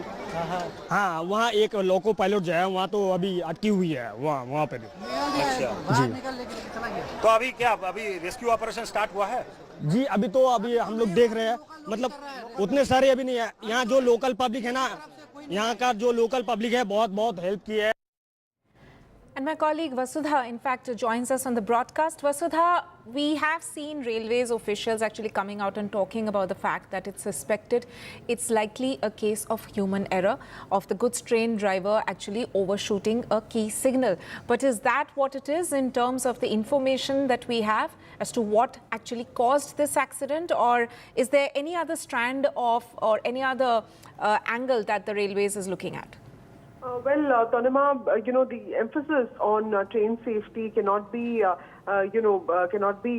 underscored more, and especially after the Balasore incident that took place last year, and there was a lot of spotlight on how, while we are expanding and modernizing our railway infrastructure, safety has to be the highlight of it, and that is something that the Railway Ministry has been working on. So today Jaya Verma also spoke about this, and she has basically made two important points. One is, of course, the fact that 50 people have been injured and 8 people have been dead, and of course the focus now is to ensure that the restoration of the line takes place, the rescue operations are already over. And now, of course, the railways will also start looking at what really led to this. In Balasore also, while there was a lot of talk about CBI inquiry, the railway did put in place a committee, and then it was basically, seen that it was a human error. And today, Jaya Verma also said that even if it is one in this case, that needs to be controlled, which is why there's a lot of emphasis on Kavach systems, anti-collision devices, and there is also, importance being given to the production of it. Now, that is for later. What I know right now is that the minister has already left for Jalpaiguri, which is in North Bengal. He could be reaching there anytime soon. Mamata Banerjee is also going to be there. She's the Chief Minister of West Bengal, so there's clearly some politics that will play out. But more than that, I think the spotlight is again on the safety of passengers, which really can't be ignored. There's a lot of answering that Railway Ministry will have to do, because we're focusing a lot on freight, we're focusing a lot on increasing the speed of existing trains, expanding and modernizing our railway infrastructure, but safety has to be paramount, and that is something that this accident has also shown. Right, Vasudha, of course, as you said, there will be lots of questions that the railways officials will have to answer. But just for the benefit of our viewers, what exactly is the selection process, or how does the railways decide which route Kavach will be operating on? Because this was one of the key routes in the eastern part of the country. Kanchanjunga Express is a very old train. It was connecting Agartala to Sealdah. So, does this particular route does not deserve Kavach? How exactly is that selection done by the railways? What I understand is that Kavach has to be employed in almost 3,000 kilometers is what even Jaya Verma was talking about today. And Bengal also needs that Kavach. And like you rightly pointed out, this is a very strategic train. It's on a very strategic route, because this is the chicken corridor which connects the east of India with the northeast of India. This particular train has been running for years. It connects Sealdah and, of course, Silchar, which is in some ways, it's the lifeline of the east and northeast of India, connecting states like Tripura, Assam, and also West Bengal. So I think, Jaya Verma also pointed out that this, of course, Kavach was supposed to be installed here as well. But, Tanuma, there is also an emphasis on manufacturing and ensuring that we produce our own anti-collision devices, because most of these anti-collision devices which come from, outside, abroad in foreign countries are also very, very expensive. And there are other problems also with respect to that. So the government has been focusing on self-reliance and ensuring that we produce our own technology. There's been a lot of training that's been given to railway officials, and there have been tendering processes that have been on to ensure that we get the best companies to come up with anti-collision devices that are customized to our own needs, to sort of fit into our tracks, which is why, government and the ministry has also been emphasizing that while collisions have been coming down in the last few days, in the last few years, if you look at the CAG report also, which says that at one point we used to have 90% accidents happening due to collisions, which has really come down now. But at the end of the day, safety is important. Human error has to be dealt with, for which Kavach seems to be the only way forward. And like Jaya Verma said today, I think that will be something that the ministry will focus on, and also ensuring that the parameters for which the selection is done is sort of reviewed, and there is some sense of assurance that more routes have this device in place. Vasudha Venugopal there, getting us all the updates as far as this train tragedy in Bengal is concerned. Thank you so much for joining us with that. Shifting focus now to another important story that we've been following, and that is the political slugfest over EVMs. Now, this is particularly specific to a charge which has emerged in Maharashtra, where there has in fact been allegation that there was a particular booth in which and there was unauthorized use of a mobile phone. In fact, there has been political comments being made by several parties on this issue, and the latest that we do know is that the Uddhav Sena has in fact talked about this, saying that this particular incident which took place in Mumbai Northwest, one of the counting centers in Mumbai Northwest, they have in fact now raised questions about the candidates' win in that area, and saying that the person who has won, the MP is won from that particular area, Vaikar, shouldn't be taking oath, and now that his win is under suspicion. Uddhav Sena also went on to say that they filed a complaint at a local police station over this unauthorized use of a mobile phone at the counting center. BJP, on the other hand, because questions are being raised about their candidate, has has hit back, saying that the opposition is spreading a false narrative.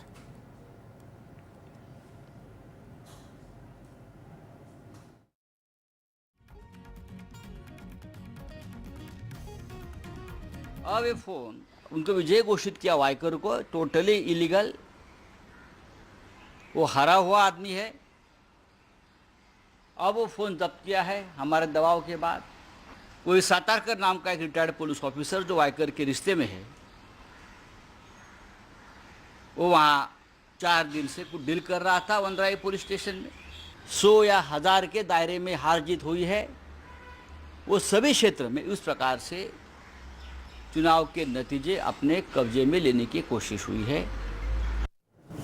Right, so questions being raised. This entire, there has in fact been over the weekend also, we've seen a lot of conversations which have taken place in terms of the whether or not an EVM is completely hack-proof. This, of course, is not related to that. But the Election Commission also, remember, has come out with its own clarification on this entire matter, saying that even though there is, it is under probe that there was an unauthorized use of a mobile phone inside the counting center, but there's no way an OTP could have been used to operate or open an EVM. Let me go across to my colleague Sujata for more on this. Sujata, I just mentioned a little bit about what the Election Commission officials' reaction to this entire charge by the opposition has been, but take us through the details of how the poll body has in fact tried to dispel all the allegations which are being made by the opposition parties with regard to this unauthorized use of a mobile phone at a counting center in Mumbai.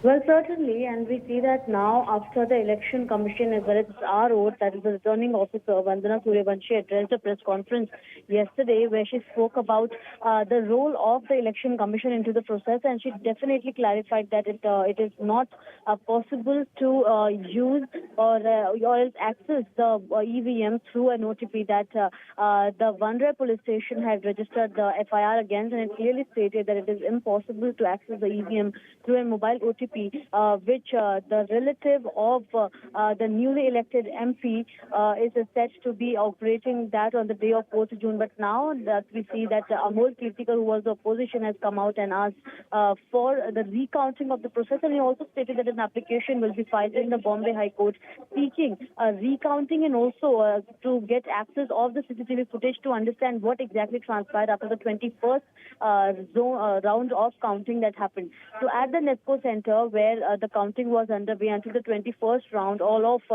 the process was going smooth, after which the RO is set to be what, as per the Amol Kirtikar's party, Uddhav Balasaheb Thackeray, says that it was the RO who was also involved into the matter, and at present action should be initiated against her as well. However, in the press conference, Vandana Suryavanshi had stated that in no manner it is possible to access the EVM, and also the counting was done as well as the announcement was made as per the aforesaid process, and there was no such a mobile phone that was brought in. However, there were people using mobile phone, but it is not clarified, or it is not possible to access the EVM through a mobile phone or an OTP that comes on the mobile phone. So somewhere the Election Commission definitely is in the matter, and also the parties are demanding that action should be initiated against the RO.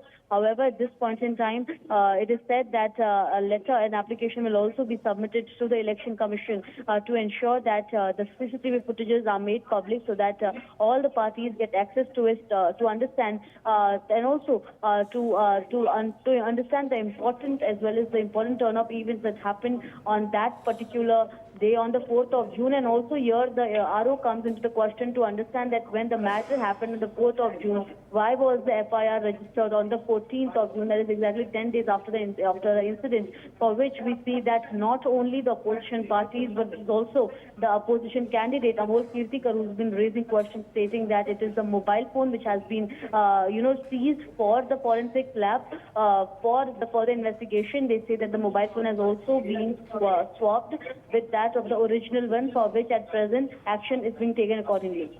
Right, Sujata, very importantly, the another aspect which is in play over here is the fact that the different difference between the winning candidate Ravindra Vaikar, as you were saying, and that of the Uddhav Sena candidate Amol Kirtikar was very small. So a lot of questions are being raised about EVM tampering or in any way manipulation when it comes to this small margin of wins or losses, whichever way you want to see it. And you have in fact given out details of what the poll body has been saying. The returning officer from the Election Commission has given a complete clarification, completely debunking the charges which have been made by the opposition. But still, we can see that opposition parties have been raising questions about this. They filed a complaint in the police station. Has there been anything which has come forth from the police so far on this? Because we can see that there's, of course, a back and forth going on between the ruling government over there, the Mahayuti, and the MVA on this entire issue. Well, that's right. And we also see that now the Mahavikas Aghadi leaders have now come forward seeking that there has been a game that too, a sort of swapping of the entire EVM as well as the mobile phones, for which we see that now the Mahavikas Aghadi leaders addressing press conference state that there should be action initiated against the RO officer. And also, if we try to understand on that particular day when the results were being counted at the NESCO center, it was Amol Kirtikar who was initially declared as the winner, after which there was a demand of recounting done by the Eknath Shinde camp, in which again it was Ravindra Vaikar who was declared as the winner of the Mumbai Northwest constituency just by mere one vote, after which there was a recounting demanded again by the Amol Kirtikar gang, and it was this time Ravindra Vaikar again winning with a margin of 48 votes, which led to not only the party workers but also the senior party leaders of the Mahavikas Aghadi raising questions of how could, when Ravindra Vaikar was losing and it was Amol Kirtikar who won the elections by a great margin, it was the recounting that led to him to their candidate losing and Ravindra Vaikar winning instead, which led to this time it is, not only the Mahayuti leaders who are stating that it is their win, but it is also the Election Commission who is now set to decide whether to reveal and let out the CCTV footages or not, where the Mahavikas Aghadi leaders are accusing the RO officer of receiving calls and letting the people as well as the other authorities using mobile phone inside the voting center, which is not allowed, and also for the voting counting center, which turned out to be a fray of such a controversy. Over to you.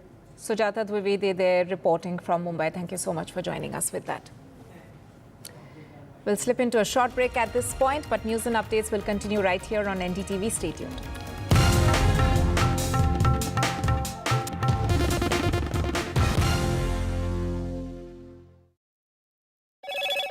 Hello, Moto.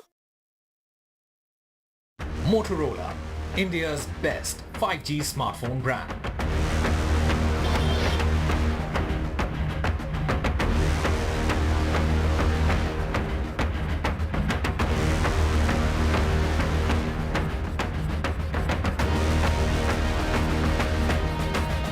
Loan मिलेगा या नहीं, ये आपके credit score पे depend करता है। तो आज ही अपना क्रेडिट स्कोर चेक करें फ्री में पैसाबाजार.com पर।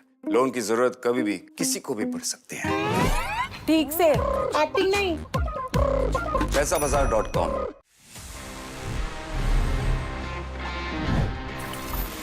Okay, so guys, there we have it. Now this is the best and my personal favorite section. आपको पता है, it's called Ask TG, and यहाँ पे my responsibility is to answer all your questions जो भी आपने पूछे होते हैं अलग-अलग अपने gadgets के बारे में. I'll give you all the answers. Let's see the kind of questions we have for this week's episode.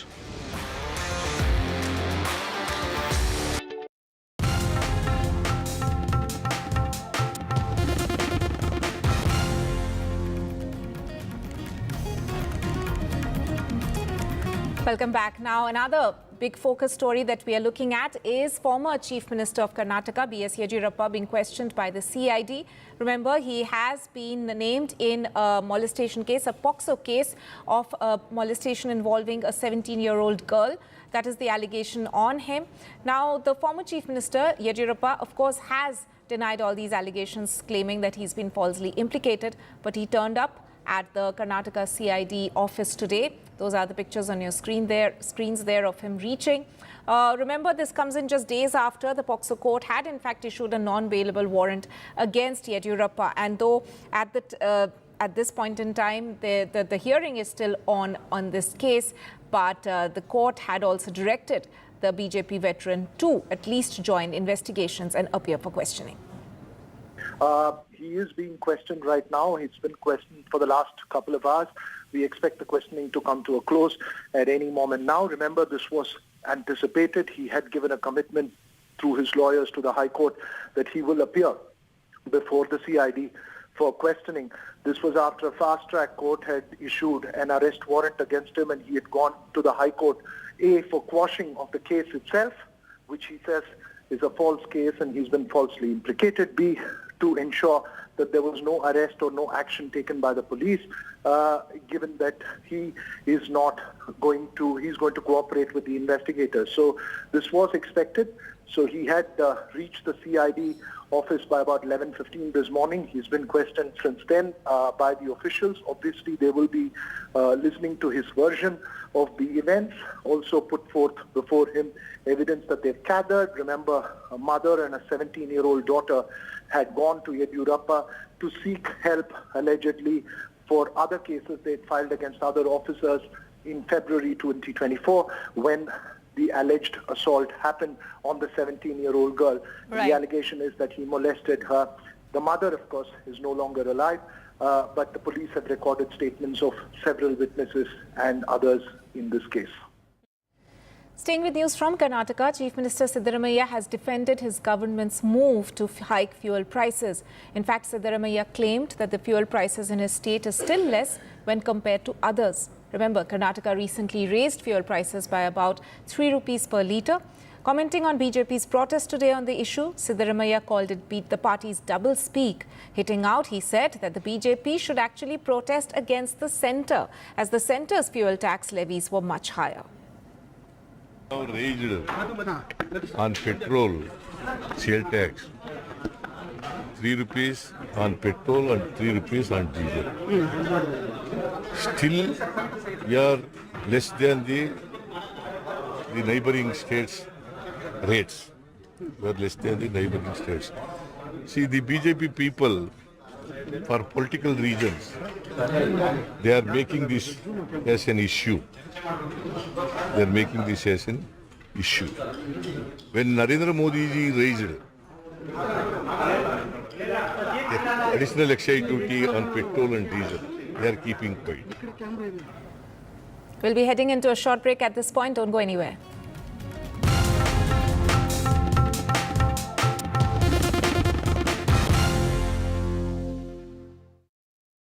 Loan मिलेगा या नहीं, ये आपके क्रेडिट स्कोर पे डिपेंड करता है। तो आज ही पैसाबाजार.com पर जाइए और अपना क्रेडिट स्कोर चेक कीजिए फ्री में, क्योंकि लोन की जरूरत कभी भी किसी को भी पड़ सकती है। बस एक्टिंग करा लो इनसे।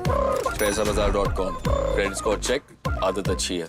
Stay informed and entertained with the new and updated NDTV News app. You can watch all our channels live, listen to podcasts, read breaking and exclusive news from around the world and more. Download the NDTV app today and get access to the best journalism and storytelling on your smartphone or tablet. The NDTV app. News that matters to you. Some people say the metaverse will only be virtual. One day this lecture hall will be made of code, and driverless cars would be trapped in intersections. But even in this maze of the future, you can't wish away health. It's time to become more resilient.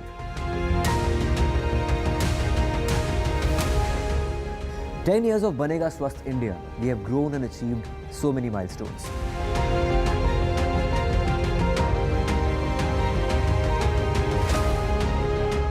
And now I have a plan to beat the urgency, to stop breathing with difficulty, to relieve getting choked with inactivity."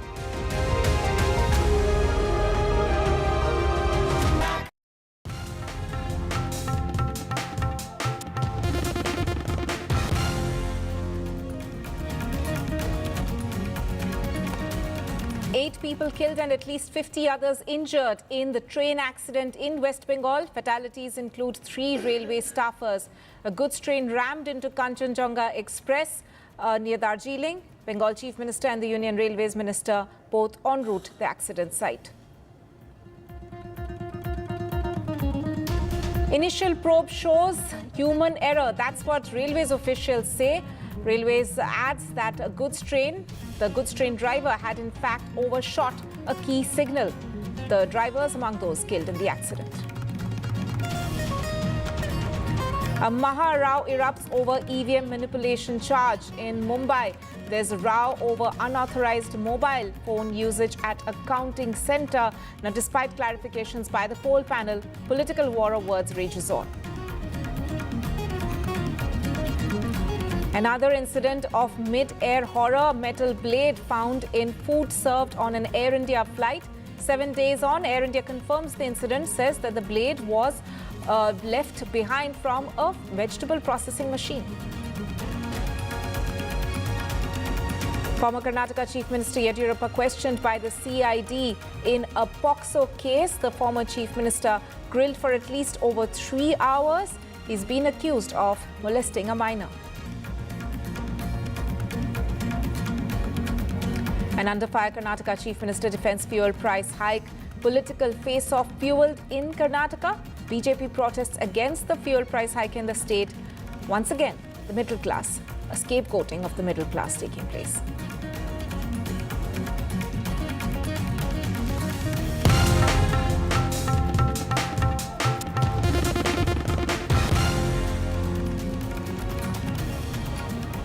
You're watching NDTV, and the top story that we're looking at is the train accident in West Bengal.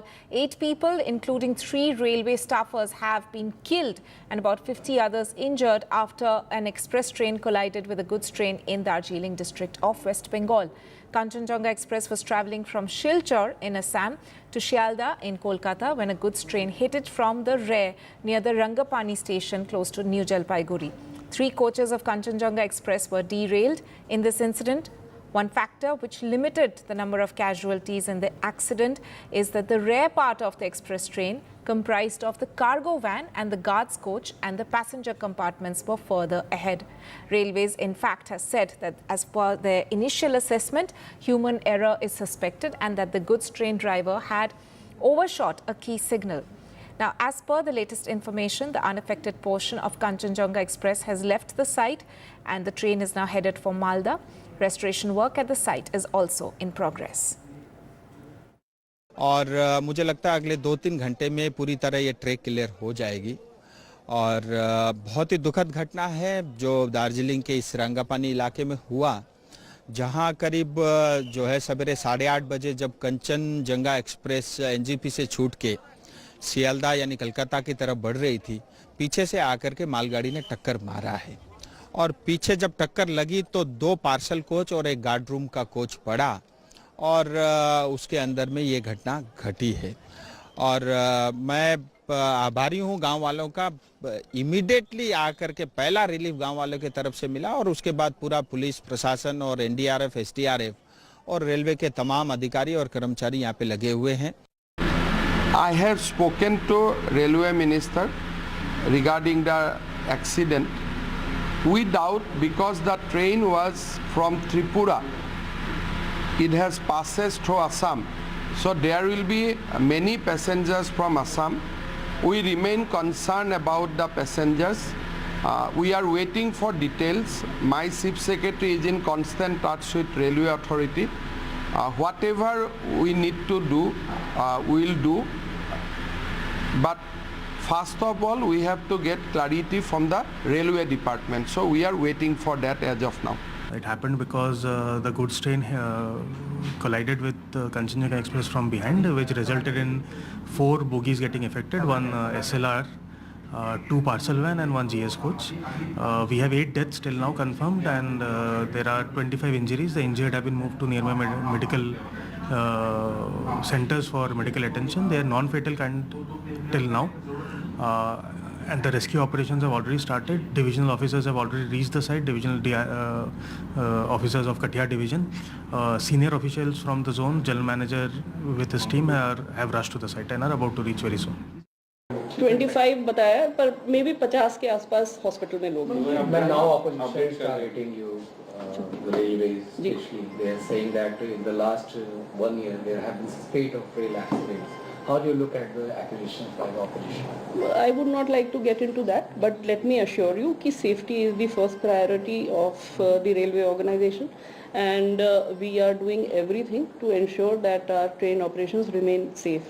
और जहाँ तक इस दुर्घटना का सवाल है, prima facie लगता है human error, but we will know more about it after the inquiry, and we have to control human error also, जिसके लिए कि Kavach is the most important thing जो कि प्रोलिफरेट करना है. ये एक मिशन मोड में बढ़ाया जा रहा है. ऑलरेडी हमारा करीब 1,500 किलोमीटर पे ये चल रहा है, और इस साल 3,000 और किलोमीटर पे कवच लग जाएगा.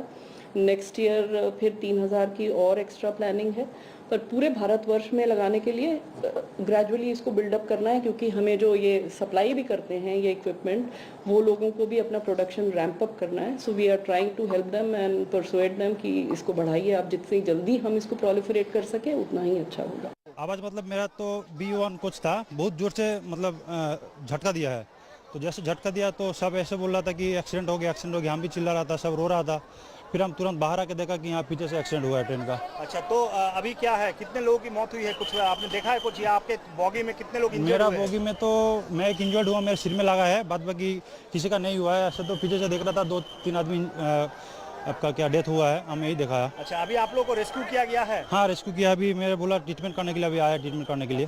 खबर आया कि हमारे यहाँ 2 किलोमीटर अंदर एक ट्रेन दुर्घटना हुई है. तो हम लोग जो है मतलब इसको तो लाइव नहीं देखा, हम लोग सुना, फिर जाकर मतलब जब हम लोग को पता चला फिर हम लोग यहाँ स्पॉट आके अभी देख रहे हैं. ये तो जो है बहुत, क्या देख रहे हैं आप, क्या नजर यहाँ तो मतलब जो है एक ट्रेन शायद खड़ी हुई थी और एक ट्रेन आगे जो है इनसे टकरा गई शायद. एक ही लाइन पे, एक ही पटरी पे था? जी जी जी हाँ, एक ही पटरी पे शायद एक ट्रेन खड़ी थी या जा रही थी, शायद स्लो थी, और मतलब एक ट्रेन आ रही थी, आके जो है मतलब ऐसी दुर्घटना हुई है शायद. तो कितने लोगों की मौत हुई है, कुछ खबर आपको मिला है? वो तो पता नहीं, मतलब 1-2 जो है डेड बॉडी मैंने अभी देखा है. जो है हाँ, लोकोमोटिव जो है वो भी बॉडी अटका हुआ है अभी भी.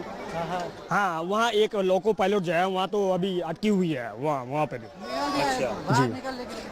तो अभी क्या, अभी रेस्क्यू ऑपरेशन स्टार्ट हुआ है? जी, अभी हम लोग देख रहे हैं, मतलब उतने सारे अभी नहीं है. यहाँ जो लोकल पब्लिक है ना, यहाँ का जो लोकल पब्लिक है बहुत हेल्प की है. To New Jalpaiguri, and then of course onwards to Guwahati and other state capitals of the northeast, including Arunachal and Silchar and Agartala and all these railheads that are there in the northeast. This is the only line that connects to that route, apart from the alternate route which is also through this same corridor, the Chicken's Neck corridor, the Siliguri corridor as it's known. And if you see the map of India, it's a narrow strip of land that connects the northeast to the rest of the country.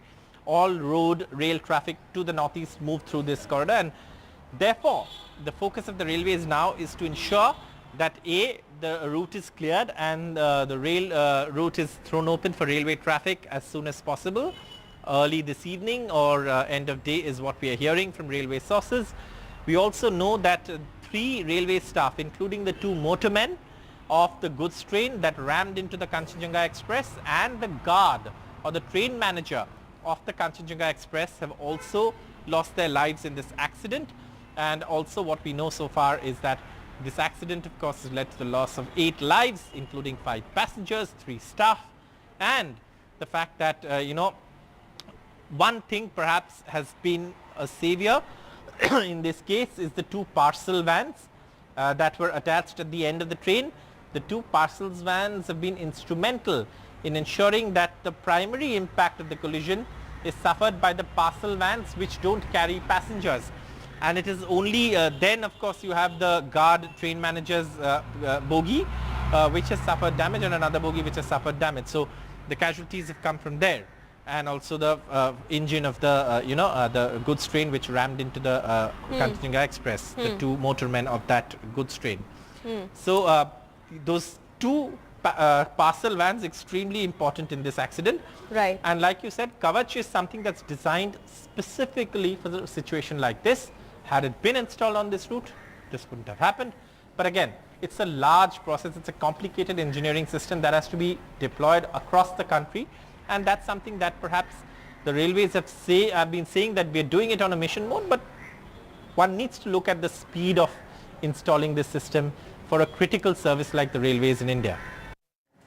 Right, shifting focus now to another incident of mid-air horror coming to light, and in this case, a passenger aboard a flight, or aboard an Air India flight, found a metal blade in his meal. In fact, pictures from that meal there, which the passenger himself had posted online on your screens at the moment. Now, Air India has issued a statement about this incident today. Air India has confirmed that a foreign object was found in the food and that the blade was left behind from a vegetable processing machine. The Air India passenger had in fact, remember, flagged a very serious concern. Incident took place on a Bengaluru-San Francisco flight.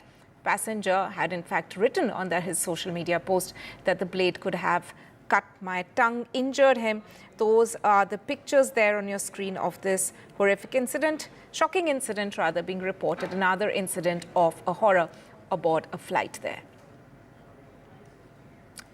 Shifting our focus back to one of our political stories, and that is the slugfest over EVM unlocking charge in Maharashtra. Now remember, the opposition in the state, especially the Uddhav Sena, has in fact raised several questions about an unauthorized entry of a phone which has been found in this particular incident. But I'm being told now we should cut across to a press conference by Union Petroleum Minister Hardeep Singh Puri. Listen in.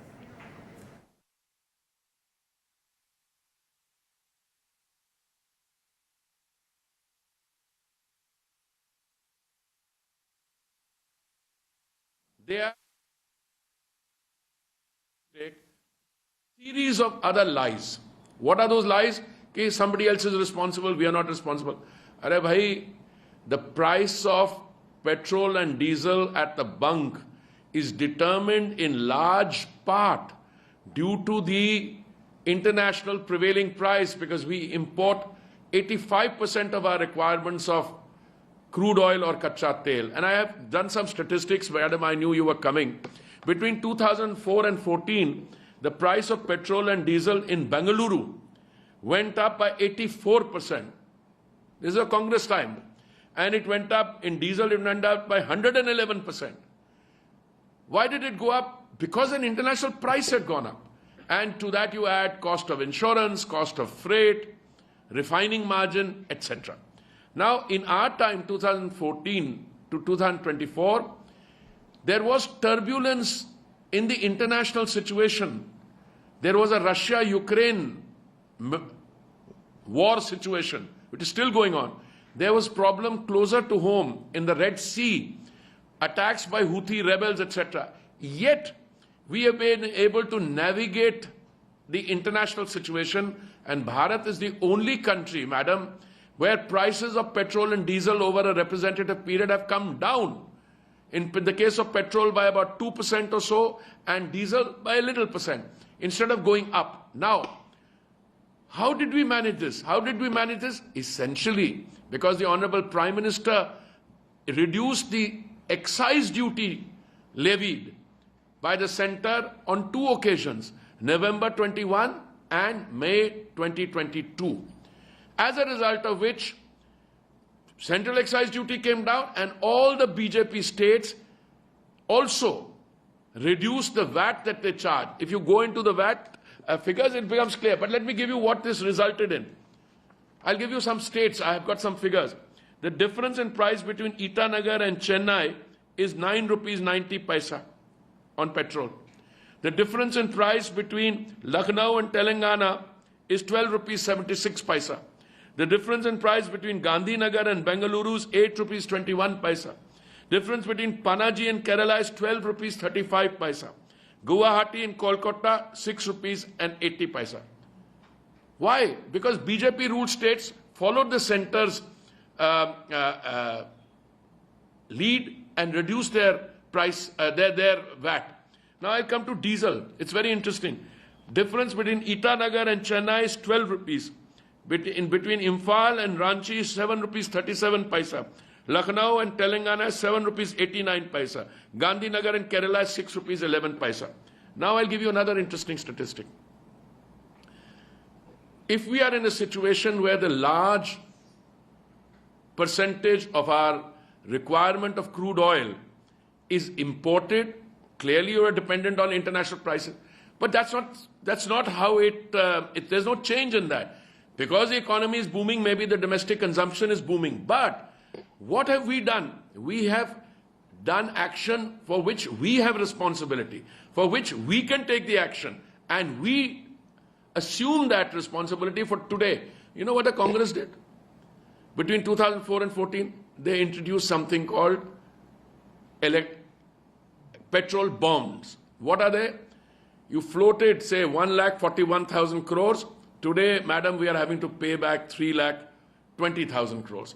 So it is irresponsible. Irresponsible in terms of the actions they took. And today they're compounding their lies. They're going on saying now कि ये किसी और की गलती है. गलती आपने action लिया है. आपको तो वो खटाखट महंगाई खत्म करनी थी, वो खटाखट महंगाई बढ़ गई है. And now they are compounding their lies. And I'm surprised that somebody in a position like that of the chief minister is going around and saying ये किसी और की गलती है. अरे भाई, ये कैसे हो सकता है कि बीजेपी रूल स्टेट्स में दाम जो है 10 रुपए कम है और आप कह रहे हैं गलती किसी और की है जब एक्शन आपने लिया है. एक क्वेश्चन सर इससे रिलेटेड ये भी है कि हमेशा प्राइस हाइक जब भी होता है, कांग्रेस या ऑपोजिशन पार्टी हमेशा ही बीजेपी रूल जहां भी सरकारें हैं वहां पे प्रश्न खड़ा करती है. अब चूंकि कांग्रेस रूल गवर्नमेंट में जहां पर स्टेट में जहां पर सरकार है वहां पर ऐसा हो रहा है, कैसे आप नहीं देखिए, हमेशा से ये सवाल रहा है. नहीं सवाल तो कई होते हैं. सवाल तो कई होते हैं कि ये क्या हो रहा है, आप क्यों कर रहे हैं, चुनाव आ रहे हैं इसलिए कम हो रहे हैं. देखिए, मैंने कई बार समझाने की कोशिश की है कि इसमें केंद्रीय सरकार की जिम्मेवारी है. केंद्रीय सरकार also collects taxes, excise duty, पर हम अपनी तरफ से उसको कम कर रहे हैं. तो एक्सपेक्टेशन ये है कि state government should also reduce its tax burden, whatever taxes that they levy. अब ये कर कह रहे हैं कि आपने टैक्सेस बढ़ा रहे हैं, फिर कह रहे हैं कि ये किसी और की गलती. अरे भाई, हमने तो एक्सप्लेन किया, हमने कम किया है. सो इसका कोई लॉजिक नहीं निकल रहा इनकी बात में. और मैं समझता हूं आने वाले समय में देखिए, क्योंकि ये और गलतियां करी जा रहे हैं, और गलतियां करी जा रहे हैं. अब ये कहेंगे, कुछ बात करेंगे, फिर वो झूठ निकलेगा. इसलिए मैंने आपको आंकड़े जो है आपके सामने दिए हैं. हमने आपको एग्जैक्ट फिगर्स दिए, क्या प्राइसेस हैं, और जो कंज्यूमिंग पब्लिक है वो ये खटाखट से क्या हुआ है, झूठम झूठ इनका पकड़ा है. Right, breaking update coming in, and sources from the Congress party have in fact said that an official decision on Congress MP Rahul Gandhi giving up his Wayanad constituency seat is going to be formally conveyed very soon. So in a way, Congress sources are saying that it is almost a done deal, that Rahul Gandhi, remember, has won from 2 seats, Raebareli in Uttar Pradesh and Wayanad in Kerala. And now the latest information is that Congress sources are saying that Rahul Gandhi is going to give up the Wayanad seat, and that this is a decision which is going to come out very soon. In fact, there is a Congress meeting which is also scheduled to take place on this, but important information there that Congress sources suggest that it is just a matter of time before that decision is officially announced by the party, that Rahul Gandhi is going to give up the Wayanad seat, will retain Raebareli, of course, but it's likely that Priyanka Gandhi Vadra will in fact make her political debut in a sense, rather the debut in terms of an MP there. Let me go across to my colleague Sunil Prabhu for more on this. Sunil, what do we know in terms of the fact you had already in fact said that, that this had been reported earlier as well, that Rahul Gandhi is likely to give up the Wayanad seat, but what is the latest information that we have as of now? Well, the latest information is that there's an official high-level meeting with the Congress, two former Congress presidents, Sonia Gandhi and Rahul Gandhi, will be meeting with Mr. Karge at 5 o'clock this evening at his residence to take a formal call it will be conveyed about Rahul Gandhi, because today is actually the last day, about the fact that he has to choose between Raebareli and Wayanad.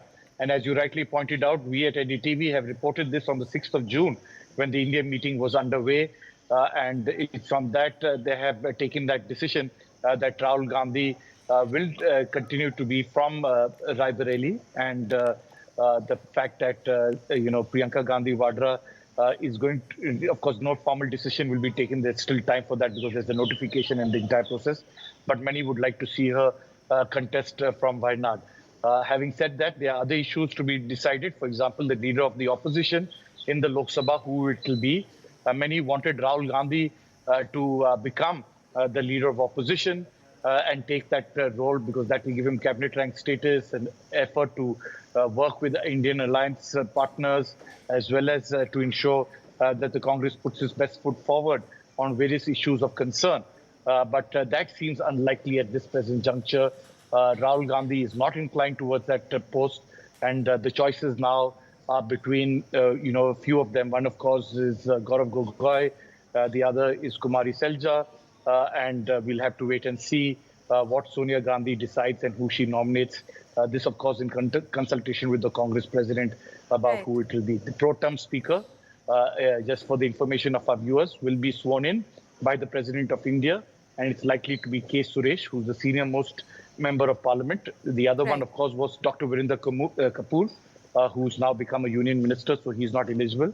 And K. Suresh is a veteran Congress leader from Kerala. And that's the reason why he will be sworn in, and he will then administer the oath of office to the Prime Minister, Council of Ministers, and all other members of the 18th Lok Sabha. Right. Sunil, as you mentioned, a number of important decisions are, of course, being deliberated in this meeting of the Congress. But most interest and attention, of course, will be on the fact that these two constituencies that Rahul Gandhi had won from, one of them he is now deciding to give up. That is a decision which we are expecting to come through in that particular meeting. But if we are to believe the sources suggesting that Priyanka Gandhi Vadra might be asked to contest, we've seen a bit of a resistance over the years from her end in terms of actually making her electoral debut. But is that also something in a way which is sort of finalized in case Rahul Gandhi does give up the Wayanad seat, that it is likely to be taken over or contested by his sister? Well, as I said, that immediately is not going to be decided, because there's a long way ahead, and that will need a lot of deliberations. You'll have to speak to the KPCC, the unit, the people in Wayanad and everything else. So those things are, I don't think a formal decision will be taken immediately on who will be contesting from Wayanad at this given Sunil, meeting. I'm really sorry to interrupt you there, but we will have to go back to the Bengal train incident, I believe. Mamata Banerjee has reached the spot. আমি যেহেতু কোনো যাতায়াতের ব্যবস্থা ছিল না, চেষ্টা করা সত্ত্বেও সেই জন্য দেরি হলো, কিন্তু আমি অপারেশনটা টোটাল করে দিয়েছি। আমি এখান থেকে নর্থ বেঙ্গল মেডিকেল কলেজে যাব। Okay, Mamata Banerjee there saying that she is about to, she is in fact going to head to the North Bengal Medical College now, which is where a lot of those injured have in fact been hospitalized. জানিয়েছি, সঙ্গে সঙ্গে স্পটে যেতেও বলেছিলাম, ও নিশ্চয়ই take care করেছে, বাদবাকি প্রশাসনও করেছে। আমি নর্থ বেঙ্গল মেডিকেল কলেজটা করে আমি তারপরে রাতে আমি শিলিগুড়িতে নিশ্চয়ই থাকছি না, কারণ আমি একটু কুচবিহার চলে যাব ডাইরেক্ট, কারণ কালকে আমার দুটো কাজ আছে, আমি ওটা করে তারপরে আবার কাল সন্ধ্যের পরে ফিরে আসবো, এইটুকু programme. She also says that she'll be heading to Kuch Bihar after that, will not be staying overnight at Siliguri, which is of course one of the locations close to this accident site.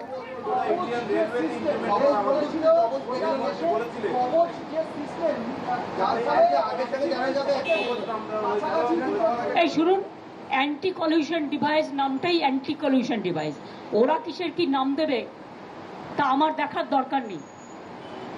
Anti collision device আমি যখন rail minister ছিলাম তখন করেছিলাম, এবং এর জন্য আমি কোঙ্কণ রেলওয়েকে কাজে লাগিয়েছিলাম মুম্বাইতে, গোয়াতে, আমি নিজে মাডগাঁওতে গেছিলাম। When she was the railways minister, of course, remember in the Vajpayee era, she's saying that she had introduced the anti-collision device in যদি the ড্রাইভারও ঘুমিয়ে railways. পড়ে অ্যালার্ম দেবে, দুটো ট্রেন কাছাকাছি চলে আসলে আটকে দেবে, এরকম নানা রকম সিগন্যালিং সমস্ত। সুতরাং ওরা ওদের ভাষায় প্রত্যেকটা জিনিস, ভাতটাকে এখন কেউ ভাত বলবে, কেউ রাইস বলবে, কেউ চাল বলবে, কেউ আবার আরও কিছু নতুন ভাষা যুক্ত করতে পারে, সেটা তার নিজের ব্যাপার। মানে আগে মানুষের রক্ষা কবচ হল, তারপরে এই সমস্ত নানা রকম কথা বলবেন। রেলে একটা শ্রী ছিল, আজকে তো আমি অনেককে শুনেছি, এটা ক্রিটিসিজম নয়, এটা একান্তই প্যাসেঞ্জার অ্যামিনিটিস এত কমে গেছে যে যাত্রী নাইট জার্নি করে, এমনকি যেগুলো স্লিপার কোচ, এমন বিছানা দেওয়া হয় শুতে, তাতে নানা রকম ডার্টি থিংস থাকে, বাথরুমগুলো পর্যন্ত ক্লিয়ার করা হয় না। Mamata Banerjee also saying that facilities or amenities for passengers on trains by the railways has in fact drastically reduced. She is of course listing a number of things like the items which are kept for passengers and also the cleanliness inside train coaches and the washrooms there. She's highlighting that there has been a drastic reduction in quality of services at the railways. Only you can see railway at the time of inauguration, so many talking points and so many beautification of words, and just like it's a fashion, but they don't take care about the passenger amenity. I'm sorry, I worked as a railway worker, so I know the things. Even they are not taking care for the railway officials, railway engineers, railway technical staff, safety security officials, and the workers also. They are also in problem. Their old pension is being withdrawn, whatever I have seen through the newspaper. But totally, I am totally with the railway employees and railway officials. They are trying their best, but this government is careful only to take so many measures about the election, how to go for hacking, how to go for manipulation, how to go for... Right, Mamata Banerjee there.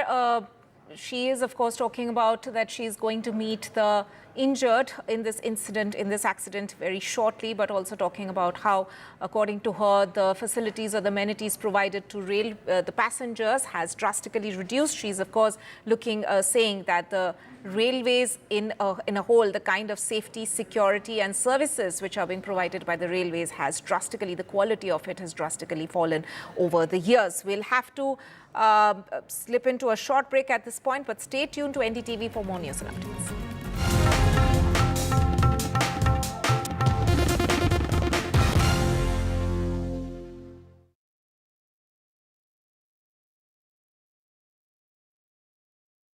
Loan मिलेगा या नहीं ये आपके credit score पर depend करता है। आज ही जाइए पैसाबाजार.com पर और अपना क्रेडिट स्कोर चेक कीजिए फ्री में, क्योंकि लोन की जरूरत किसी को भी कभी भी पड़ सकती है। चल एक्टिंग थोड़ा भेल बनो। पैसाबाजार.com। Stay informed and entertained with the new and updated NDTV News app. You can watch all our channels live, listen to podcasts, read breaking and exclusive news from around the world and more. Download the NDTV app today and get access to the best journalism and storytelling on your smartphone or tablet.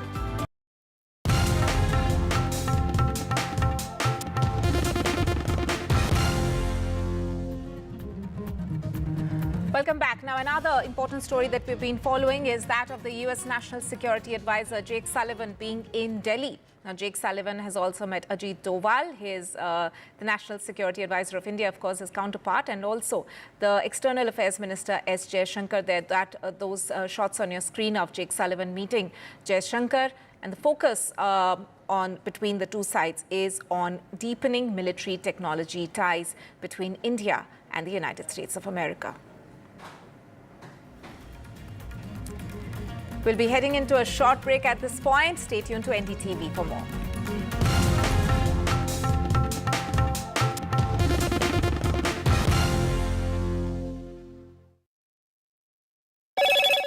Hello, Moto. Motorola, India's best 5G smartphone brand.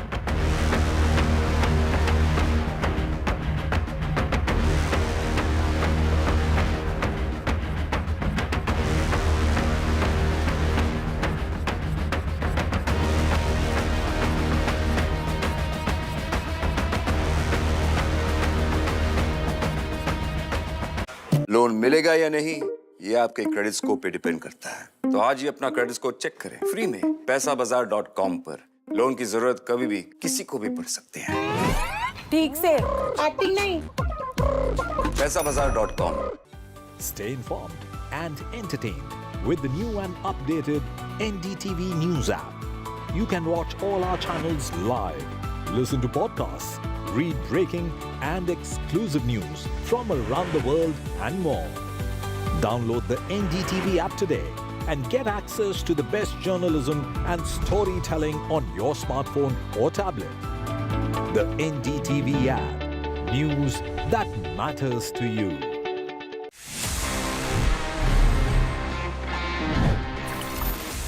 It's time to give you some interesting tip because see हमारे mobile phones जितने smart हो जाएं sometimes guys there's this fear of जब आप phone देते हो किसी के हाथ में, अगर किसी ने आपसे फोन मांगा है for just to do a basic task, हो सकता है you're trying to show someone a photo in your gallery.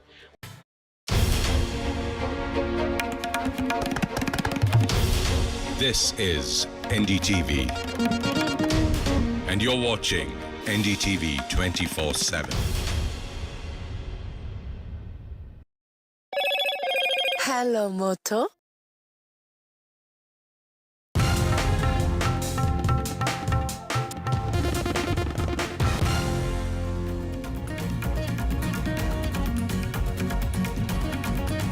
Key security review meet on the Manipur unrest situation. Home Minister Amit Shah will chair the meeting with top officials in a short while from now.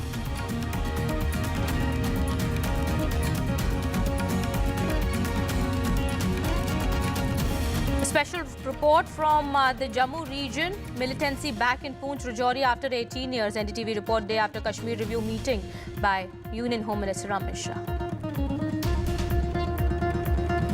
9 killed, at least 50 people injured in the Bengal train tragedy. Goods train had rammed into Kanchanjunga Express. In the early morning hours, railways officials say goods train disregarded the signal.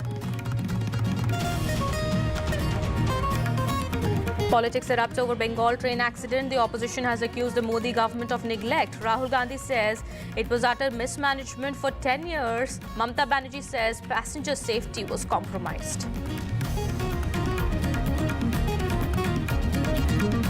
In the actor Darshan case, Sandalwood star has spoken out. Kicha Sudeep says justice is different from friendship, and the top star has sought swift justice in the murder case.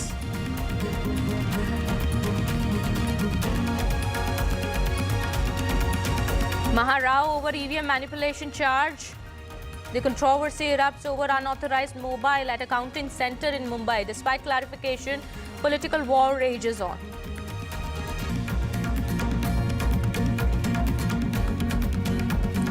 A metal blade has been found in a food plate served on Air India flight. 7 days on, Air India confirms incident, says the blade was from a vegetable processing machine.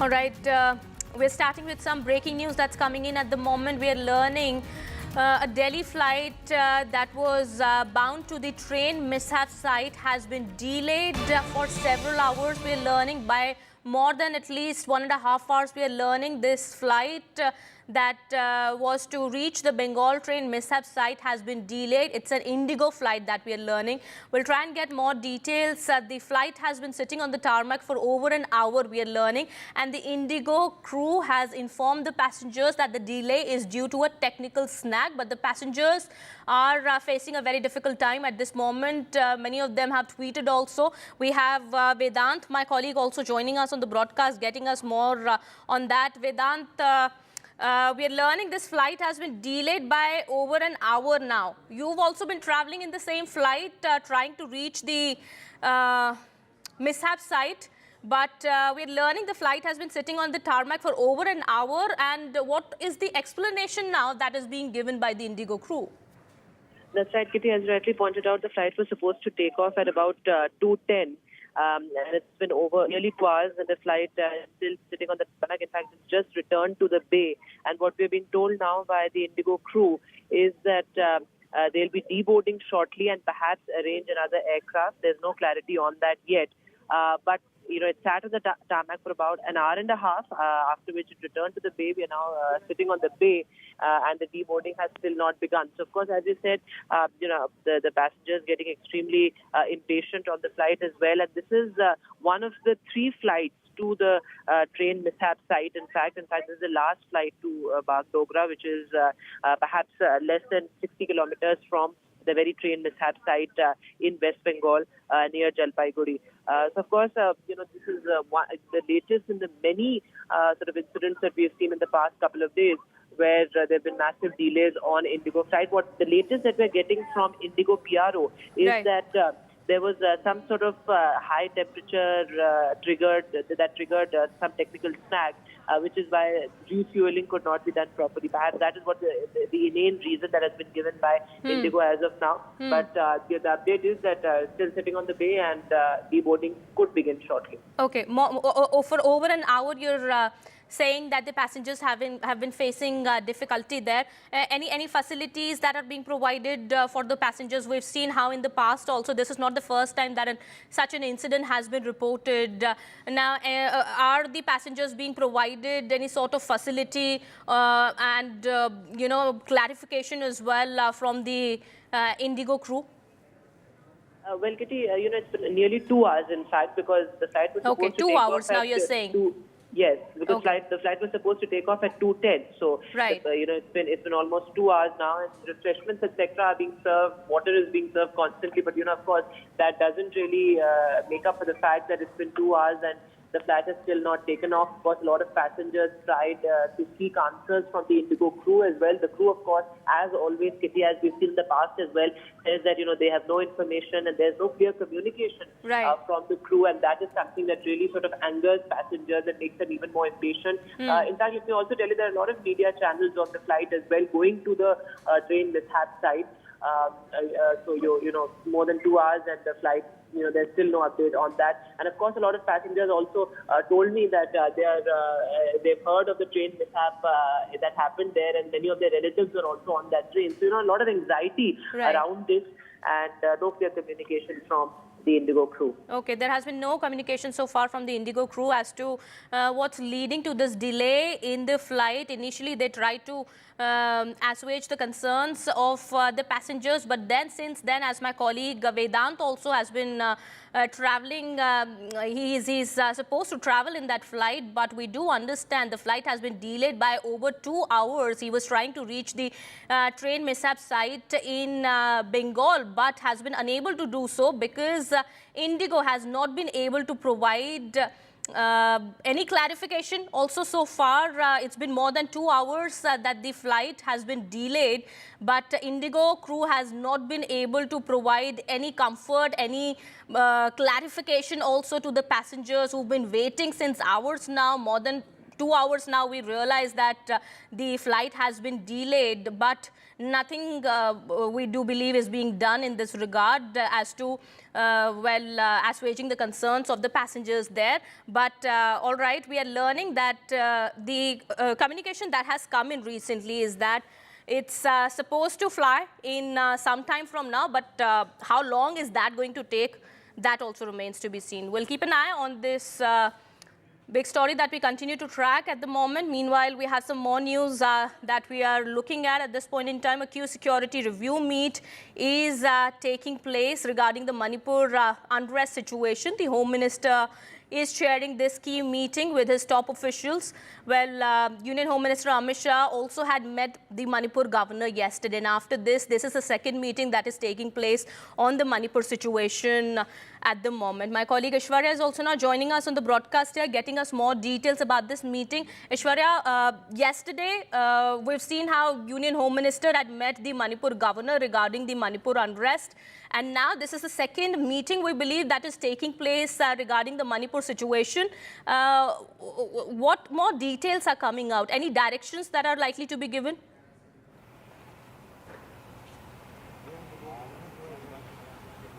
Well, certainly it is Government of India which is committed to bring back peace and normalcy in the state of Manipur, and that's what the directives had been given by the Home Minister straight to the Manipur administration, the Chief Minister over there as well, in several of the past meetings that had taken place. And today, this meeting comes when there had been several incidents of violence and unrest being reported from the state, especially in those hilly areas where there is Kuki dominance. On the other side, it is also seen as a day when the Manipur governor yesterday had been called in, and there was a short meeting, and Home Minister was apprised by the Manipur governor about the current situation. Remember, there had been several incidents in the past, certainly where the convoy of the Chief Minister was attacked. There was fire that broke out just near the Secretariat, and also several violence incidents. Remember, it was Home Minister Amit Shah during the violence that erupted 5 to 6 months back. It was Amit Shah himself stated that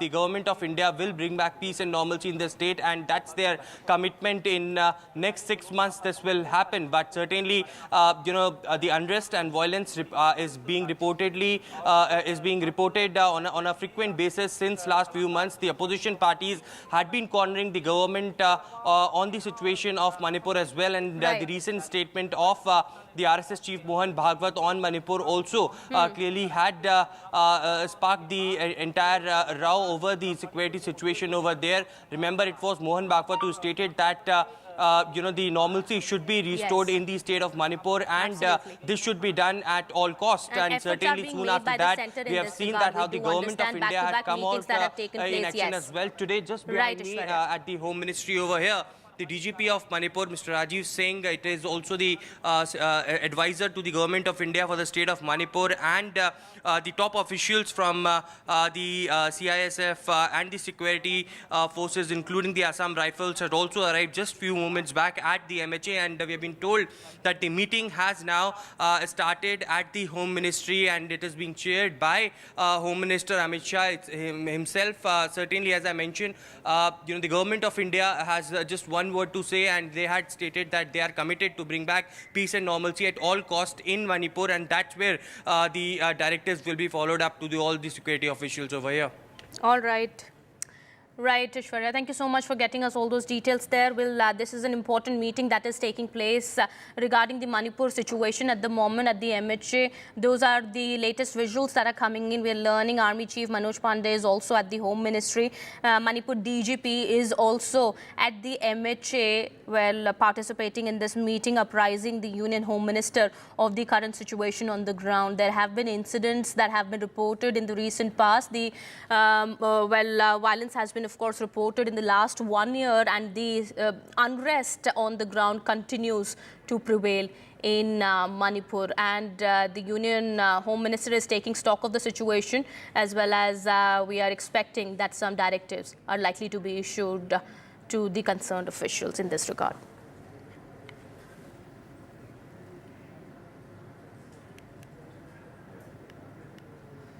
All right, shifting our focus now to some more news that we are tracking at the moment. Union Railways Minister Ashwini Vaishnav is going to be visiting the train mishap site in Darjeeling in West Bengal. These are latest visuals that are coming in at the moment of Union Railways Minister Ashwini Vaishnav. We believe he is at present at the site of the mishap. He is seen with the security officials and sitting on a bike here and traveling to the mishap site. Other security officials also can be seen along in these visuals. Union Railways Minister Ashwini Vaishnav in a tweet also earlier had promised all possible assistance to those who are injured or are affected in the train accident that took place in the early hours today in Darjeeling district of West Bengal, and he had also informed that he'll be reaching there shortly. These are latest visuals coming in. Union Railways Minister boarding a bike, sitting on a bike and reaching the spot of the accident site. We believe due to the issues on that route, we believe the connectivity is also, of course, a big problem, and the Railways Minister can be seen sitting on a bike behind a youth who's riding this motorcycle and reaching the accident spot. These are latest visuals now coming in. However, we do understand after 9 people lost their lives in this tragic train accident, and more than 50 people are injured. A blame game has also erupted, with Congress leader Rahul Gandhi also blaming the central government for mismanagement and neglect. That is what he said in his tweet, that it's the mismanagement of the Modi government of the last 10 years that has resulted in this train accident. And also the TMC has hit out at the center over the same. Well, that is the latest meanwhile coming in. However, we do understand the rescue operations are already over. And at the moment, the focus now has shifted to providing assistance to those who've been affected. Well, the Railways Minister has already announced rupees 10 lakh compensation to those who've to the kin of those who've died in the accident, and to those who've been injured as well. Compensation has been provided to them also. Prime Minister Modi also had taken stock of the situation earlier. He had put out a tweet also saying that the central government is providing all possible assistance to those who've been affected in the accident that took place in the early hours today.